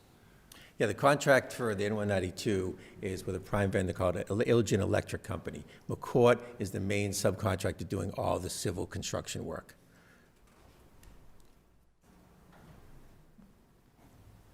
I'm sorry, can you say that again? So the N192 cable replacement project, the prime electrical vendor is a company called Ilgen Electric Company. Yeah? Their main subcontractor doing all the civil construction work in the street is McCourt Construction. So they've been involved all along. So I hear a certain ambiguity as to whether or not the contractor actually would be McCord. You're saying that's their main subcontractor. You're not saying that's their only. Are you saying that there's a possibility that the contractor could be, in fact, at any point, someone other than McCord? In the streets of Beverly, McCourt Construction has a subcontract. There are certain pieces of this project which we've been forefront with all along, that we have work in outside of Beverly on the Veterans Memorial Bridge, that we have to bring a specialized vendor in to do that work attached to the bridge. On our River Street property, as part of this project, we have a specialized vendor that will be coming in to do, we call it jack and bore. That'll not be in this, that'll be coming out of the property underneath River Street onto Pleasant Street. McCourt will be working with them, but they have to bring in some specialized equipment. They'll be overseeing all that work, but there'll be other companies involved working underneath McCourt. Okay. So sometimes you need to bring in specialized equipment that the vendor, or specialized personnel that the vendor doesn't have on its staff. So thank you for that clarification. Let me just summarize to make sure I understand. McCord will certainly be the contractor doing this work. There may be other subcontractors working with McCord as well, correct? Correct, yes. Okay. And when we get into the issue of claims, then we'll revisit this. Thank you. Okay, you're welcome. And if I just have another moment, there was no intention to perceive that lay down areas are a huge concern, a traffic impact, the carbon footprint impacts everyone, right? So Otis Street was something we were pursuing right along. And that property for our contractor, McCourt, did not work out. They have a property that they'll be utilizing in the next town over. Those are facts. But as the construction grows, the flexibility of having equipment and employees and workers not to cause more traffic or more congestion on the Beverly roads, we certainly don't want that. We'll feel the impact of that every single day as well. is to try to just have that operational efficiency of allowing the company to have some flexibility to possibly lease out property to a Beverly City business who's paying taxes, who might have the flexibility of utilizing that property, including our own property. We have multiple properties in the city as well. We would be very open to that. We would be discussing that. I think it was just the language of having that flexibility. Thank you. Councilor Bowen, I saw your hand, and I do want to mention, it sounded to me like, by and large, these other comments notwithstanding, the council was expressing an inclination to go with the recommended language for Mr. Miaris. In light of the time, if that's the case, I'd be inclined to move us along with that as our decision, but Councilor Bowen, you had your hand up. Yes, I agree with that. My question was just a quick follow-up to Councilor Hausman's line of questioning there. And Mr. Miaris, if you could just confirm that throughout the conditions that we have here would apply regardless of the contractor or subcontractor. So things like the rodent management plan or dust management plan or stormwater plan that were submitted with McCourt's policies and procedures, all of those things would carry through to further subcontractors? Yes, the grant of location is being issued to NEP. They're going to be working through a general contractor, as I understand it, and a number of subcontractors, one of which is McCord, but there will be others. The requirement to adhere to this falls on NEP. If they then turn around and say, well, we want our contractors to follow this, that's fine, but your enforcement would be against NEP, not against the subcontractor. Thank you. Mr. Miaris, it seems to me that the inclination of the council is to go with your recommended language. Okay, always glad to have my recommendations accepted. From the commissioner. Okay. All right, condition 17, we added at the suggestion of the commissioner, the language including all sewer laterals up to the outside of the structure, service, or as far as practicable. So this is about doing a closed-circuit interior video recording of the sewer system, and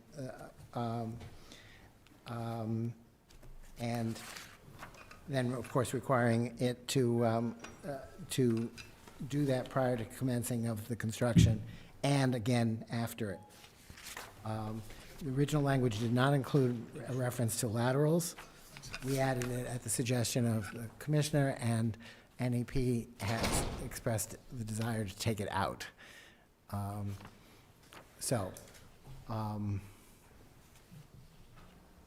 We think it's completely appropriate to follow the recommendation of the Commissioner of Public Services, and so I would suggest that the language be retained. Any comments on that, councilors? So general nods of affirmation. It's 17 or 18, depending which version you're looking at. Okay.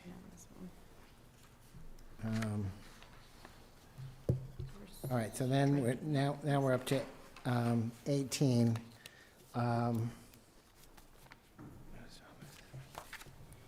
Mr. Miaris, Yes. I apologize for interrupting you. Just Councilor Feldman, I think you were asking. So I believe Mr. Miaris was suggesting that the language that was added that NEP asked to remove was recommended by Commissioner Collins, and his recommendation was that we keep it in because Commissioner Collins had recommended it.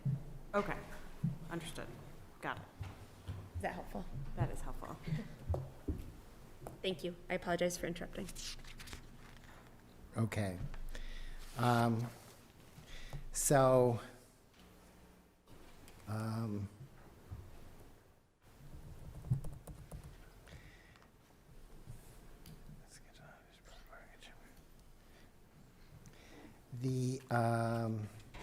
Brian, 18, that reflects our discussion, right?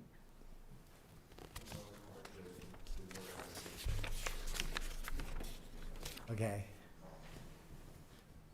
Okay, so first of all,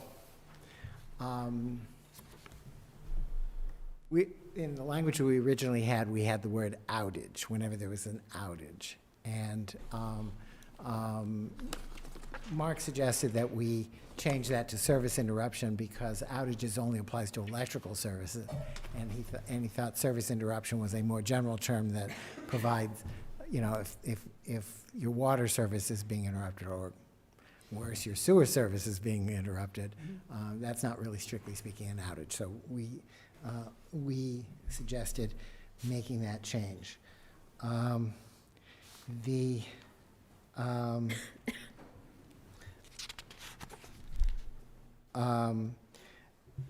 You may recall that the original condition said that they needed to provide 45 days notice. And we had suggested, and in our conversations with Mark, he pointed out that 45 days was a long time to expect to know in advance. So we redrafted this so that it basically says, if you know at least 7 days in advance, then you must provide the notice 7 days in advance. If you don't know 7 days in advance, you must do it as quickly as possible. We don't want to get in the business of having service interruptions on an emergency basis that can't be addressed quickly if they're needed. So the language that we proposed is, I think, appropriate. Councillor Houseman. Yes, Attorney Mariares, I agree with the proposed change to 7 days as set forth here, and changing outage to service interruption seems more favorable to our constituents. So I think the change to condition 18 as submitted is fine. Okay. My opinion. Ryan, did I overlook any changes? No. Okay. Good. All right. Condition 19 is one that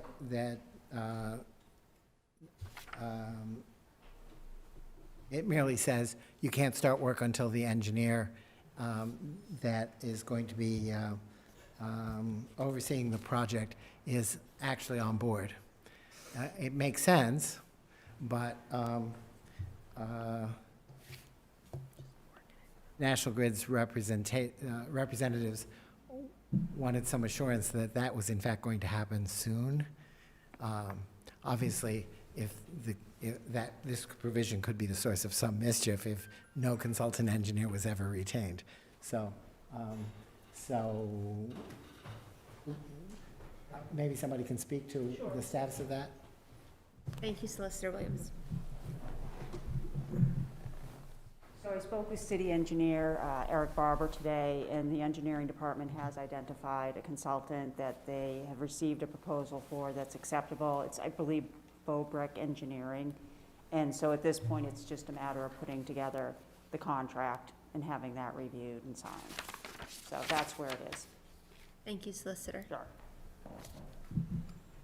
Councillor Bowen. Thank you. I know I had pushed hard for this one, and also had concerns about the procurement process for that consultant, and that it be in line with our recently renewed DEI commitments and best practice in seeking out qualified consultants to potentially play that role. So I wonder if there is a way to include language similar to what's in the MOA about on either side, sort of some of those items upon which other things are contingent having to happen within a certain window of reasonable time. I think it's a fair point, and so some language that would, say if 6 months have gone by and no consulting engineer has been hired, that the work can continue.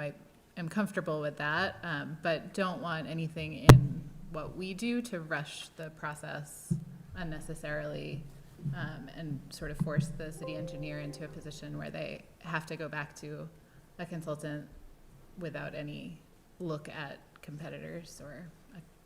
I know a competitive bid process isn't required in this case per procurement office, but some consideration of how the city is planning to approach contracts of this size, and I was pleased to see the size of the contract increase as well. Thank you, Counselor.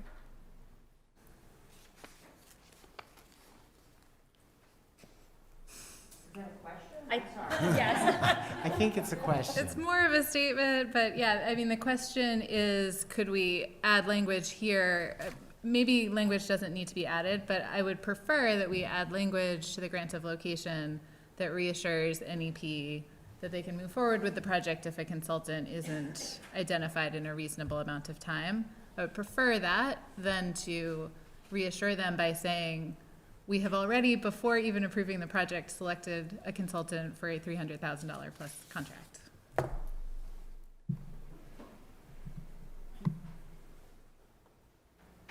So the question is, can we do that? Or? Well, I mean, So, lawyers are very good at adding something that says, that would say, until the city has retained the engineering consultant, or X number of days have passed from the issuance of the grant of location, whichever comes first. We can certainly draft that language if that's what you want. Counselor Rand. It sounds like the contract has already been awarded though, so I'm not sure that I think that would only, apply if something were to happen to that consultant, we didn't hire them and then went back out to bid for it. Is that what it sounds like it's already been decided. So I don't know if that language would actually create the situation that you're thinking of through you, President Flowers, Councilor Bowen. Yes. Councilor Bowen. Thank you. And yes, that's also my assessment. I think what I'm trying to voice is that it makes me uncomfortable for us to be relying on the fact that contracts are awarded in a way that I'm not comfortable with. That's, I think, part of what I'm trying to express. And I agree with Councilor Rand's assessment that adding language in this condition may not matter in that case or resolve that particular issue. Although, I guess the question I'll ask to Mr. Maris is, Councilor Rand, your assessment that potentially if that contract then were to change over or need to go out for bid again, I guess my question is, it seems that there's also no harm in adding Councilor Bowen's language, and it would then come into effect for any subsequent contract. Is that accurate? And Councilor Bowen, would that help with some of the level of comfort? Yes, thank you. And, really it's a reassurance to NEP. So having not been party to the conversations with Attorney Riley, I'm not sure how strong an objection that was and if it needs to be addressed in this way. So also comfortable leaving it as language was.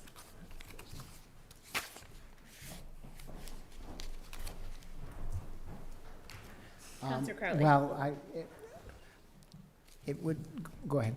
Just a quick question back and forth here. Is it, for me, I would rather leave the language as it is because honestly, I wouldn't want NEP starting or doing anything until I know the city's covered with our own consulting. So if for some reason something happens with the contract side that it doesn't work out and the city has to go back out and redo it, then I think they're doing their due diligence and making sure our assets in the city's covered. That's just my thought process, and that's why I would leave that alone. Council President? Interesting. If I may, through Mr. Marioris, through council to NEP. Is NEP willing to accept the representation of the city that they've moved promptly on this, and this is a moot point? Therefore, we can move on? That's acceptable. Thank you. I don't think we need to spend a lot of time on the language. I think we can move along. Thank you, and I think Councillor Bowen just noted your broader conversation. I think we could come back to is a broader one about how we award contracts as a community.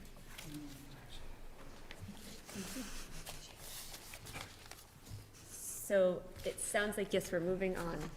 Okay. But I have now lost track of what number we were on. Wait, so next up is condition number 29. Ooh. That's like going away from this.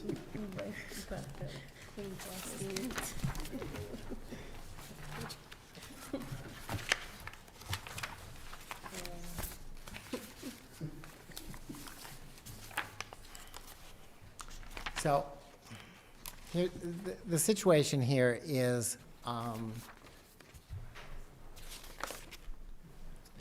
the contractor,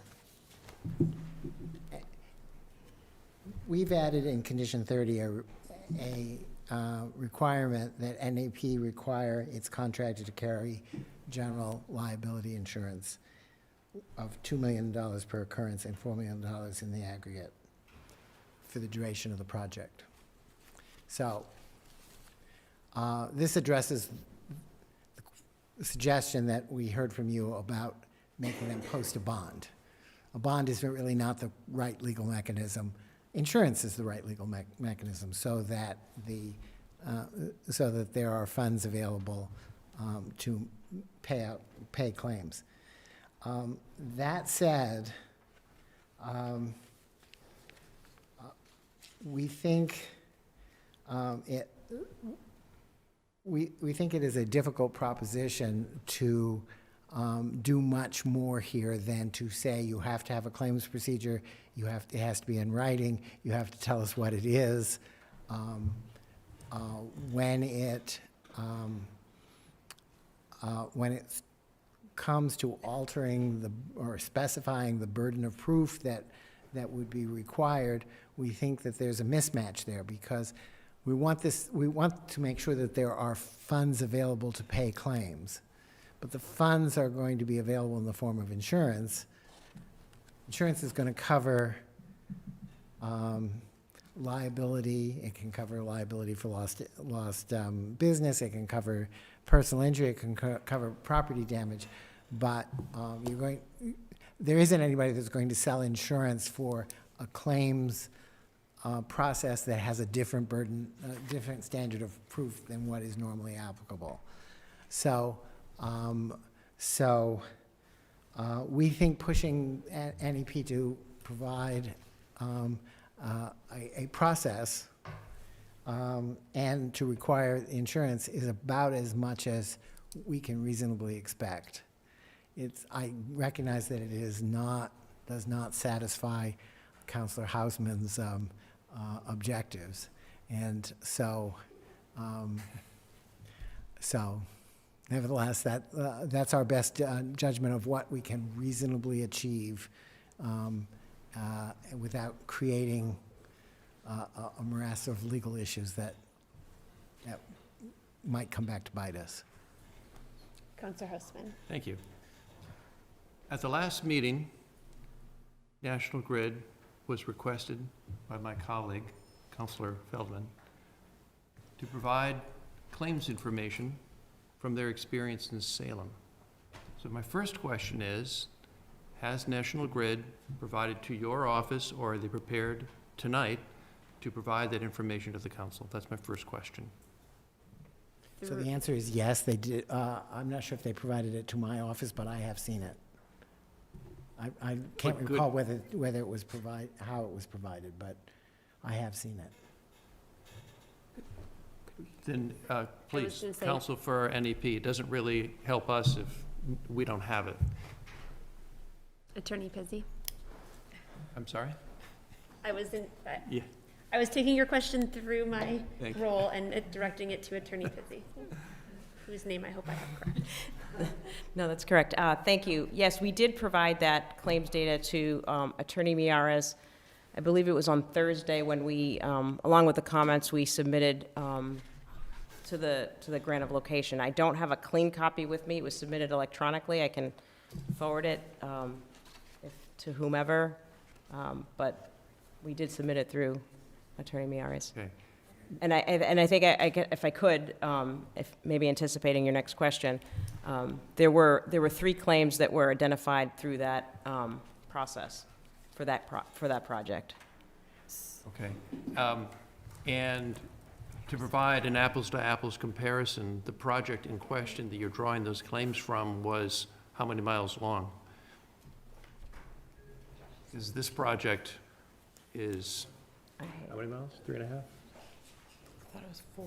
4 miles? Let's call it 4 miles. If your project with 3 claims was, half a mile long, that's a relevant factor. Councillor Husman, so you're directing that question to National Grid, is that correct? Yes. Councillor Husman, I was going to say, just for the purposes of keeping. Yes, I'm sorry. I was organized distracted, and fair yes. to everyone. So to National Grid, so Mr. O'Leary, it looks like you're prepared to answer. Yes, thank you, Council President. Thank you. The Salem job, which is very similar, but it was a shorter duration in miles. I wasn't part of that job, but from everything I could see, it was about 1.2 miles. This is obviously over a 3-mile project. So it's comparable to a degree. If I may, Same Council. construction type. Is the job that you were referring to the one that was done back in Salem in 2016, or the one that's being done presently on the Salem side as part of this project? No, the one that was 2015 to 2017 in Salem.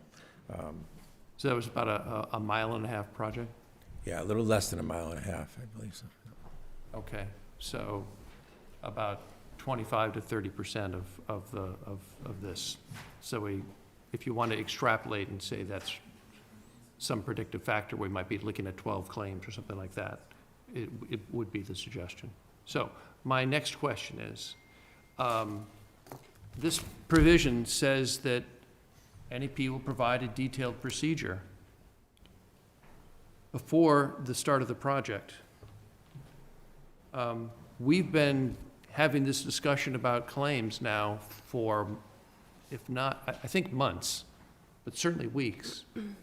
And so I would like to know why it is, if you've had experience with McCourt, and McCourt's going to be the contractor going forward, why are you asking us to sign off on a procedure that should be fully available for us to take a look at ahead of time, but you want to give it to us after we've granted the conditions? So we have been going around and around with this insurance here. You're correct, Councilor Hausman.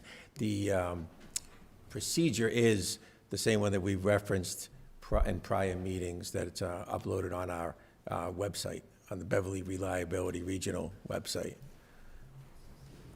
I'm sorry, you're saying that procedure's up on the website right now? Yes. And, I'm sorry, I'll let you finish. I'm sorry, Councilor, through you too. I was going to say, I'll reclaim control.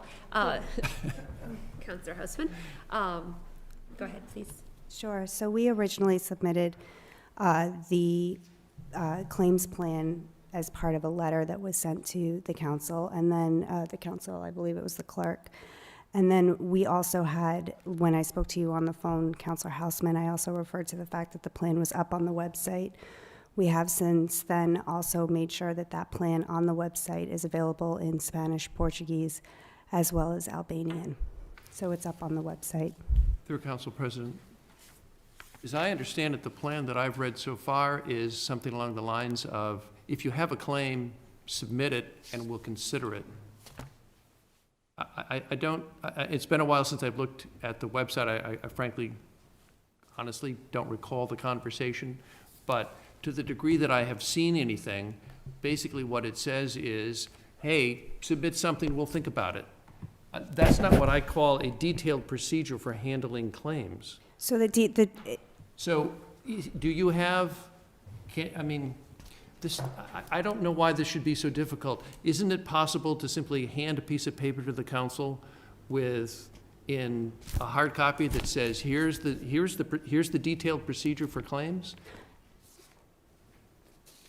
We submitted it electronically, and then what I will say is that in the document that's on the website, we do explain that in order to file a claim, there's multiple ways that a person can do that. It can be done via email. It can be done via a phone number. We give the direct contact for the claims process. And just like any other claims process, whether I was calling my insurance or whatever, they would say, okay, we'll evaluate it. And then, so we're not saying that we're not going to approve something, we're not being vague about it, we're saying there's a process to it. It has to be submitted and then evaluated.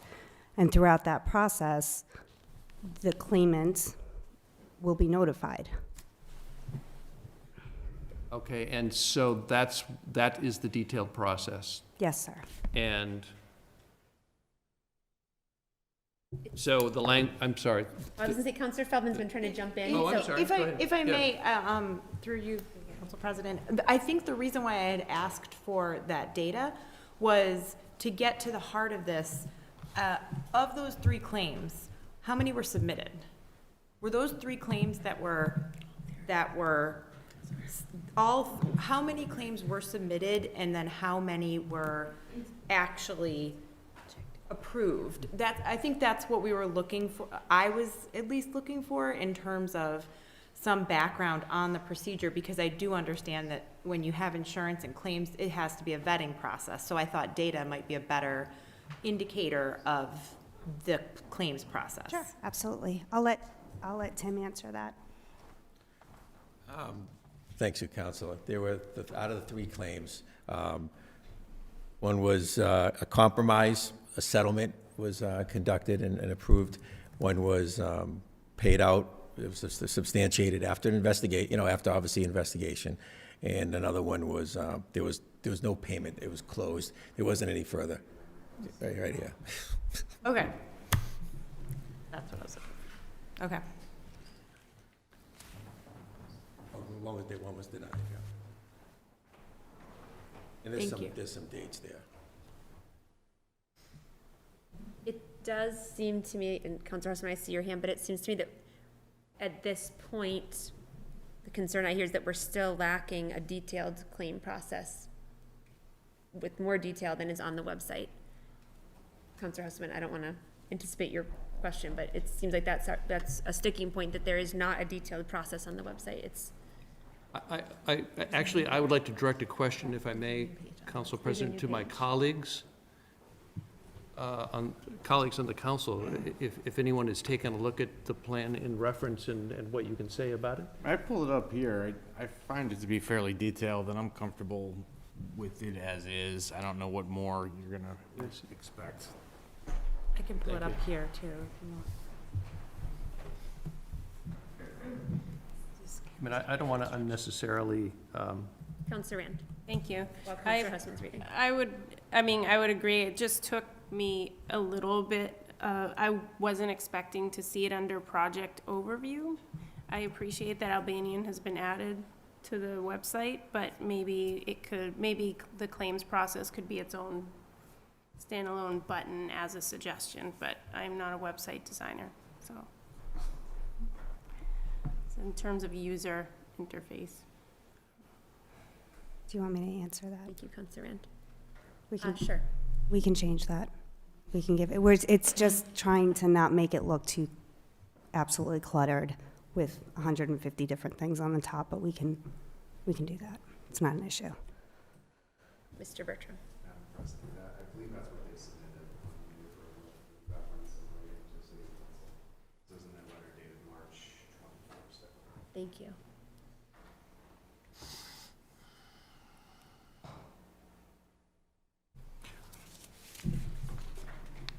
Councillor Bellin. Thank you. Just to go back to an earlier question, I asked Mr. Miares about references to subcontractors. Since the procedure specifically references McCourt Construction, is there anything we need to do in our condition to ensure that this extends to all subcontractors, or is the way it's written already covering that?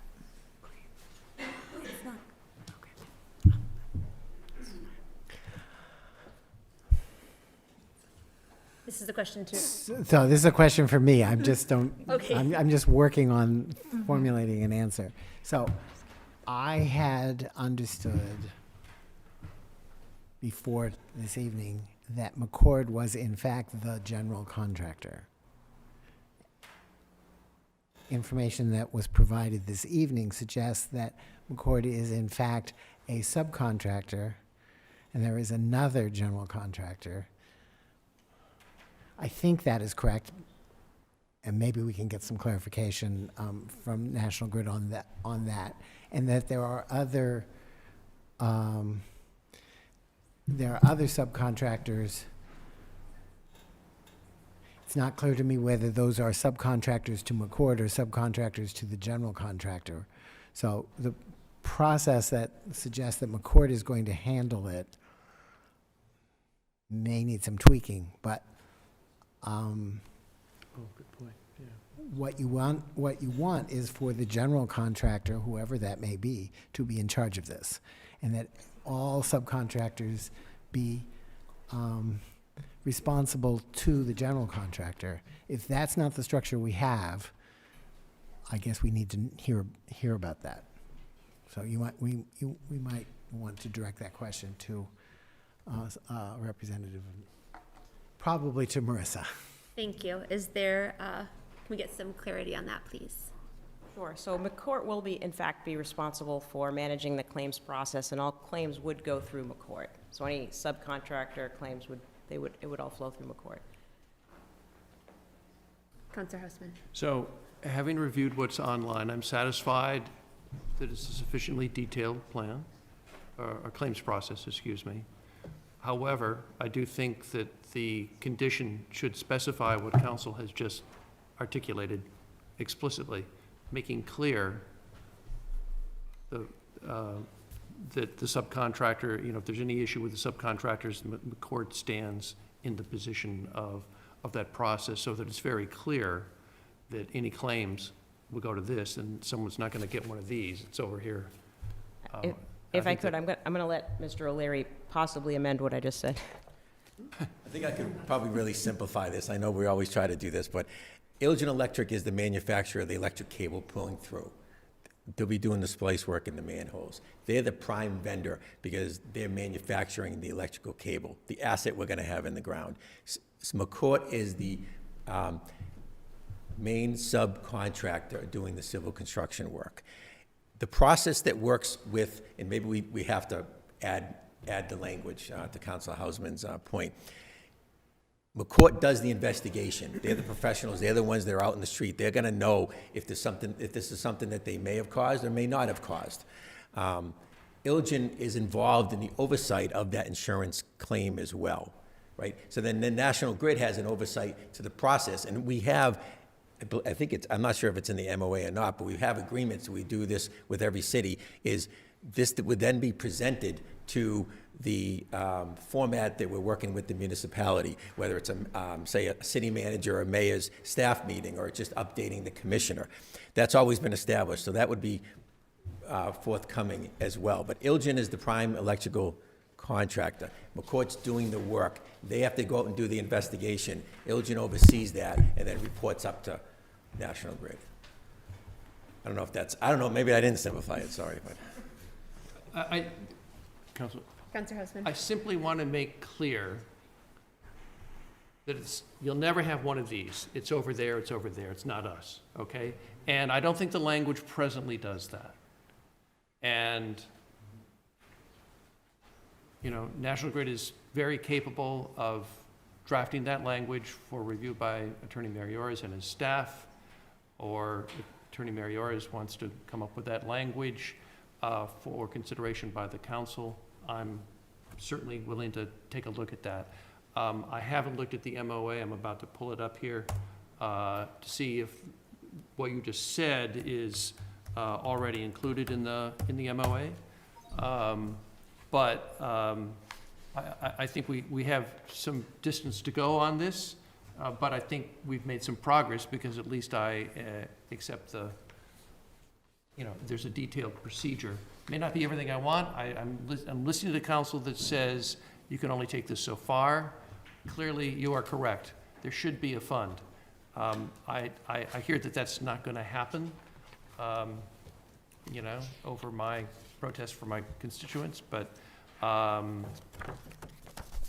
that's where we are at the moment. So I'm going to check the MOA, but in the meantime, this other language about the subcontractors and so forth, and who ultimately is going to be sort of responsible for this process, I think is something that we need to clarify. Okay, so through you, Madam President, if I could pose a question to National Grid, because I still am not clear that we've gotten the answer that we need. Mr. O'Leary referred to Elgin as the primary vendor of the product in one part of his statement, and in another part of his statement, he referred to them as the contractor. And what I'm trying to figure out is all these other people, McCord and these other people who are being referred to as subcontractors, does that mean that they don't have a contractual relationship directly with NEP, and that their contractual relationship is with Elgin? Or is there some other structure here that I'm missing? Thank you, Mr. Maris. Mr. O'Leary, if you would answer that, please. Yeah, who are they subcontractors? Well put, Attorney. Elgin Electric is the prime contractor. McCourt Construction is the standard, there's probably 10 different ways we could word this, subcontractor handling the majority of the construction work. If I may, I think... Contractual relationship is with Elgin Electrical Company. Is that? Yeah. Mr. Maris, and then Mr. Mayor, I see your hand as well. I'm sorry, Madam President, through you, does that mean that the other subcontractors are subcontractors to Elgin, or are they subcontractors to McCord? They're subcontractors to McCourt Construction. So they are subcontractors of a subcontractor. Is that correct? Yeah, specialized subcontractors. I don't guess that's the right word. And Mr. Mayor, that was also your question, correct? Did you have? Okay. Oh, I'm sorry. I was saying, Mr. Mayor, was that your question? I'm sorry, that did sound similar. Mr. Mayor. Sorry. Yeah, thanks, Madam President. So maybe, I guess what we're all trying to gather, and Mr. O'Leary can maybe help us, is although McCourt is called a subcontractor, are they standing in the place of a typical construction management company in that they're overseeing the rest of the subs? Thank you, Mr. Mayor. Mr. O'Leary? What would be overseeing their subcontractors? So the category of construction? Oh, Mr. Mayor, just for BevCam, you have to come back. I know you know this. So you referred, Mr. O'Leary, to McCourt as in charge of as sub in charge of the what part of the work? The civil construction. So the subs that are typical to civil construction will be reporting to them. They'll be overseeing, they'll be managing those subs. Is that right? That's correct. I think we answer Bowen. Thank you. I don't want to muddy the waters further, but I'm not sure that would be possible. My core question is, do we know who could potentially be responsible for any damage in the city? And do we have the conditions listed in here in such a way that they are responsible to the city and to the residents of the city who might be harmed by their work? So whether, in my mind, I don't care whether they're civil construction, whether they're on the electrical side, what stage of the work they're working on. If there are entities, business entities doing work in Beverly, do we have coverage of their activities through the conditions that we have listed, or do we need more information about the multitude of contract arrangements in order to do that? Mr. Mayor. I think I think as far as the requirement to carry insurance, that can be resolved either by requiring the contractor and all subcontractors to carry the insurance, or it could be resolved by requiring the contractor and to carry insurance in which all subcontractors are named insureds. That could, we could adjust that to make that happen. It's a little unusual to my way of thinking that the contractor, among the responsibilities that the contractor has apparently subbed out is the responsibility to manage the claims process. That's a little unusual to me. And then I'm still a little concerned that there are subcontractors who don't report to McCord, but in fact report directly to Algin, which I believe there are. Can somebody clarify that? Through you, I just asked a question. I see But saw that. it, I did it right through you. You did, I saw. Can someone from National Grid respond to that question? Mr. O'Leary. So any subcontractors, and my apologies, maybe I confused folks, and that was not the intention. Subcontractors would all report up through McCourt. Ilgen Electric, if they to do the splice work in the manholes well down the road, utilizes their own splice crews, their own employees, to do the splicing work. That is a very specialized skill at this level. Mr. Mayor, did that answer your question?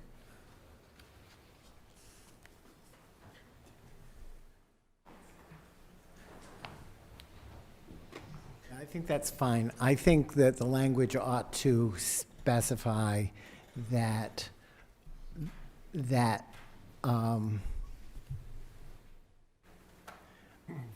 all contractors and subcontractors shall provide proof of insurance in those levels. And that gives them the flexibility to say, we're covered under this other contractor's policy, or we're covered separately. Brian, does that work for you? I need to wordle before midnight. I can't lose my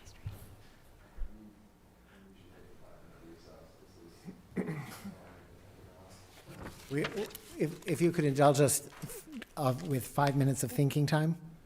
I can, although Councilor Houseman had his hand up, so if I will go to Councilor Houseman in case it goes to the 5 minutes of thinking time. Yeah, one suggestion, I guess. First, to the statement about the MOA and what provision is there. The MOA does say that the contractor does not define what the contractor is. It seems to me that one way of addressing this that would be helpful would be to define what a contractor is. The term contractor in this condition or in this agreement shall include, you can list some of the specifics and say including but not limited to, the specifics, and then it can also say, and all subcontractors, so forth. Define the term so that it's all inclusive, including specifics and then general language, which encompasses everything, so that there can't be any exclusion from what a contractor is. Is that helpful? Or let me suggest that may be helpful. I'll leave it at that. With that, I'll entertain a motion to take a 5-minute recess for thinking time. So moved. Second. All those in favor? Aye.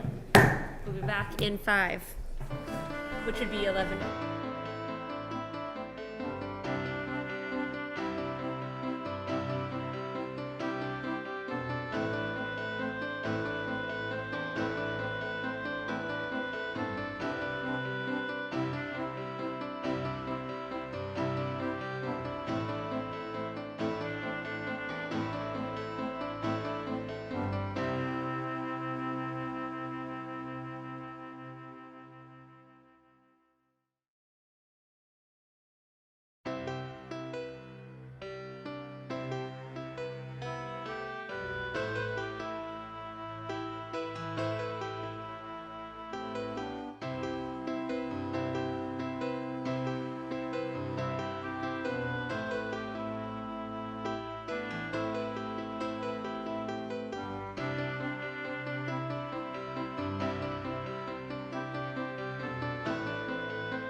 Order number 157, the Committee on Finance and Property, Committee of the Whole, to whom referred the matter regarding a $64,695 grant from Mass DOT Aeronautics for Beverly Airport, have considered said matter and recommend the council approve the request. Questions or comments? Question comes on the acceptance of the proposal and adoption of the order. All those in favor, aye. Aye. Motion carries 9-0.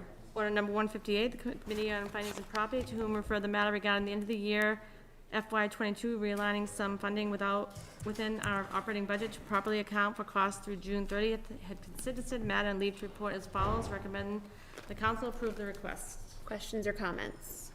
Question comes on the acceptance of the proposal and adoption of the order. All those in favor, aye. Aye. Thank you. Motion carries 9-0. Order number 169, the Committee on Finance, Property, Committee of the Whole, to whom refer the matter regarding a transfer of $155,700 from the city's free cash balance to cover various fund balance deficits, have considered said matter and beg leave to follow. Recommend the council approve the request. Ms. Kent, you do sound like an auctioneer trying to read these. Questions or comments on this one? Question comes on the acceptance of the proposal and the adoption of the order. All those in favor, aye. Aye. Motion carries 9-0. Order number 170, the Committee on Finance and Property, Committee of the Whole, to whom refer the matter regarding a transfer of $2 million from the city's free cash balance to begin work associated with the renovation of the main library heating and cooling systems, have considered said matter and beg leave to report as follows. Recommend the council approve the request. Questions or comments? Councilor Bowen. Yes, I would ask whether the council would consider amending to 1.5 million instead of 2 million for this request, or whether that was discussed in committee while we were broken. It's not a formal motion, more of a sense of the council. Councilor Houseman, you're the Chair of Finance and Property. Councilor Bowen asked if there was discussion of lowering this amount in subcommittee. There was not discussion of that. It was reported out 3-0 by the subcommittee. I think, Councilor Bowen, if you wanted to make that motion, you could. President Flowers. Oh, thank you, Councilor St. Hilaire. It's been a long evening, and perhaps Chairman Houseman does not recall, but I did ask in subcommittee, Mr. Ailes, why 2 million, and he essentially described the nature of the project and trying to have some money available to get it up and running. So I was satisfied with his response. I know he's not here. I know the mayor is, but that was briefly discussed. Thank you, Councilor St. Hilaire, and that's a good clarification. Thank you. Yes, it is. Any follow-up, Councilor Bowen? No, thank you. Okay. The question comes on the acceptance of the proposal and the adoption of the order. All those in favor, aye. Aye. Any opposed? Motion carries 9-0. Order number 171, the Committee on Finance and Property and Committee of the Whole, to whom refer the matter regarding a transfer of $1,250,000 from the city's free cash balance to be placed into the capital project fund for the Central Fire Station. Have considered said matter and beg leave to follow. Recommend the council approve the request. Questions or comments? Question comes on the acceptance of the proposal and adoption of the order. All those in favor, aye. Aye. Thank you. Motion carries 9-0, and that is, Central Fire is one that we've known for a long time is in need, so. Order number 172, the Committee on Finance and Property and Committee of the Whole, to whom refer the matter regarding a transfer of $50,000 from the city's free cash balance to perform an array of work seeking to evaluate, plan, and document various aspects of our cemeteries, have considered said matter and beg leave to report as follows. Recommend the council approve the request. Questions or comments? Question comes on the acceptance of the proposal and adoption of the order. All those in favor, aye. Aye. Any opposed? Motion carries 9-0.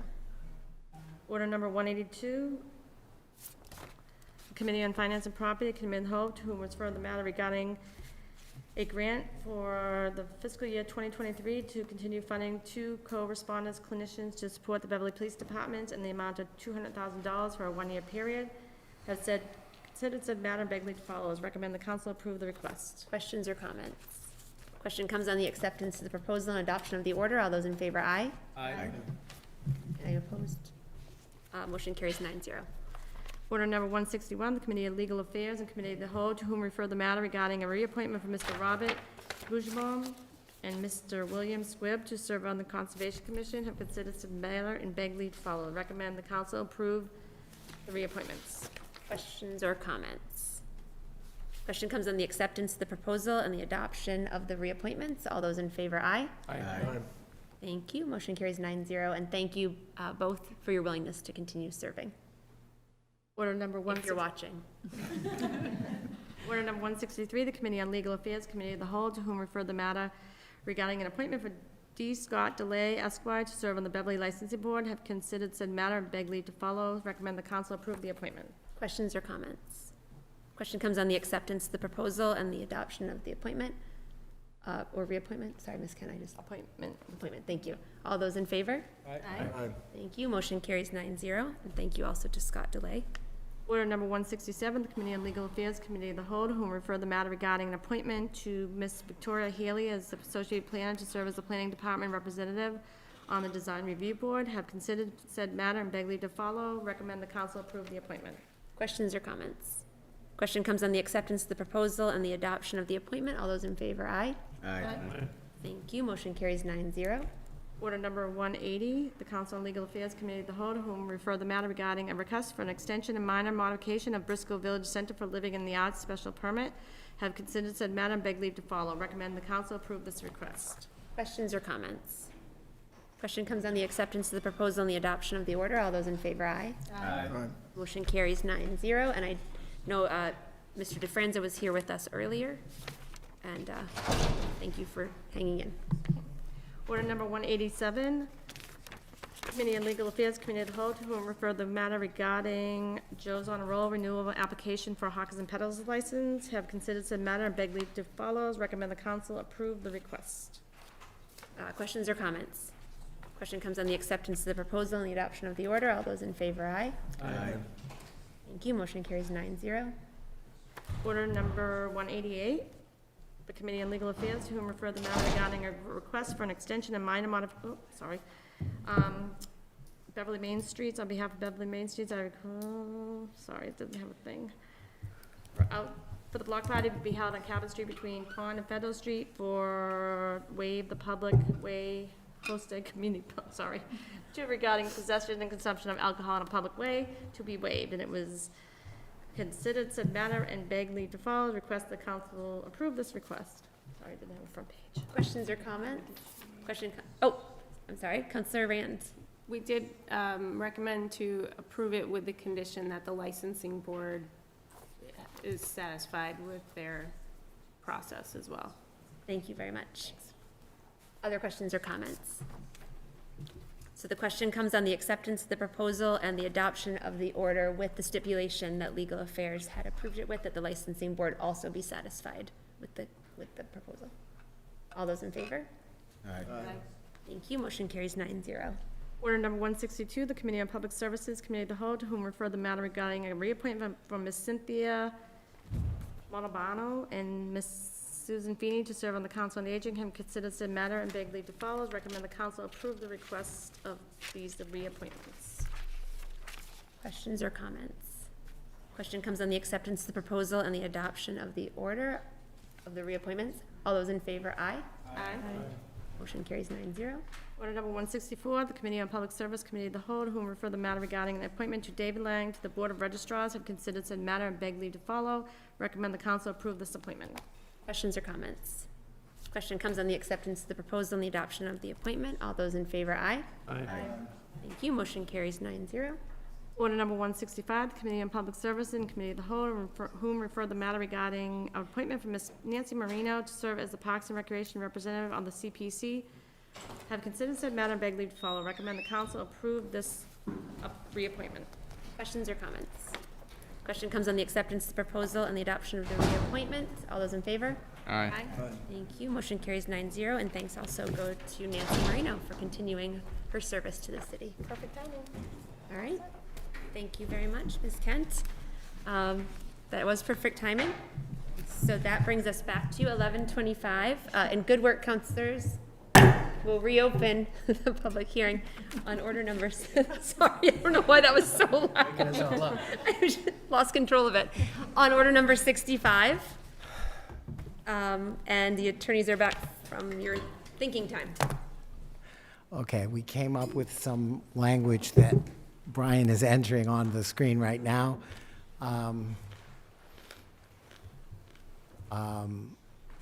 So to be clear, what this language will say is that it will require, that NEP will require its general contractor and all subcontractors to that general contractor to carry the requisite amount of insurance and to provide proof of insurance to the council upon request.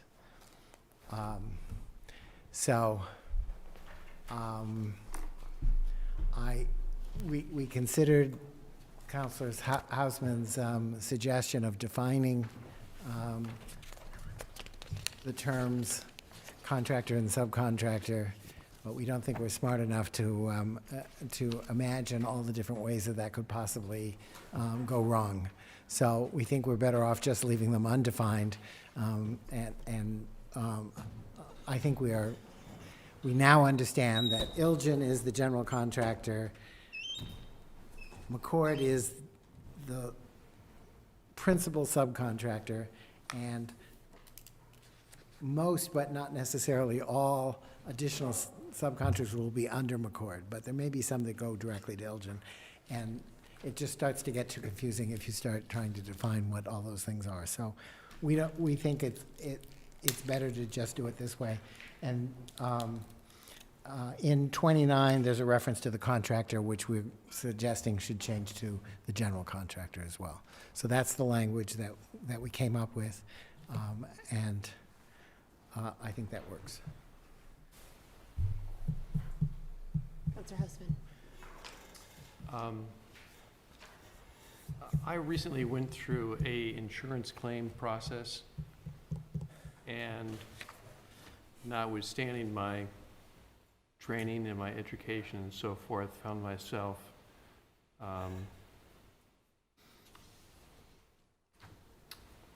ill-equipped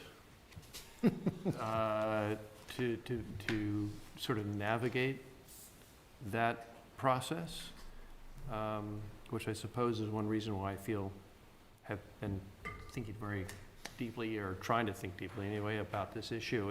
It occurs to me that having a mechanism for an advocate for someone who might make a claim, to help them navigate the system would be a helpful component to the process. And I don't have any experience in insurance law or insurance claim process. I don't know if any of my colleagues do, or if you could suggest something, excuse me. But it seems to me that some kind of provision for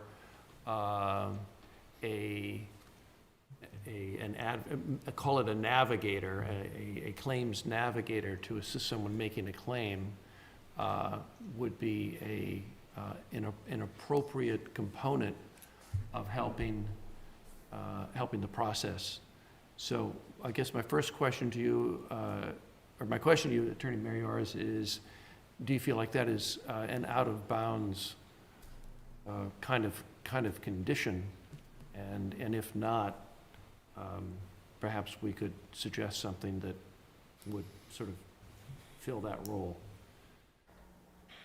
Thank you, Councilor Houseman. Mr. Mariores. Well,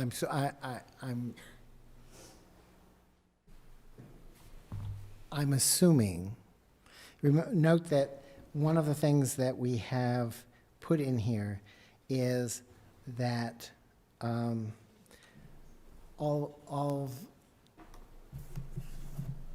NEP has to provide a weekly list of claims, both to you and to the advisory committee.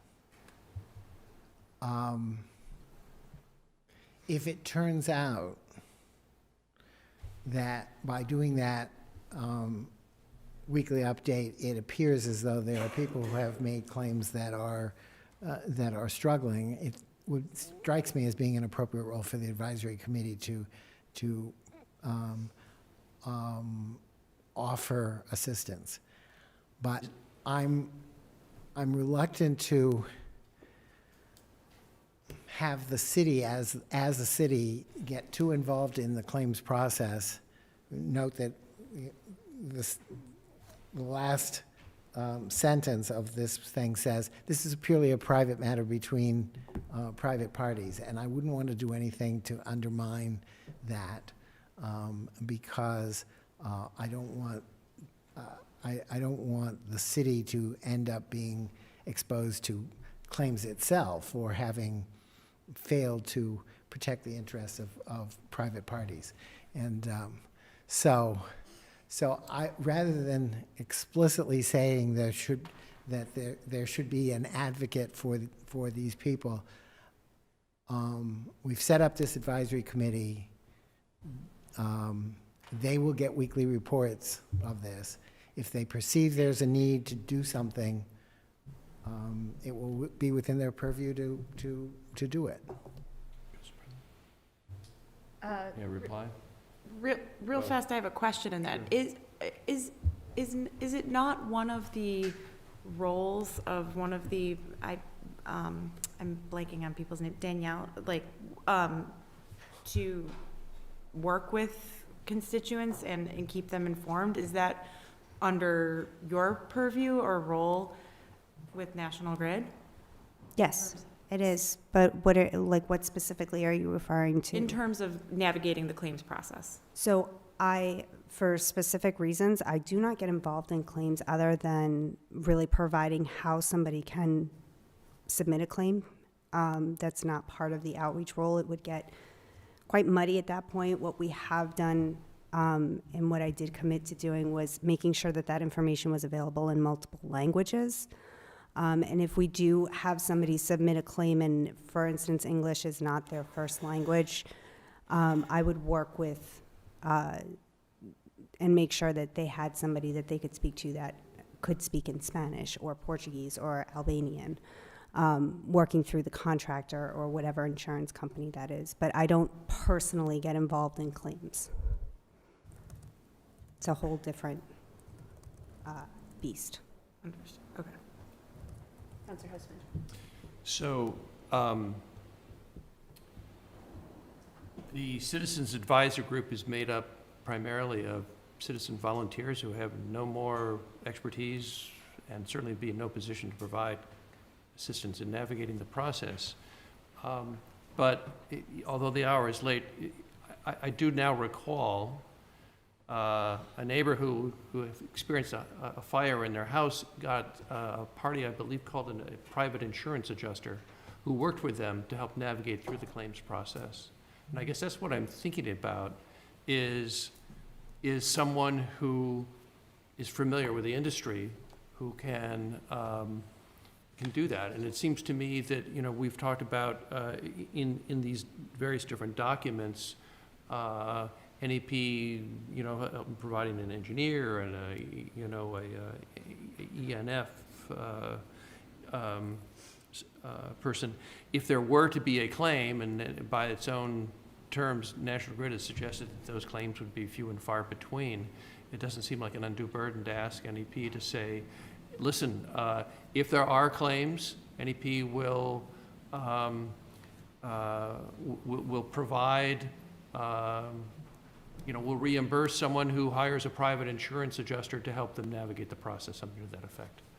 Because I don't think that the citizens group, even if it's informed, is the responsible party. As you said, it's not really on the city side, because as you said, we don't have the authority. This is an agreement with NEP. It's not with the city. So I wouldn't be putting this on the city side either. So I guess that's.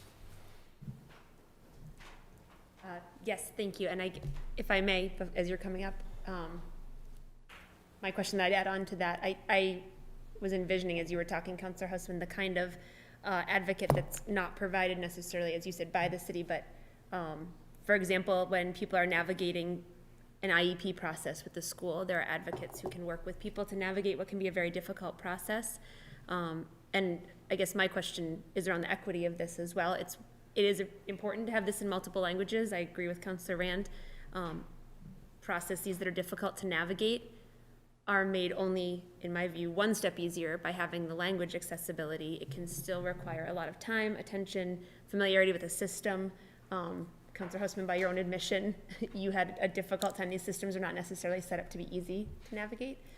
So that I layer on that question just in terms of equity and access, if there's a way for us to do this, or to ask NEP to provide for this. Yeah. Thank you. So I think this is one condition where we certainly understand the need to have a claims process. I think we've been working in good faith with the council to explain that process. We agree with that we need to have, we've provided that process in writing. It is, as we've said, managed by McCourt. We simply cannot agree to rewrite the claims process. This is our process that we've utilized. We use it, it's been utilized on projects of this nature. I think we've provided the claims data that's been requested, whereby the same process was used. And I think getting into providing, I forget the term that you used. Insurance adjuster. Yeah, I think that it now goes beyond the scope of what, beyond the purview of the grant of location. I mean, certainly, if there is specific, that to me is not within the purview of the grant of location. And I think we've demonstrated, or I hope we've demonstrated, that we will be involved. There's language in here, I think, as Attorney Miara said, that we're required to provide updates. And we will certainly provide those and be involved in the process, but. Councilor Husman. Yeah. If I may, with all due respect, what I hear you saying is, well, we haven't done it before, so, that's not really a reason. That's simply saying no because we haven't had to do it before. That doesn't mean that it addresses the merits of the proposal, which are really, it's not looking to change the procedure one iota.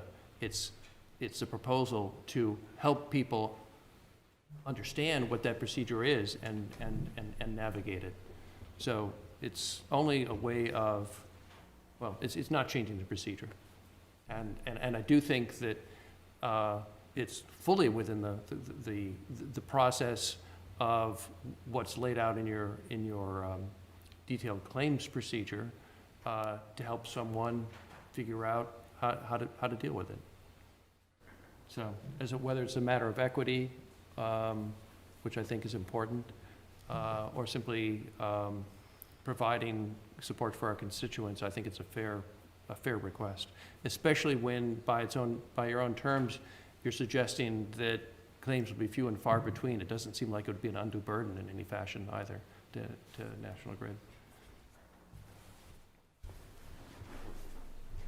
What we've done on past projects regarding claims, so the reason to kind of highlight, the reason that I don't get personally involved is because I am not, same as the Citizens Advisory Group, I am not a claims expert, I am not an insurance adjuster, so we leave it to the professionals. However, we don't just, if somebody calls in a claim, they usually reach out to us first, and then we provide them the claims information. And we will, if they have questions, if they say, I don't understand if I'm supposed to use email or I don't have email, we will help them get to that point. We're not just leaving them in the dark to figure it out with a piece of paper. What we're saying is we can't have like a position as an advocate. What we can do is do the right thing, which we've done on all of our other projects that I've worked on and that my colleagues have worked on, where we do help people walk through the claims process and we make it as simple as possible.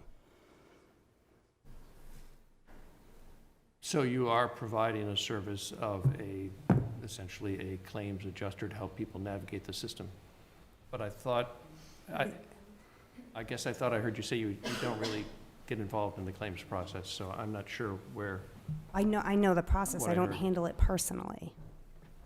So when I have projects, whether it's in Wakefield or Salem or Nantucket, and we have claims processes, I know the process, and if somebody calls the hotline, I'll walk them through that process and say, this is what you need to do to file a claim.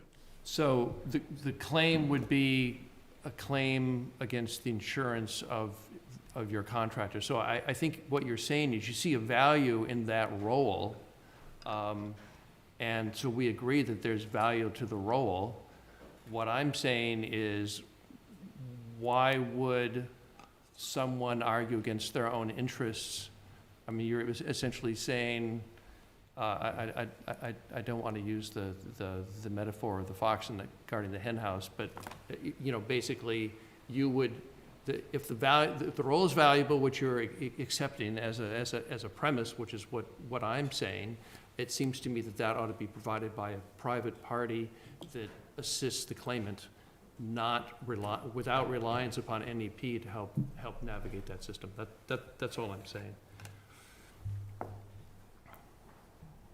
So my proposal would be that, similar to the language, and I don't have it right here in front of me, but my proposal would be that the NEP, just as it does with the providing recompense to the city for the various different experts, provide a nominal assist to people making the claims by helping them navigate a process. You've accepted the fact that those claims should be relatively few, and that the process the role of having someone navigate is a valuable one. So it seems to me to be an eminently reasonable request. So I think what Danielle was trying to say, and what she did say, at least what I was hearing, is that we can certainly, part of and I think Danielle's role, we can facilitate, if somebody has a question, how to make a claim, we direct them how to do that. I think the ins and outs of, in particular, advocating for somebody would not be something that we, National Grid, would do. I understand what you're suggesting is hiring an outside person. You could leave it to the option of the claimant whether or not they even want that assistance. I think the last thing I was just going to say is that I don't see that as a project cost that we can justify to pass on to customers as part of the cost of this project when we have a claims process that, again, is one we've had in place. But Sean Vasher, National Grid Project Management. So I'm listening, and at certain points I hear what is completely reasonable when we're talking about navigation, but the thought of bringing an adjuster sounds like we're litigating against ourselves. So are we asking, and what I'm looking for is, can we be a bit more explicit in what you want us to support? Because we would, if someone called, we would help them navigate 100%. But bringing in someone that's not going to do more than just navigate a website, it sounds like there's a conflict of interest being presented to us here. And for example, in the Salem claims, you saw one that was unfounded. So if someone submits something, and by way of example, say they submit it to me and I'm the person helping them navigate, am I now the person with skin in the game to say that's rejected, but now I'm going to submit it for you because you just didn't know how, and I'm going to take pictures and look at receipts and do all this documentation? I'd like to be very specific about what that level of effort is and what you mean by navigating, or is it doing the claim for them? Because an adjuster would help them do that. They're two different things. Sounds like you have a better understanding of what an insurance adjuster is than I do. I'm floating the concept because, as I said at the outset, I don't have a great deal of experience with this, so I'm using the terminology as best I can. To use the Salem example of an unfounded claim, well, there were 3 claims and 2 of them were one was settled and one was accepted or something. So I guess I don't take your point that somehow the fact that one claim was unsuccessful somehow undermines the purpose of having someone fill this role to help. I mean, it's already been acknowledged that this is a valuable resource to help someone navigate.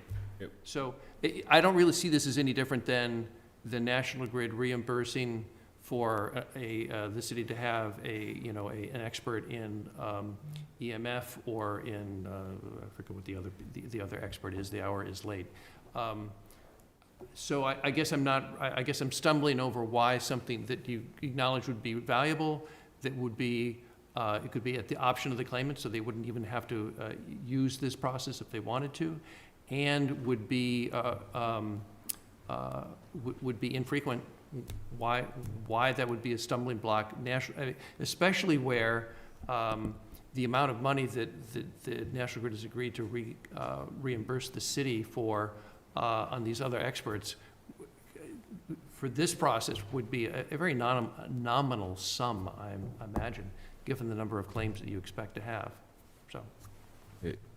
Counselor I Huston, don't if think anyone's, And I'll leave it at that. Well, I was gonna say, if I may, a helpful analogy potentially, it seems to what you're talking about, could be a patient advocate in a hospital, where it's an independent person who's not, who's independent and there for the access of the patient, and is viewed as being able to walk a patient or a family through a difficult process, but is independent from either party. Let me make a suggestion that we come back to this. The hour is late. We are at the very end of this process. I have a red line that we can get through in very quick order, I believe. And so that we narrow all the issues down to whatever might be outstanding. I will take that suggestion, Counselor Houseman. may I make one last quick statement? If it's very quick. I don't dispute what you're saying in terms of value. I agree with what you're saying there. I'm just asking that we need to be very explicit on defining roles and responsibilities of what that looks like. Oh, that's great. Then I think between our attorney and your attorney, we can work out something that captures that. Sounds good. Thank you. Thank you.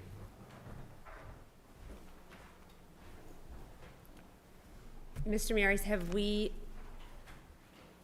am I correct in thinking that we have gone through, or Mr. Bertram, that we've gone through this first comparison? Yeah. Before we move on, though, I feel like, so I need to remind everybody that what we're here for is to issue a grant of location, that our standard that we're applying is we want to make sure that the public is not incommoded in the use of the public ways. And the claims process, requiring that there be a claims process and publicly stating what it is, I think all of that is not controversial, and even if it's maybe a little bit outside the scope of what you would ordinarily see, I think it's perfectly appropriate. I'm getting nervous at the idea of requiring expenditures of money for someone to facilitate claims, and so we need to be really careful because we're getting close to the line here. So I understand we're going to put this aside and we're going to think about it some more and whatever, but I just wanted to make sure that you understand that one of the things that I need to be concerned about for you is that we end up with a decision that it doesn't have to be acceptable. It just has to be good enough so that they don't appeal it. Okay? And so we need to keep that objective in mind as we move forward. Before we move forward, Councillor Bowen, did you have questions on the conversation where it is now, or generally about conditions? I guess generally about next steps for this evening and going forward. So just wanted to share, I have maybe 3 points or questions that I wanted to still come back to on a couple of conditions that weren't mentioned. And so knowing that, knowing others may have a couple of things, and knowing that we have Councillor Houseman's, was just curious what the best way to raise those efficiently would be. It seems to, I'll defer to if there's another idea, but Councillor Houseman's document is that already teed up to be available on the screen to us? You also have a hard copy. We do, Yeah. thank you. I was just thinking it might be wise to put that up, and I wonder if as we go through, if councillors have comments or thoughts. Councillor Houseman, you mentioned that you had some, but you thought we could go through them fairly quickly, so that might be appropriate then for other councillors who may have a condition that they had a comment or question, to do it as we do your document. Councillor Bowen, does that work for you? Yeah, that works. And other councillors as well, if you have comments or questions as we go through. So, Council President, may I sort of start as Mr.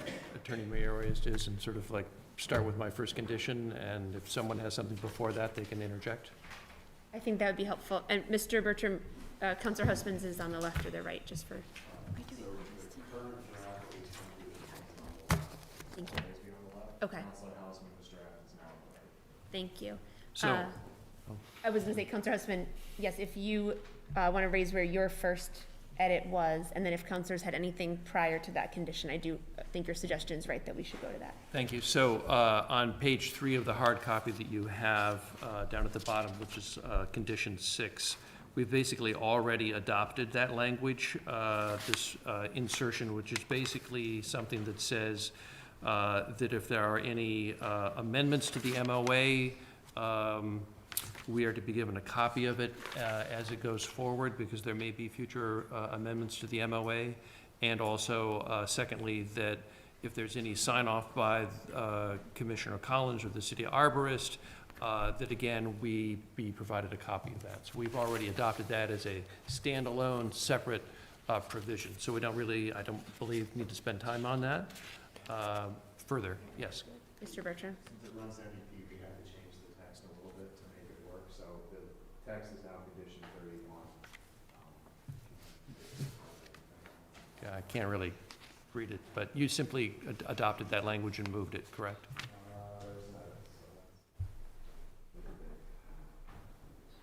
Let me take a look.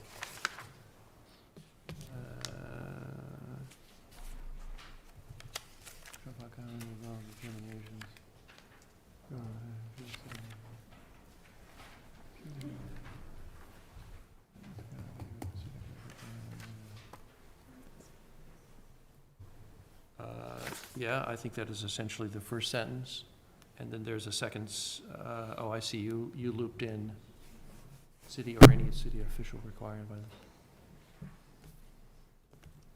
Yeah, I think that's captures it. I think that works. Okay, so two things. One is, as I mentioned before, I think that it's appropriate to include the advisory committee, so that has to be sent to the advisory committee as well. That's correct. So, that wasn't in your language, so. but Correct, that should be added, I yes. did preview that I would say that. Thank But you. I just want to make sure that it's clear that a sentence that you proposed that says, that is not moved and I think is problematic, is the sentence that says that if there's going to be a proposed amendment to the MOA, that it has to be submitted to the council, and the council has to approve it first. And the MOA is outside of what we're working on here. It's an agreement between the executive branch and NEP, and I don't think it's appropriate for the executive to have to get an amendment approved by the council. Through you, Council President, that doesn't say approve, it just says we get a copy of it. It We're not says, shall be filed with the city clerk for transmission to the council, not that language, the language that we did not include. Oh, that you yeah. proposed. Yeah, that's fine. Okay. I'm not looking for the council to. Okay, I just want to make sure that everybody understands, there was a proposal, we don't recommend approving it, and I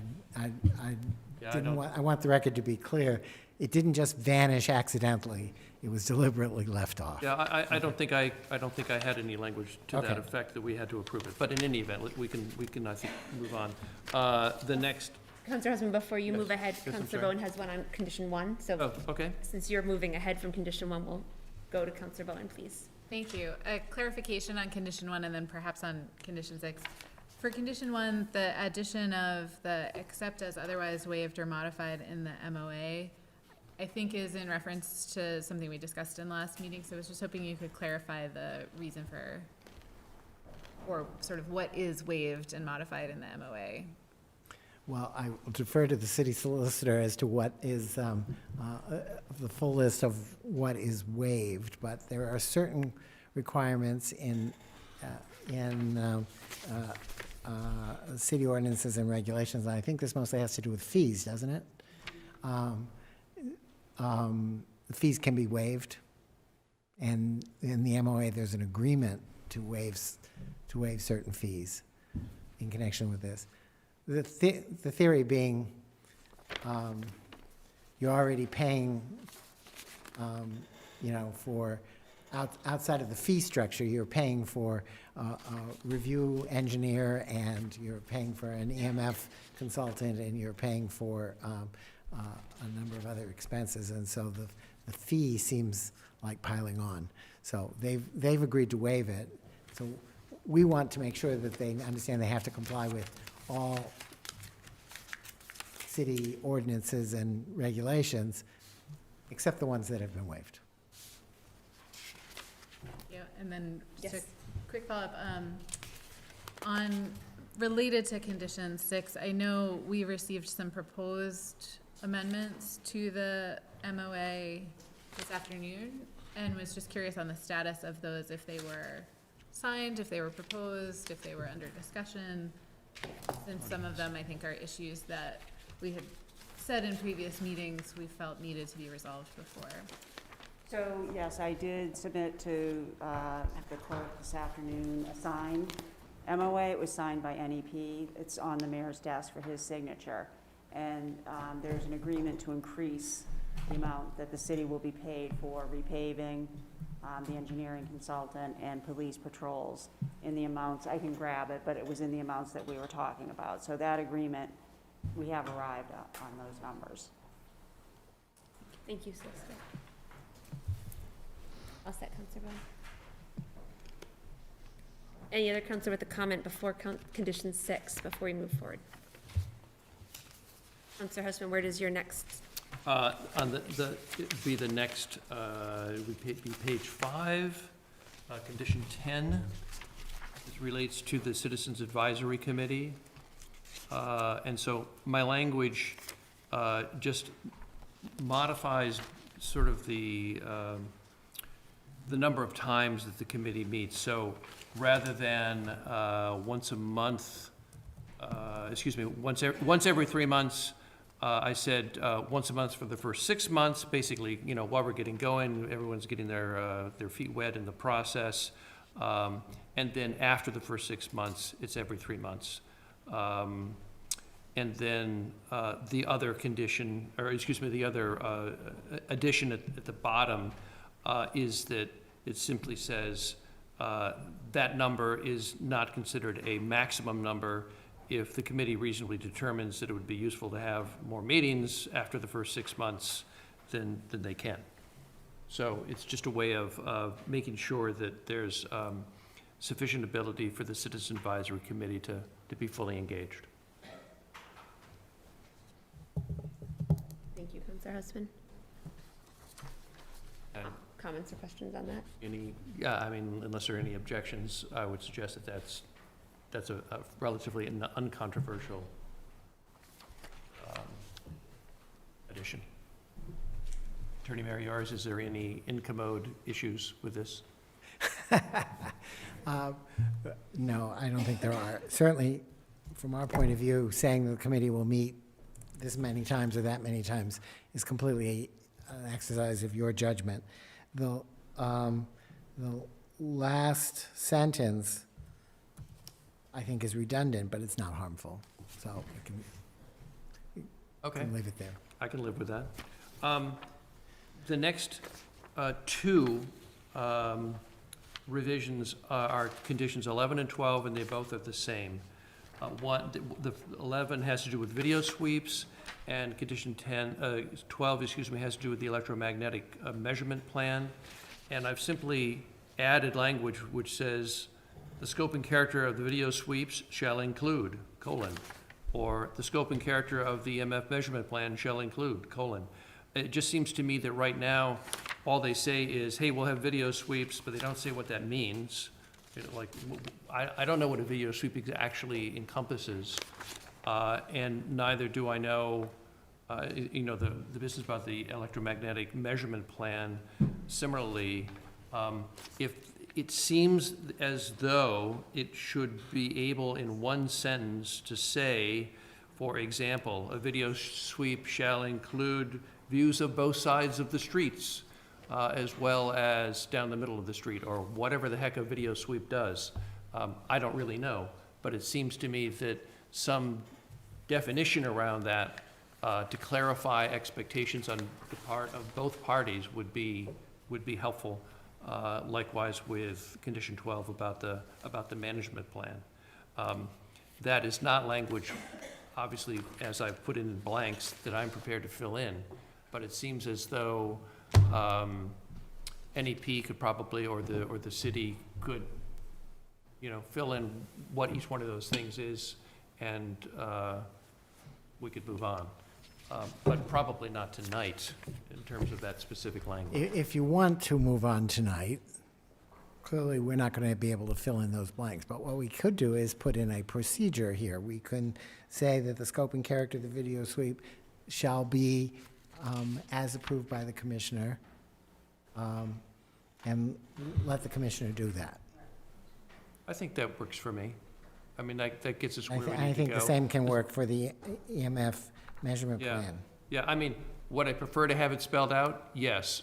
However, in the interest of being expedient in terms of how we do this, we can always talk with the commissioner about what that is. So I guess, although I don't think it's ideal, I think it's acceptable to me. Okay. Brian, can you add that?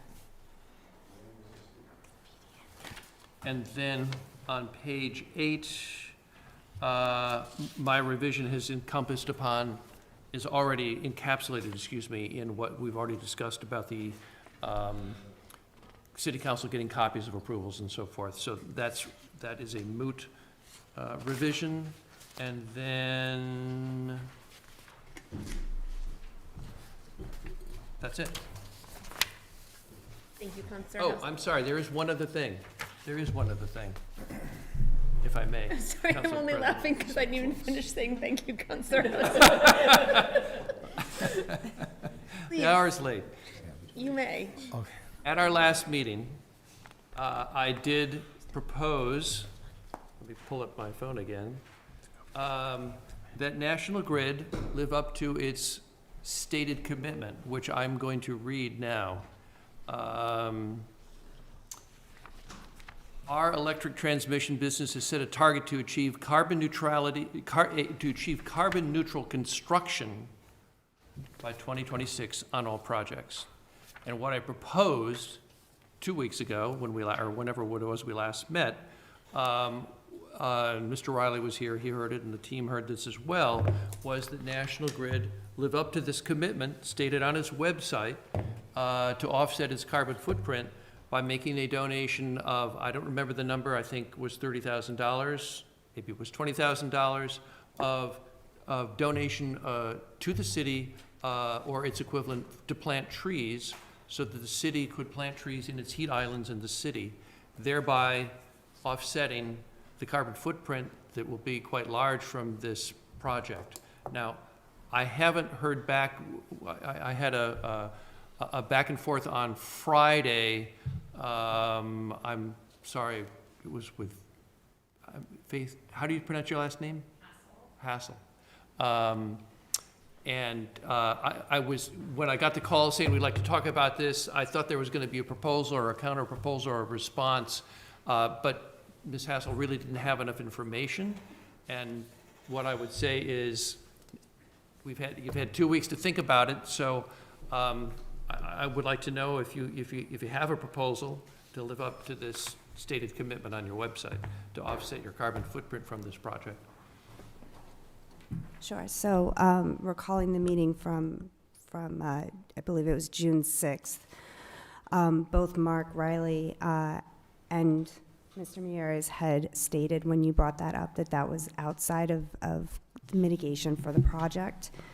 And what we did commit to doing was to finding the appropriate group within National Grid that does have either grants or funding available for requests to plant trees to offset, either to help with heat islands or things like that. And Faith and I have been working through our different contacts within National Grid to identify the correct group that has those grants available. Right now, we are still waiting to hear back from different people, but once we do, we will make that contact and provide that contact to the council.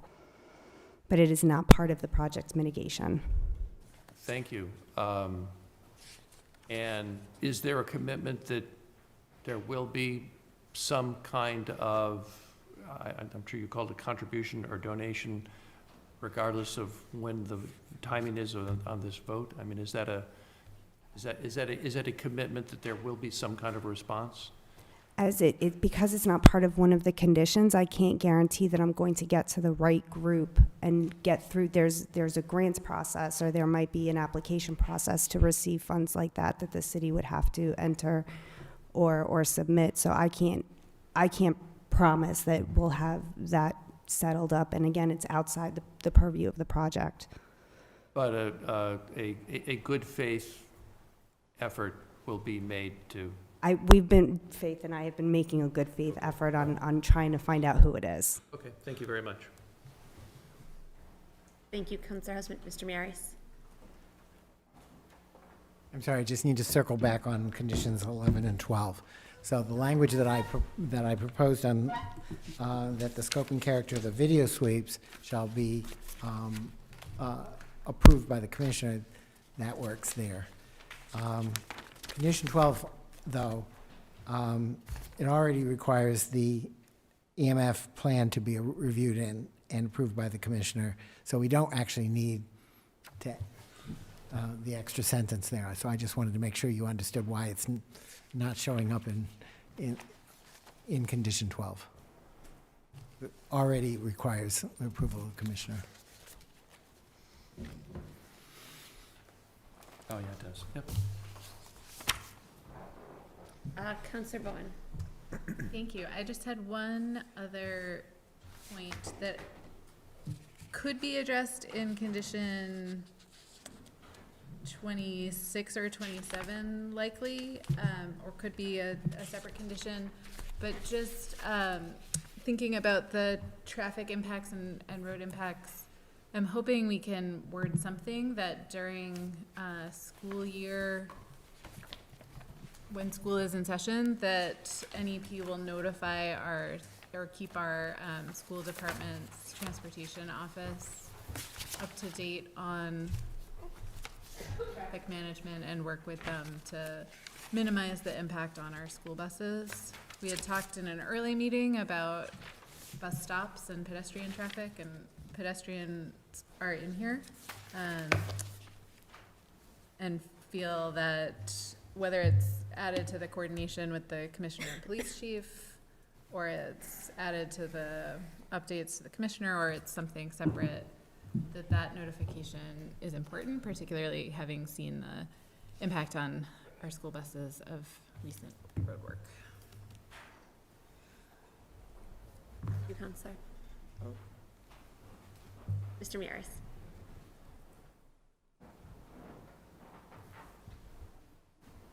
So to be clear,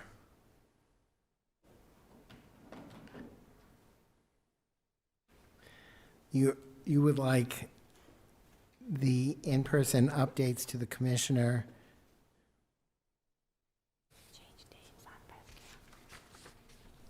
to also be submitted to the school department?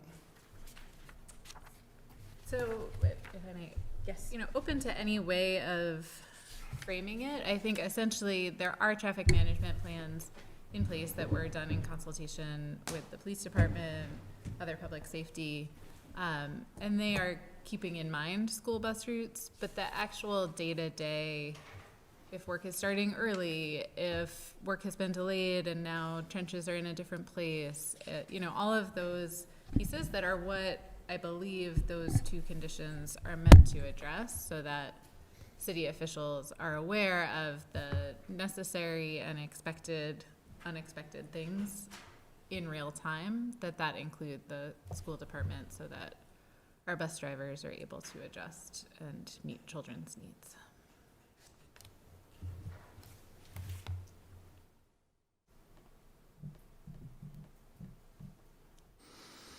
Okay. I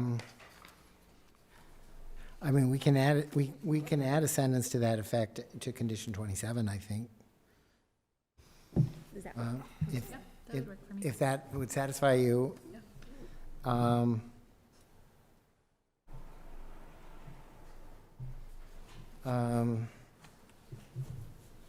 And it really is specific to traffic management along the route and particularly. Well, I'm just I mean, wondering it's whether during the we should school put year, it in it's the during traffic school time. management section then. Condition 22 also talks about maintaining pedestrian access. If it would be smoother to insert there as maintaining school bus access through communication with the school department. That's another alternative. If I may ask one question, knowing the transportation department in the city of Beverly and having kids on the buses, I believe there quite possibly is a process in place for the commissioner and the police department to be in communication with the Beverly Public Schools transportation department. There has to be something already in place, so I'd like to maybe know what that process is to know how to word this correctly before we put any language that might interrupt a process that's already functioning at a smaller level. That's my... Yes, thank you. And I believe there is as well. To me, it's much like the question over communicating amendments to the MOA or decisions that are made that are approved by the commissioner, even though we fully trust that communication is going to happen, requiring National Grid to make the most direct, most timely communications directly, I feel will be important because, as we know, our city departments are also very strapped for time and capacity, and having additional links in that chain means that you have bus drivers who don't get the update until 3 days after it's needed. So putting the burden on the company that's causing the disruption to notify everyone who needs to know those things in real time. Okay. Through you, Madam President, Yes. would it be acceptable to add a condition somewhere that NEP is required to meet with the superintendent of schools or a designee to develop a protocol for managing impacts that affect school bus transportation, something like that. Yep. And then we can be sure we won't disrupt any existing thing, and the superintendent is given the ability to figure out what the best way to provide the information in a useful way is, and we don't have to be smart enough to figure that out tonight. Sounds great. Thank you, Counselor. And up goes the language to that effect.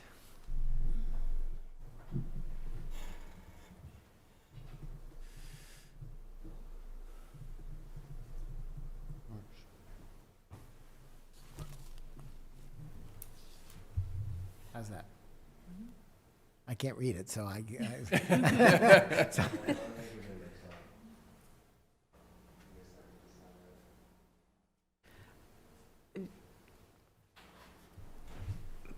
Might I also add just and pedestrian, school bus transportation and student pedestrian disruption, because they're kind of work in conjunction, yeah.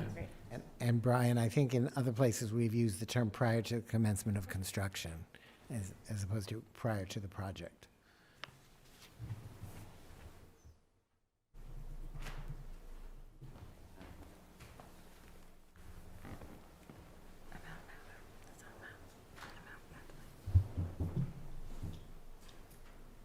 How's that? Counselors, any other questions or comments? I have one, if I may. So I'm mindful that there are some conditions here that we talked about quite a bit, or were asked in earlier stages of the public hearing, were asked for by neighbors. Some of those we've talked about tonight. Specifically, I think we've heard clearly that most desirable would have been to have more of a fund set up to make sure that neighbors were, could know that claims would be able to be paid and that there would not be a waiting period, there would not be these limbo times. I know conditions 29 and 30, it seems like part of our conversation tonight was, that's where we are. I just want to, I guess, give voice to the fact that that is one that I've heard counselors advocating for. We're not gonna get all the way, I think, where we would hope, and where I think residents would hope.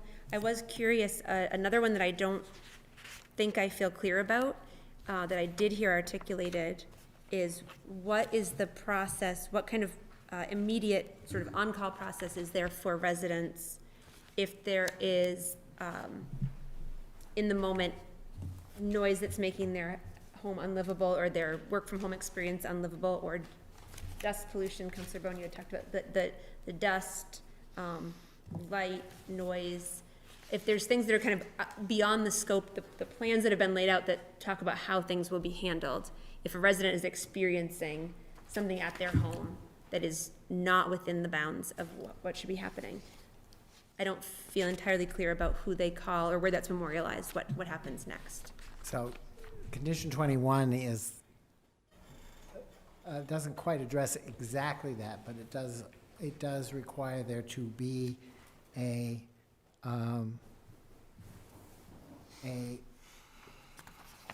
round-the-clock project liaison who's available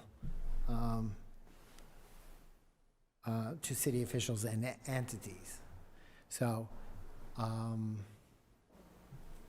don't know what you have in place. If people have concerns that arise in the middle of the night, presumably there's a call within City Hall or within the police department or public safety office or something that is routinely used for that purpose.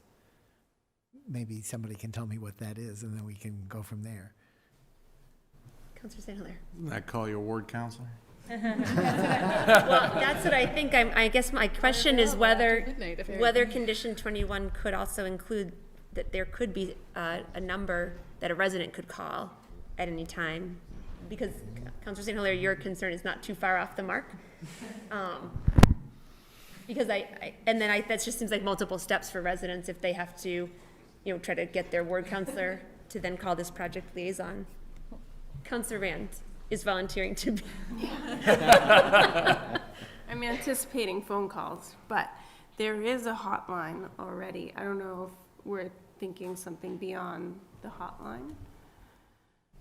I guess the question I have, I guess it's for National Grid, is how quickly that hotline is, what does that do for residents in the middle of the night or in the middle of their meeting, or when they can't get out of their driveway to get to their doctor's appointment? I think these are the kinds of things we've been imagining. I guess it's a question, the hotline, or what kind of on-call procedure there is. So the hotline is monitored and 7 days a week. It is not monitored overnight. If somebody calls at 2 o'clock in the morning, I'm not picking up the phone. It goes to various cell phones. So we do call back the next morning. What we have done is, again, we're not expecting to be working overnight shifts for the most part. If we do, that's a very specific targeted outreach plan. And the other portion, as far as people getting in and out of their driveway, at the end of every single construction day, that area is going to be plated. People's access to their homes or their business or their driveways or their sidewalks is not going to be blocked. If they have a specific concern, they're more than welcome to, talk to us, talk to the construction supervisor, call us, email us. They're going to see us out on the street walking, a week ahead of time. We're going to be out here. That's the best right now that we can do. And then for the city departments or the police chief, they'll have somebody who's on call 24 hours a day. That would be more of a construction supervisor. And if the same kind of thing that happens during storms, where if there's a customer that calls and there's something that's a major concern to them, they'll call maybe their police department or fire department, and they know who to contact at National Grid immediately.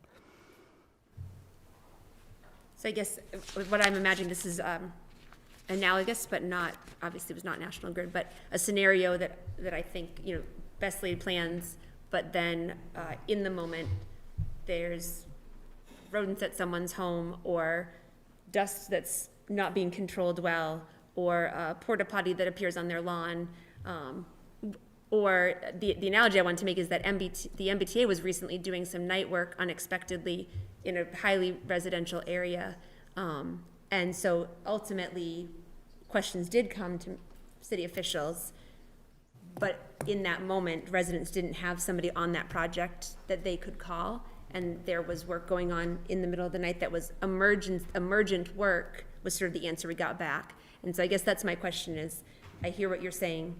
My question is, in those moments where something changes or residents discover themselves in a position like that, it sounds like the hotline would only work during business hours. Not just during business hours. I mean, Darren, myself, and Will are all pretty, we're up early, and, we'll answer calls usually until about 8, 9 o'clock at night. We've answered calls later than that. When we say emergent, so any night work that would have to be done would be planned well out in advance.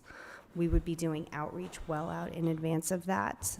It's not, when you have a project, work doesn't usually happen on an emergency case basis where, for example, if a cable goes out, or, if a transmission line fails or a distribution line comes down, that's emergent work. This is planned, scheduled work. If somebody has an issue with dust, they call pretty much, for most of the part, if anyone's ever had an issue with dust on other projects that I've worked on, they just wave at the supervisor and say, hey, it's really dusty, and they're out there with a water truck doing something about it. We're very responsive, and we're also we've laid the law with our workers that, we are good neighbors. We are going to do right. We are going to live up to our promises and our outreach plan and our mitigation plan. Thank you. So it sounds like, if I'm hearing you correctly, if it's a middle of the night kind of situation, it would be to call our police department, who would have the contact of this project liaison. Is that what you're suggesting? Thank you. And I'd just like to add that that does not require any additional public education. People pretty much know if there's something going on outside their house that it seems unexpected or dangerous or a problem, and it's happening in the middle of the night, they pretty much know that they can always call 911. And if the police department or the dispatch office, I'm sorry, I don't know exactly how this is structured in Beverly, but if they have the information of how to contact a project liaison 24/7, it is 2 calls, but that seems like the most straightforward way of addressing something that needs to be addressed right now in the middle of the night.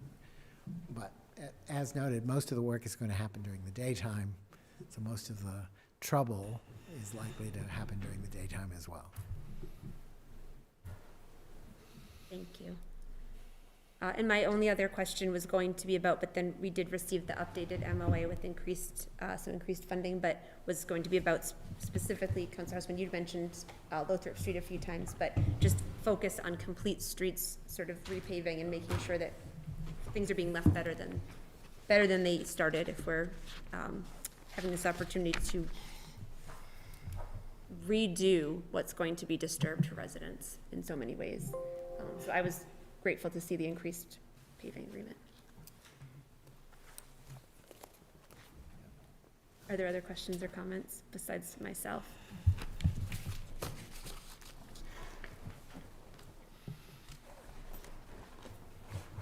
Thank you. If I could just very briefly, I just had 2 sort of questions, I guess, points of clarification perhaps to ask about with respect to 2 of the conditions.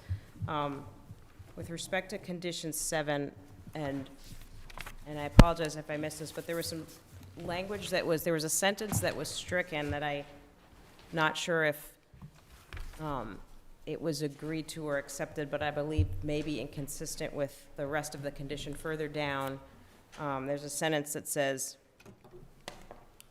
NEP shall obtain the prior written approval of the commissioner of all areas proximate to manhole connections in which the delta configuration will not be used. And my understanding with respect to how the rest of that paragraph was modified is that we've identified those locations where the delta configuration will not be used, and they're shown on the plan.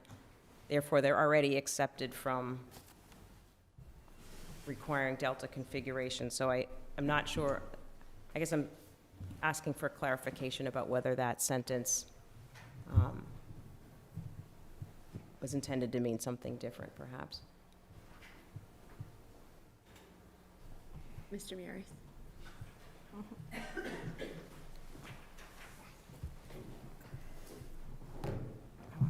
No, I can't. I'm gonna fall asleep right here.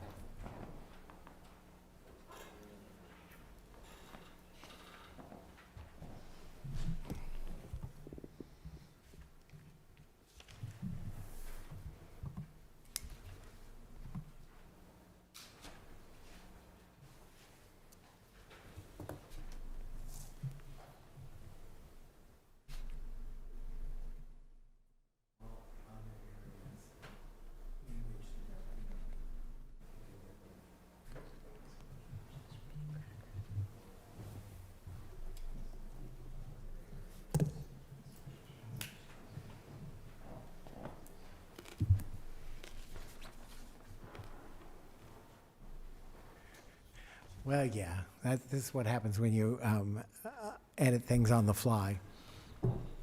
And thank you, Marissa, for pointing out that when we change the language up at the top, we are conceding that the plan shows two and only two areas where the requirement of 30 inches depth and a delta location will not be satisfied. One that is not 30 inches and one that is, yes? Yeah, because of the way we modified the prior sentence. Okay. It requires a written approval. Okay.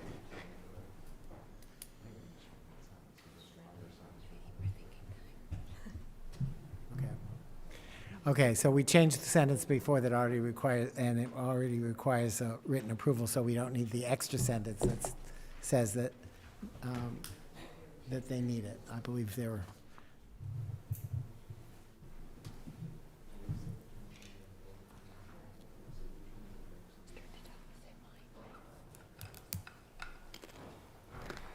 Okay, yes, they're redundant and worse, they're not completely consistent, so we think that sentence right there doesn't need to be there.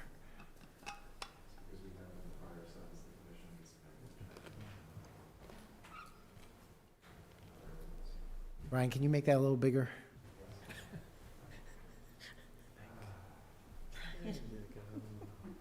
Thank you. Okay. Okay, you had a second one? Thank you.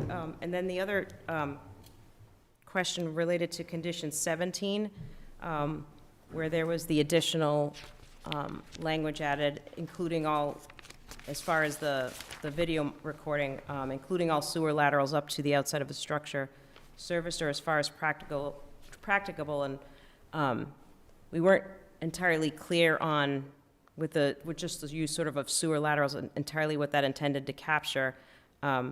We suggest and think that perhaps if we were trying to capture sewer main laterals, that the language could read, including all sewer main laterals affected by the project route up to, et cetera, the outside of the, as there's a lot of different laterals that could be captured there, whether that would be house laterals, like service laterals, potentially storm, I think drainage laterals. There's all sorts of extraneous laterals that could be captured there that wouldn't really be impacted by the project. I would just.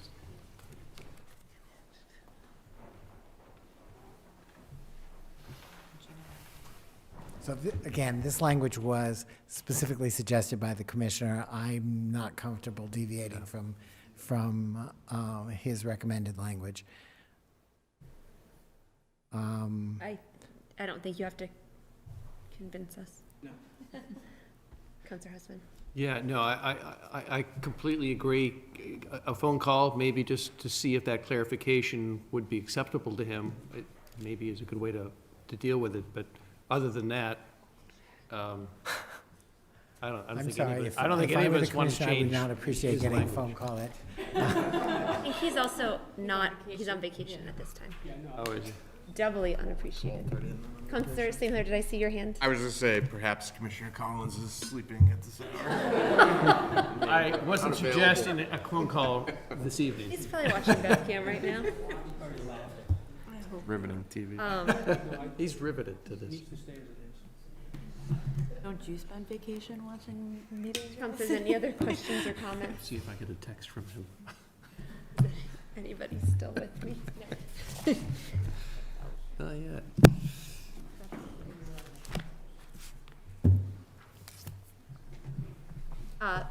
Mr. Miaris, does that, it seems that this concludes the comments or edits that the council had.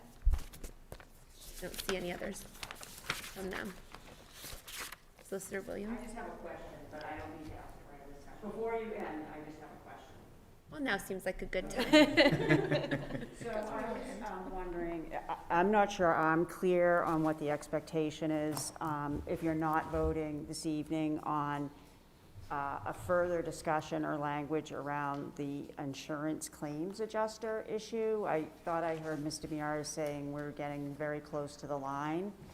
And then I think there was a decision to put it aside. So I'm just not sure if there's like an action item for that we're being requested to handle with respect to language, given what Mr. Miaris said.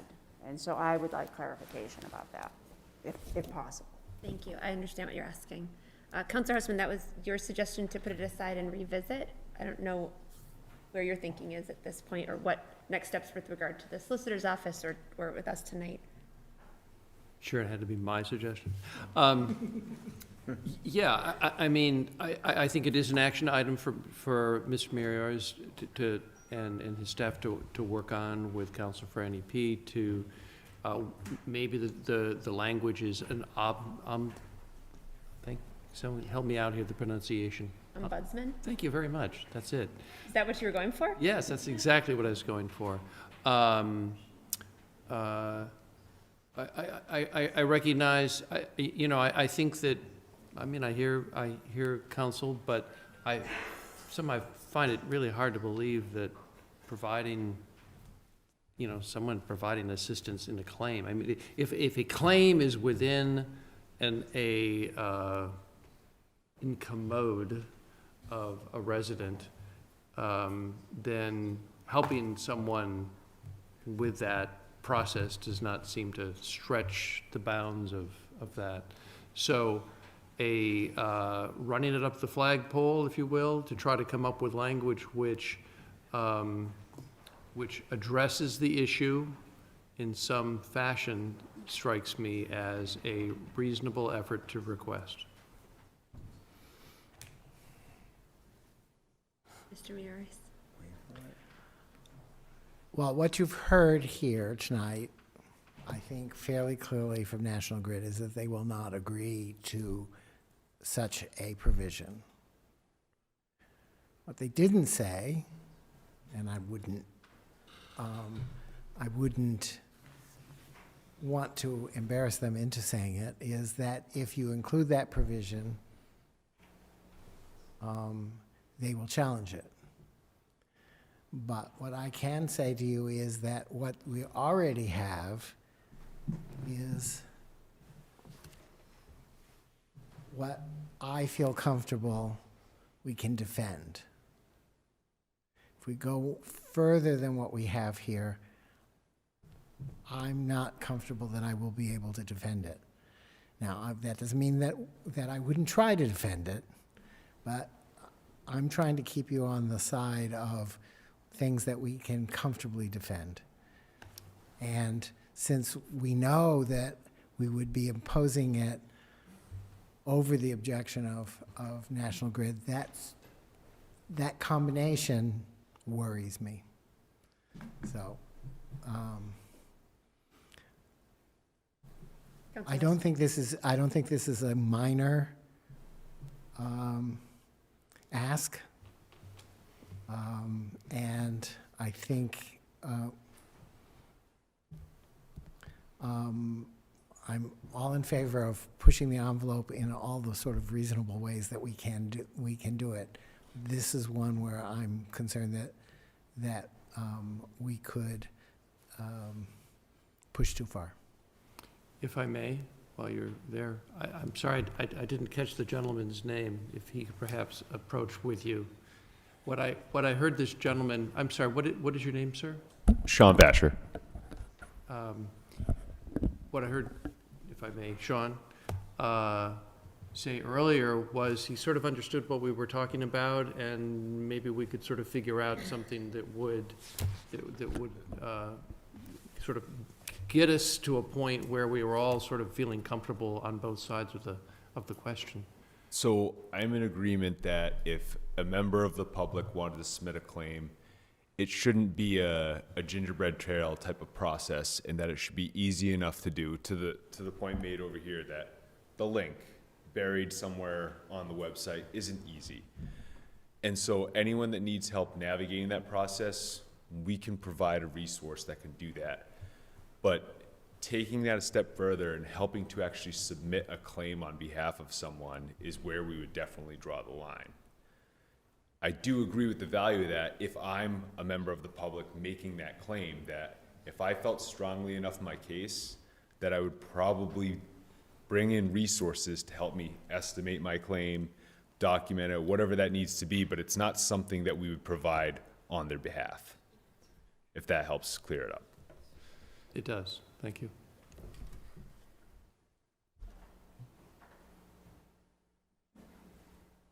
Councilor Husband, did you have a follow-up? Well, I think that the council should follow the advice of its lawyer, who's doing his job whether I like his advice or not, which I don't.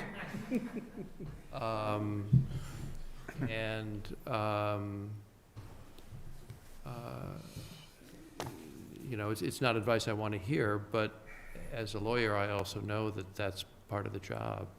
So if it were me, I would push it, but I also don't think I would be willing to bet that my colleagues would not feel comfortable doing that.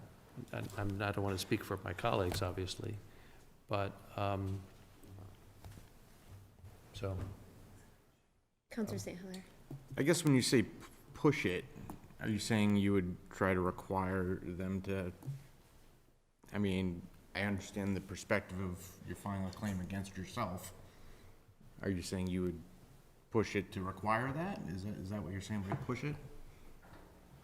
What I'm saying is I don't think it's that big of an ask. I don't think it's that big of a push. I don't, you know, I mean, when you're shucking out the kind of money that the National Grid has agreed to shuck out for to reimburse the city for the various experts, again, they've acknowledged the value of the process. They've acknowledged that they don't expect to be very many. So I think it really actually would be a fairly nominal cost. So from my point of view, it's not, I guess I'm kind of surprised by the pushback because I don't think it's that big of an ask. But you know, I hear what Attorney Mioris is saying. So I guess I would ask my colleagues what, you know, whether you think it's that big of an ask in the face of all the other things are being required. Councilor Rotundo. I believe it's the advice of our attorney that to not push it any further. Is that what I'm understanding? So I would go with what our attorney, as you said, use our attorney who we're paying for to give us the advice that he feels is best. He's already represented or had other cases similar with National Grid, I'm assuming. So I would go with his advice and not push it any further. Counselor Sweeney. Yeah, just quickly, I agree with Councilor Rotundo on that. Counselor Feldman. I agree, but also I think the addition of that wording that you're proposing, or that part of the, I can't even remember what they're called now. What are the numbers? The conditions. I'm really, really late.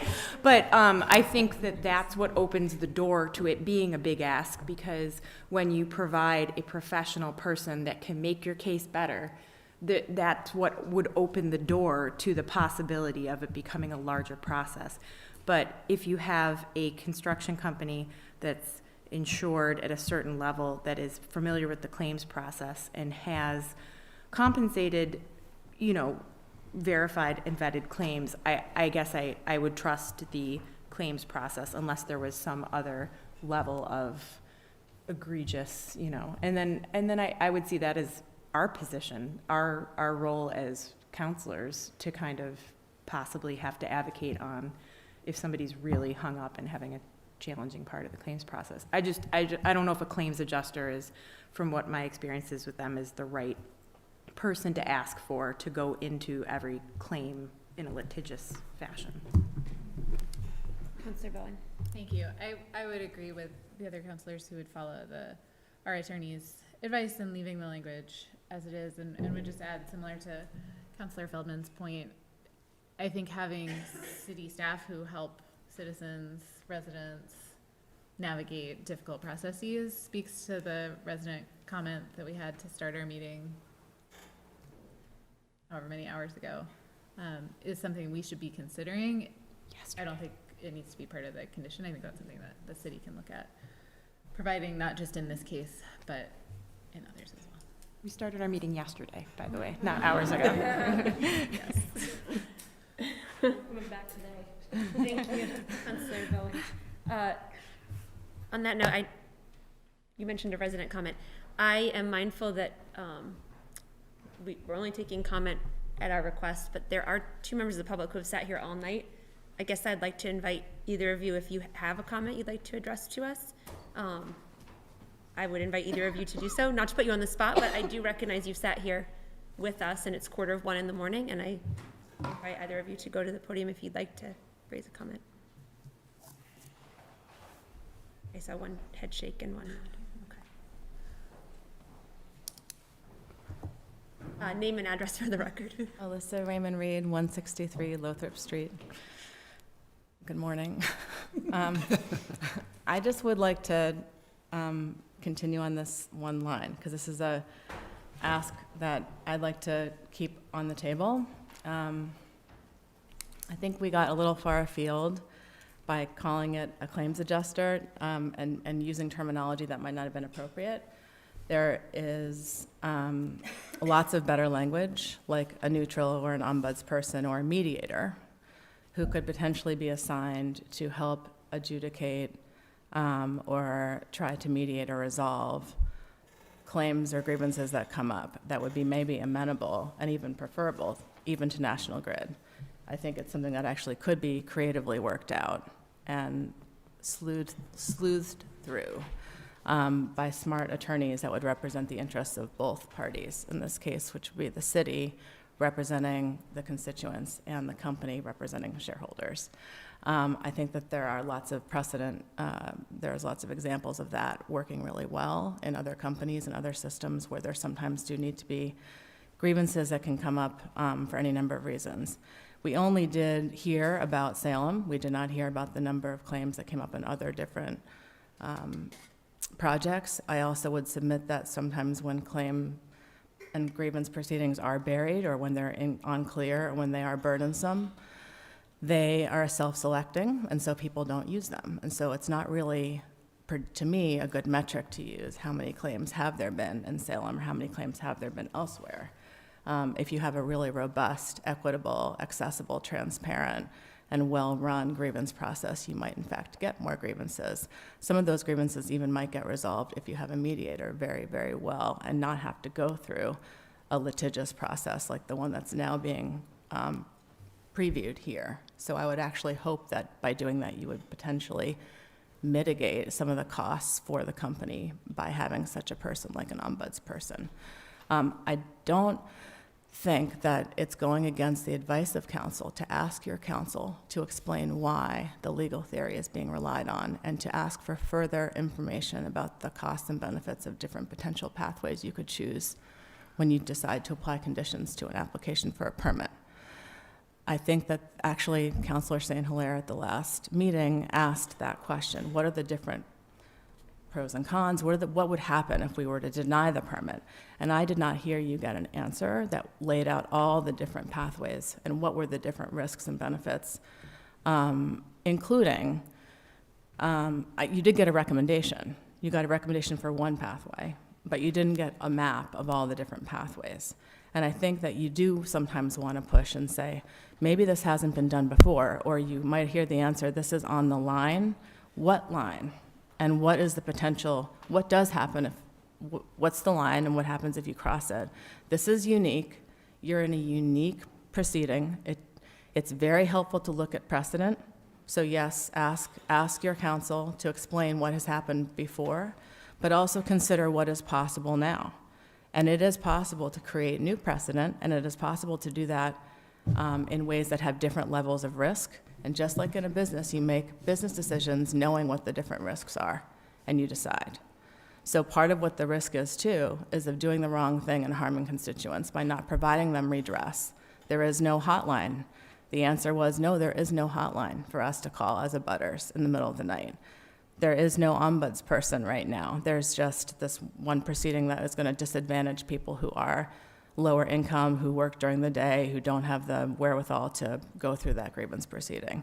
Lots of other arguments. But I'm just trying to really lift up the fact that you have a lot of warnings that you've been given from National Grid, kind of what they'll do if you don't open up the streets, and even your own counsel who's sort of warning you. And that's very important advice. But you can ask and dig into why that advice is being given and what those risks really are to you, and weigh those out. When it comes just to this ombuds idea, or whatever this potential name could be, I would urge to take a little bit more time with that and see if there's something creative that could be amenable that National Grid would accept. And I submit that actually might be a really cool PR opportunity for National Grid, and something that could be really interesting to carve out and add language for. Thank you. Thank you. Councilor Houseman. I wonder if there is, rather than National Grid paying for some navigator ombudsman, an agreement that under certain circumstances National Grid would agree to mediation to help resolve issues that don't seem to be getting somewhere. Could probably come up with some available language about the availability of mediation under certain circumstances, perhaps. I don't know if we have those resources readily available, Councilor Bowen. However, perhaps simply an agreement to not cut off a process that doesn't seem to be going well for a claimant.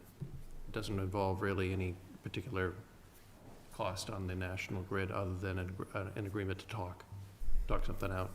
If the parties are not somehow coming to a claim that seems satisfactory to a resident.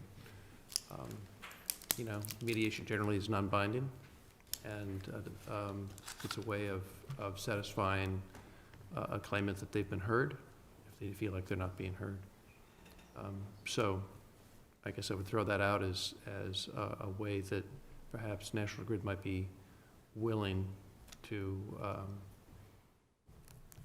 go that far without it you know, as Attorney Marior says, you know, pushing the envelope to a degree he feels uncomfortable.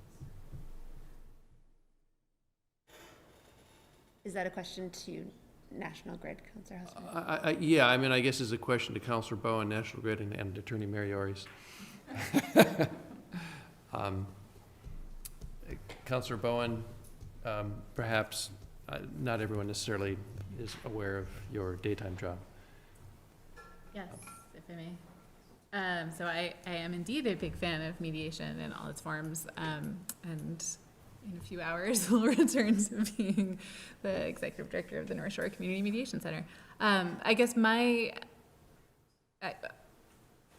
question would be if we're mixing and matching a few different things here, because what we have conditions for are around, you know, requiring an insurance claims process.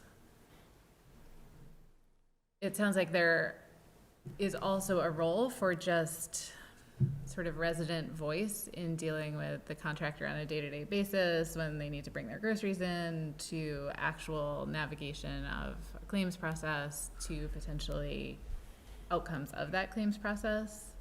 So there are a few different points at which an ombudsperson, mediation in lieu of litigation, or sort of reimbursing residents for mustering whatever resources they feel they need to have an equal footing in the conversation, would all be valuable, but they're probably different types of conditions in different ways. And so I think any and all of those are valuable. I think it is unreasonable for us to impose a condition requiring a company to use a different insurance claims process than they have established and filed with us. But I think there are probably other ways to get at what you're suggesting that would not necessarily be specific to damage claims. Thank you, Councilor Bowen. Mr. Miaris. Okay, so I just have a couple things to say. The very first meeting that we had before the hearing opened, we talked about the different paths that were available to you. And we talked specifically about what would happen if you denied the project. And as a reminder, what I told you then, and I'm telling you again now, is that if you write a approval that has conditions, you can require conditions that the applicant doesn't agree to. Tonight was a perfect example with respect to the laterals. We are insisting on something that the applicant says they don't want. And you can do that because it's within your authority, clearly within your authority to do so. We also have some conditions here that maybe are sitting on the borderline, but the applicant has not objected to them, is willing to live with them, so okay. If we do something that calls for the applicant to go to the Energy Facility Siting Board for a certificate, we lose all of that. And the best outcome that we can hope for is that we can reach a settlement agreement which contains only those conditions that National Grid actually agrees to. So any of the things that they don't agree to, we can't get. Or worse, we can't reach a settlement agreement, and the siting board will require way less than even that. So from the beginning, I have told you, I think, what the two main paths are and what the consequences are. So, and I've just told you again, so you're aware.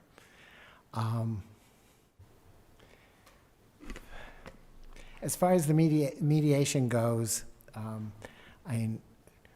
all insurance companies are required to have a mediation process.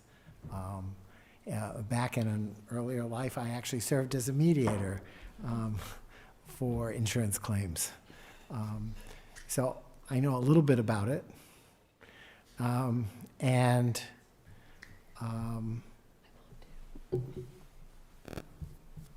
I think it's really hard for us to say, we want this specific mechanism to be in place. The one thing that you could do is you could say that the plan, that right now it just requires that there be a plan. It doesn't say you have to approve the plan. It just says there has to be a plan, and there is one. If you want to add something that says that they have to submit the plan to you for approval, you could do that much. But what I'm worried about is the council getting itself into the position where some of the extra stuff that we have in the decision will get lost because the whole decision gets appealed to the Energy Facility Siting Board. So my best recommendation to you is to leave it the way it is, use the mechanisms that are in the draft now, the Citizen Advisory Committee, the reporting requirements, and whatever, to reassure yourselves that the claims process is functioning adequately and gives you an opportunity to make suggestions for approval, for improvement if those seem to be warranted. So those are my best suggestions for you. Councillor St. Hilaire. Just going to ask, given the hour, what more we have to discuss tonight. Yeah, we gotta go home. I accept the advice of council. So, thank you. Is this, I guess my question is where that leaves us. So is this document in a stage where councillors want to vote tonight? Councillor Houseman. I'm a lawyer. I'm not going to vote on any document that I can't take a look at. I don't see any reason why the council has to vote on something that has been done on the fly. We haven't, at 1 o'clock in the morning, we've been meeting for 7 hours to try to take a vote on a document of this magnitude, this significance, based upon red lines that I can't even read half the time because they're too small on the screen, in my opinion, would be irresponsible. I'll put a hold on it if I have to. I would hope that the council would not require that. My own suggestion would be that we, on, I think it's Wednesday night, we have a special meeting in which we deal with traffic issues. That gives time for a clean copy to be provided to the council, for us to take a look at and vote on that evening. So we can do so with, fresh minds and fresh eyes on the document. Solicitor Williams. Is it on your agenda for Wednesday night? It is not on the agenda. However, I guess I'll just say this without saying, Councillor Houseman alluded to putting a hold on it. I will say, I believe if a councillor puts a hold on something, it goes to the next special or regularly scheduled meeting. Yeah, that may be true, but there's an open meeting law, which is a separate issue. So I'm not questioning his ability to put a hold on it or anybody's desire to not vote tonight. I'm just saying, pointing out that Wednesday night, if it's not on your agenda already, is not available. Madam Chair? Go to Councilor Rotundo first. Councilor Rotundo. as much as I'm not a fan of, can we file it as a late, can it be filed as a late file? Even for some. That doesn't address the open meeting law. So it has to be on your agenda 48 hours before you meet. But we've had late files before that have been in today, for instance, was filed today, and we put it on tonight's agenda. So I don't understand. Right, but the order number was already on your agenda for tonight. The fact that other materials came in. No, the late, which one are we talking about today's, it's for a late file. I don't even know it. The harbor, No, the harbor. file that came today I would like was that came to us this put on the morning. agenda today. So if it's not reasonably anticipated by the chair, then the council can take it up. I don't think that this is a situation where the president could say that the grid petition was not reasonably anticipated and to invoke that rule, that exception. I would have to say that being here at 1 o'clock in the morning was in anticipation of finishing off this order. It was More reasonable. Right. I mean, I don't know. I guess that would have to be an opinion taken. I mean, we've seen late files left and right, and so that's just I guess I don't know enough of it. Councillor Husband. Yeah, I think that, first of all, I agree with Councilor Rotundo. And we have a regularly scheduled meeting of the city council, and this meeting is been held according to a regularly published notice, and I'm not aware that the council doesn't have the prerogative to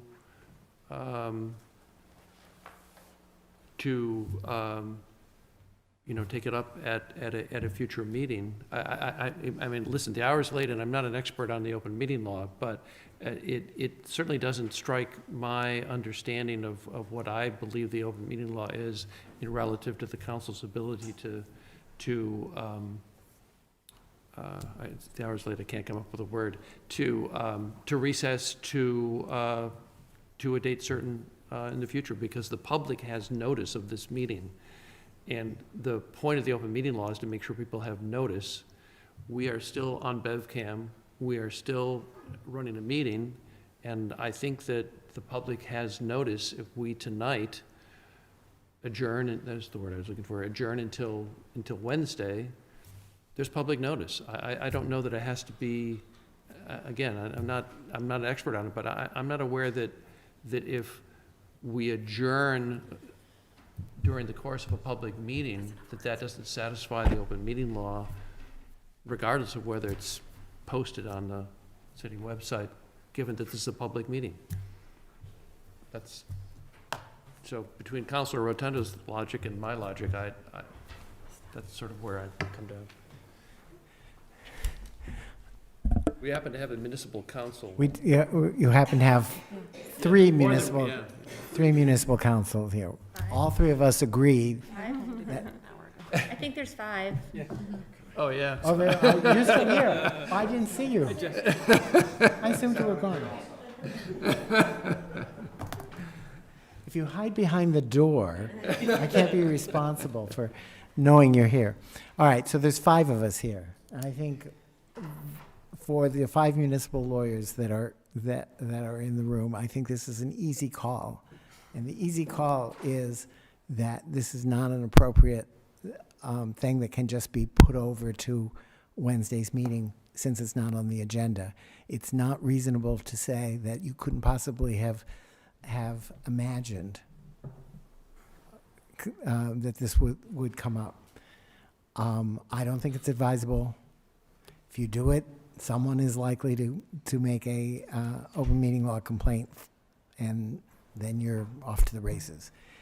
Is there another day that's farther into the future than Wednesday that you could adjourn this to? There's many. Yes, but I do feel like I'm in a situation now where I'd have to be able to poll the council to determine a quorum for anything beyond that date. Councillor Bowen. Just to clarify, I know I was not expecting to have additional revisions from National Grid that were received yesterday to the attorneys and not to us as counselors. So there are a number of unanticipated things that led to the late hour. So I did just want to clarify if a counselor put a hold on the vote, that it would carry to tomorrow night's meeting or Wednesday night's meeting by our council rules. Is that? It would carry, I just happen to have looked up. This is what ordinance section 2-9 says. If a single member objects to the taking of a vote, the vote shall be postponed to the next meeting of the city council, regular or special. If, when the matter is taken up next for a vote, meaning tomorrow night, if I were to put a hold on it, 3 or more members object to the taking of the vote, the matter shall be further postponed for not less than an additional 5 days. So, if a single member tonight were to put a hold on it, according to the city ordinances, which may be functioning independent from the open meeting law, I mean, I defer to 5 municipal lawyers. I'm not sure what the effect of the city ordinance is. Frankly, there seemed to be a conflict, but I'm Council President. I know Councilor Rand has been trying to be. Councilor Rand. I think that I'm not really comfortable acting outside of what's been recommended by 5 municipal. We just need to pick another day for the meeting. I agree. So, and that gives us 48 hours to post a meeting at the minimum, right? Yes. Okay. Let's do that. What are we doing Thursday? Councilor St. Hilaire. Do we need to pick that date tonight? No. Can we make a motion? Can I make a motion to adjourn? You can make a motion to adjourn, but there is one matter of business I just need to tidy up. But I think Councilor St. Hilaire could make a motion to lay this matter on the table for this evening. We'll make a motion to lay this matter on the table for this evening. Is there a second? Second. All those in favor? Aye. Aye. Oh. Okay, wait, sorry, what? The hearing is still open. You do have to continue the hearing to a specific date in the future. Otherwise, you will have to St. Hilaire, publish a will new you notice. Will you, Withdraw my thank you. motion. That's the word. Thank you. Councilor Rand. I'm sorry, we can't just close the public hearing portion before we take a vote? It doesn't actually matter one way or the other but members of the public, if you would like to leave, you're not trapped here. So I do feel like anybody who would like to leave should feel free to leave. Oh, I mean, no, not Miss Ken, you can't leave yet. Kim's leaving. That's Councilor Rand, your question. Mr. Maris, I had asked you that question early on, and your recommendation in this case was to leave the hearing open until we vote. Is that Okay, accurate? yes. Yes. Thank you. But if you were going to, but you could close the hearing now and then just vote. Or you could close the hearing and then adjourn and schedule the vote for a time. I would recommend that you schedule the vote for a time that's not in the far distant future. But I'm comfortable now that we have asked all the questions, we've gotten all the answers. You've seen the value of leaving the hearing open so we could get all this additional information. We learned stuff even tonight that we didn't know. So I think, but now we're done. We've heard everything that we're going to hear. We've asked all the questions. So if you want to close the hearing, close the hearing. And then you can schedule the vote at an appropriate time. Thank you. That's helpful. I'm inclined to do that. I want to hear from Councilor Crowley. The only quick question I have before we decide closing the hearing and stuff like that, just so I have an understanding, if we do close it and we have a final draft of this and somebody has more questions or worst-case scenario edits or whatever like that goes, are we still in the purview for that to happen with it being closed, or does that mean we're coming right, you know what I mean? That's just worst-case scenario. I know I'm, you know.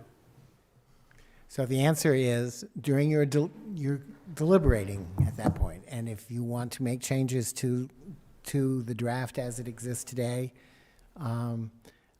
you can do that as part of deliberations. The one thing you've lost is that you can't take in any new information. So you can ask for legal advice, but you can't do what we did today, which is ask National Grid's representatives to explain things. That's fine.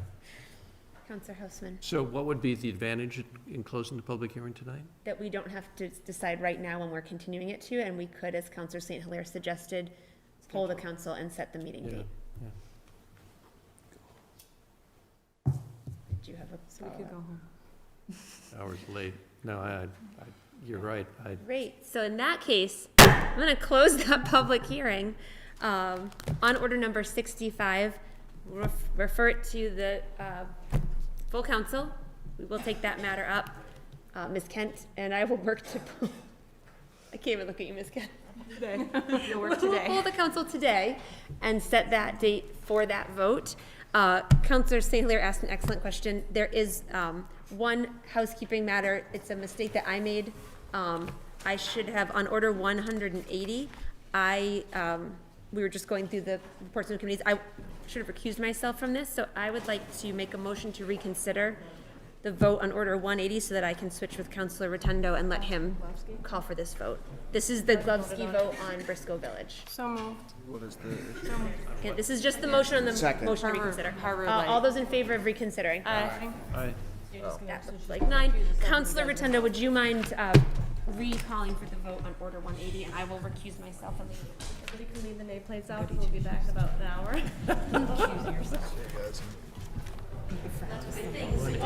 Lisa says leave your nameplates out. Oh, I'm sorry.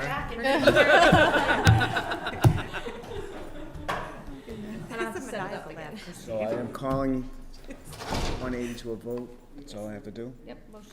Motion, yeah, please. Oh, no, I put my glasses away. So moved.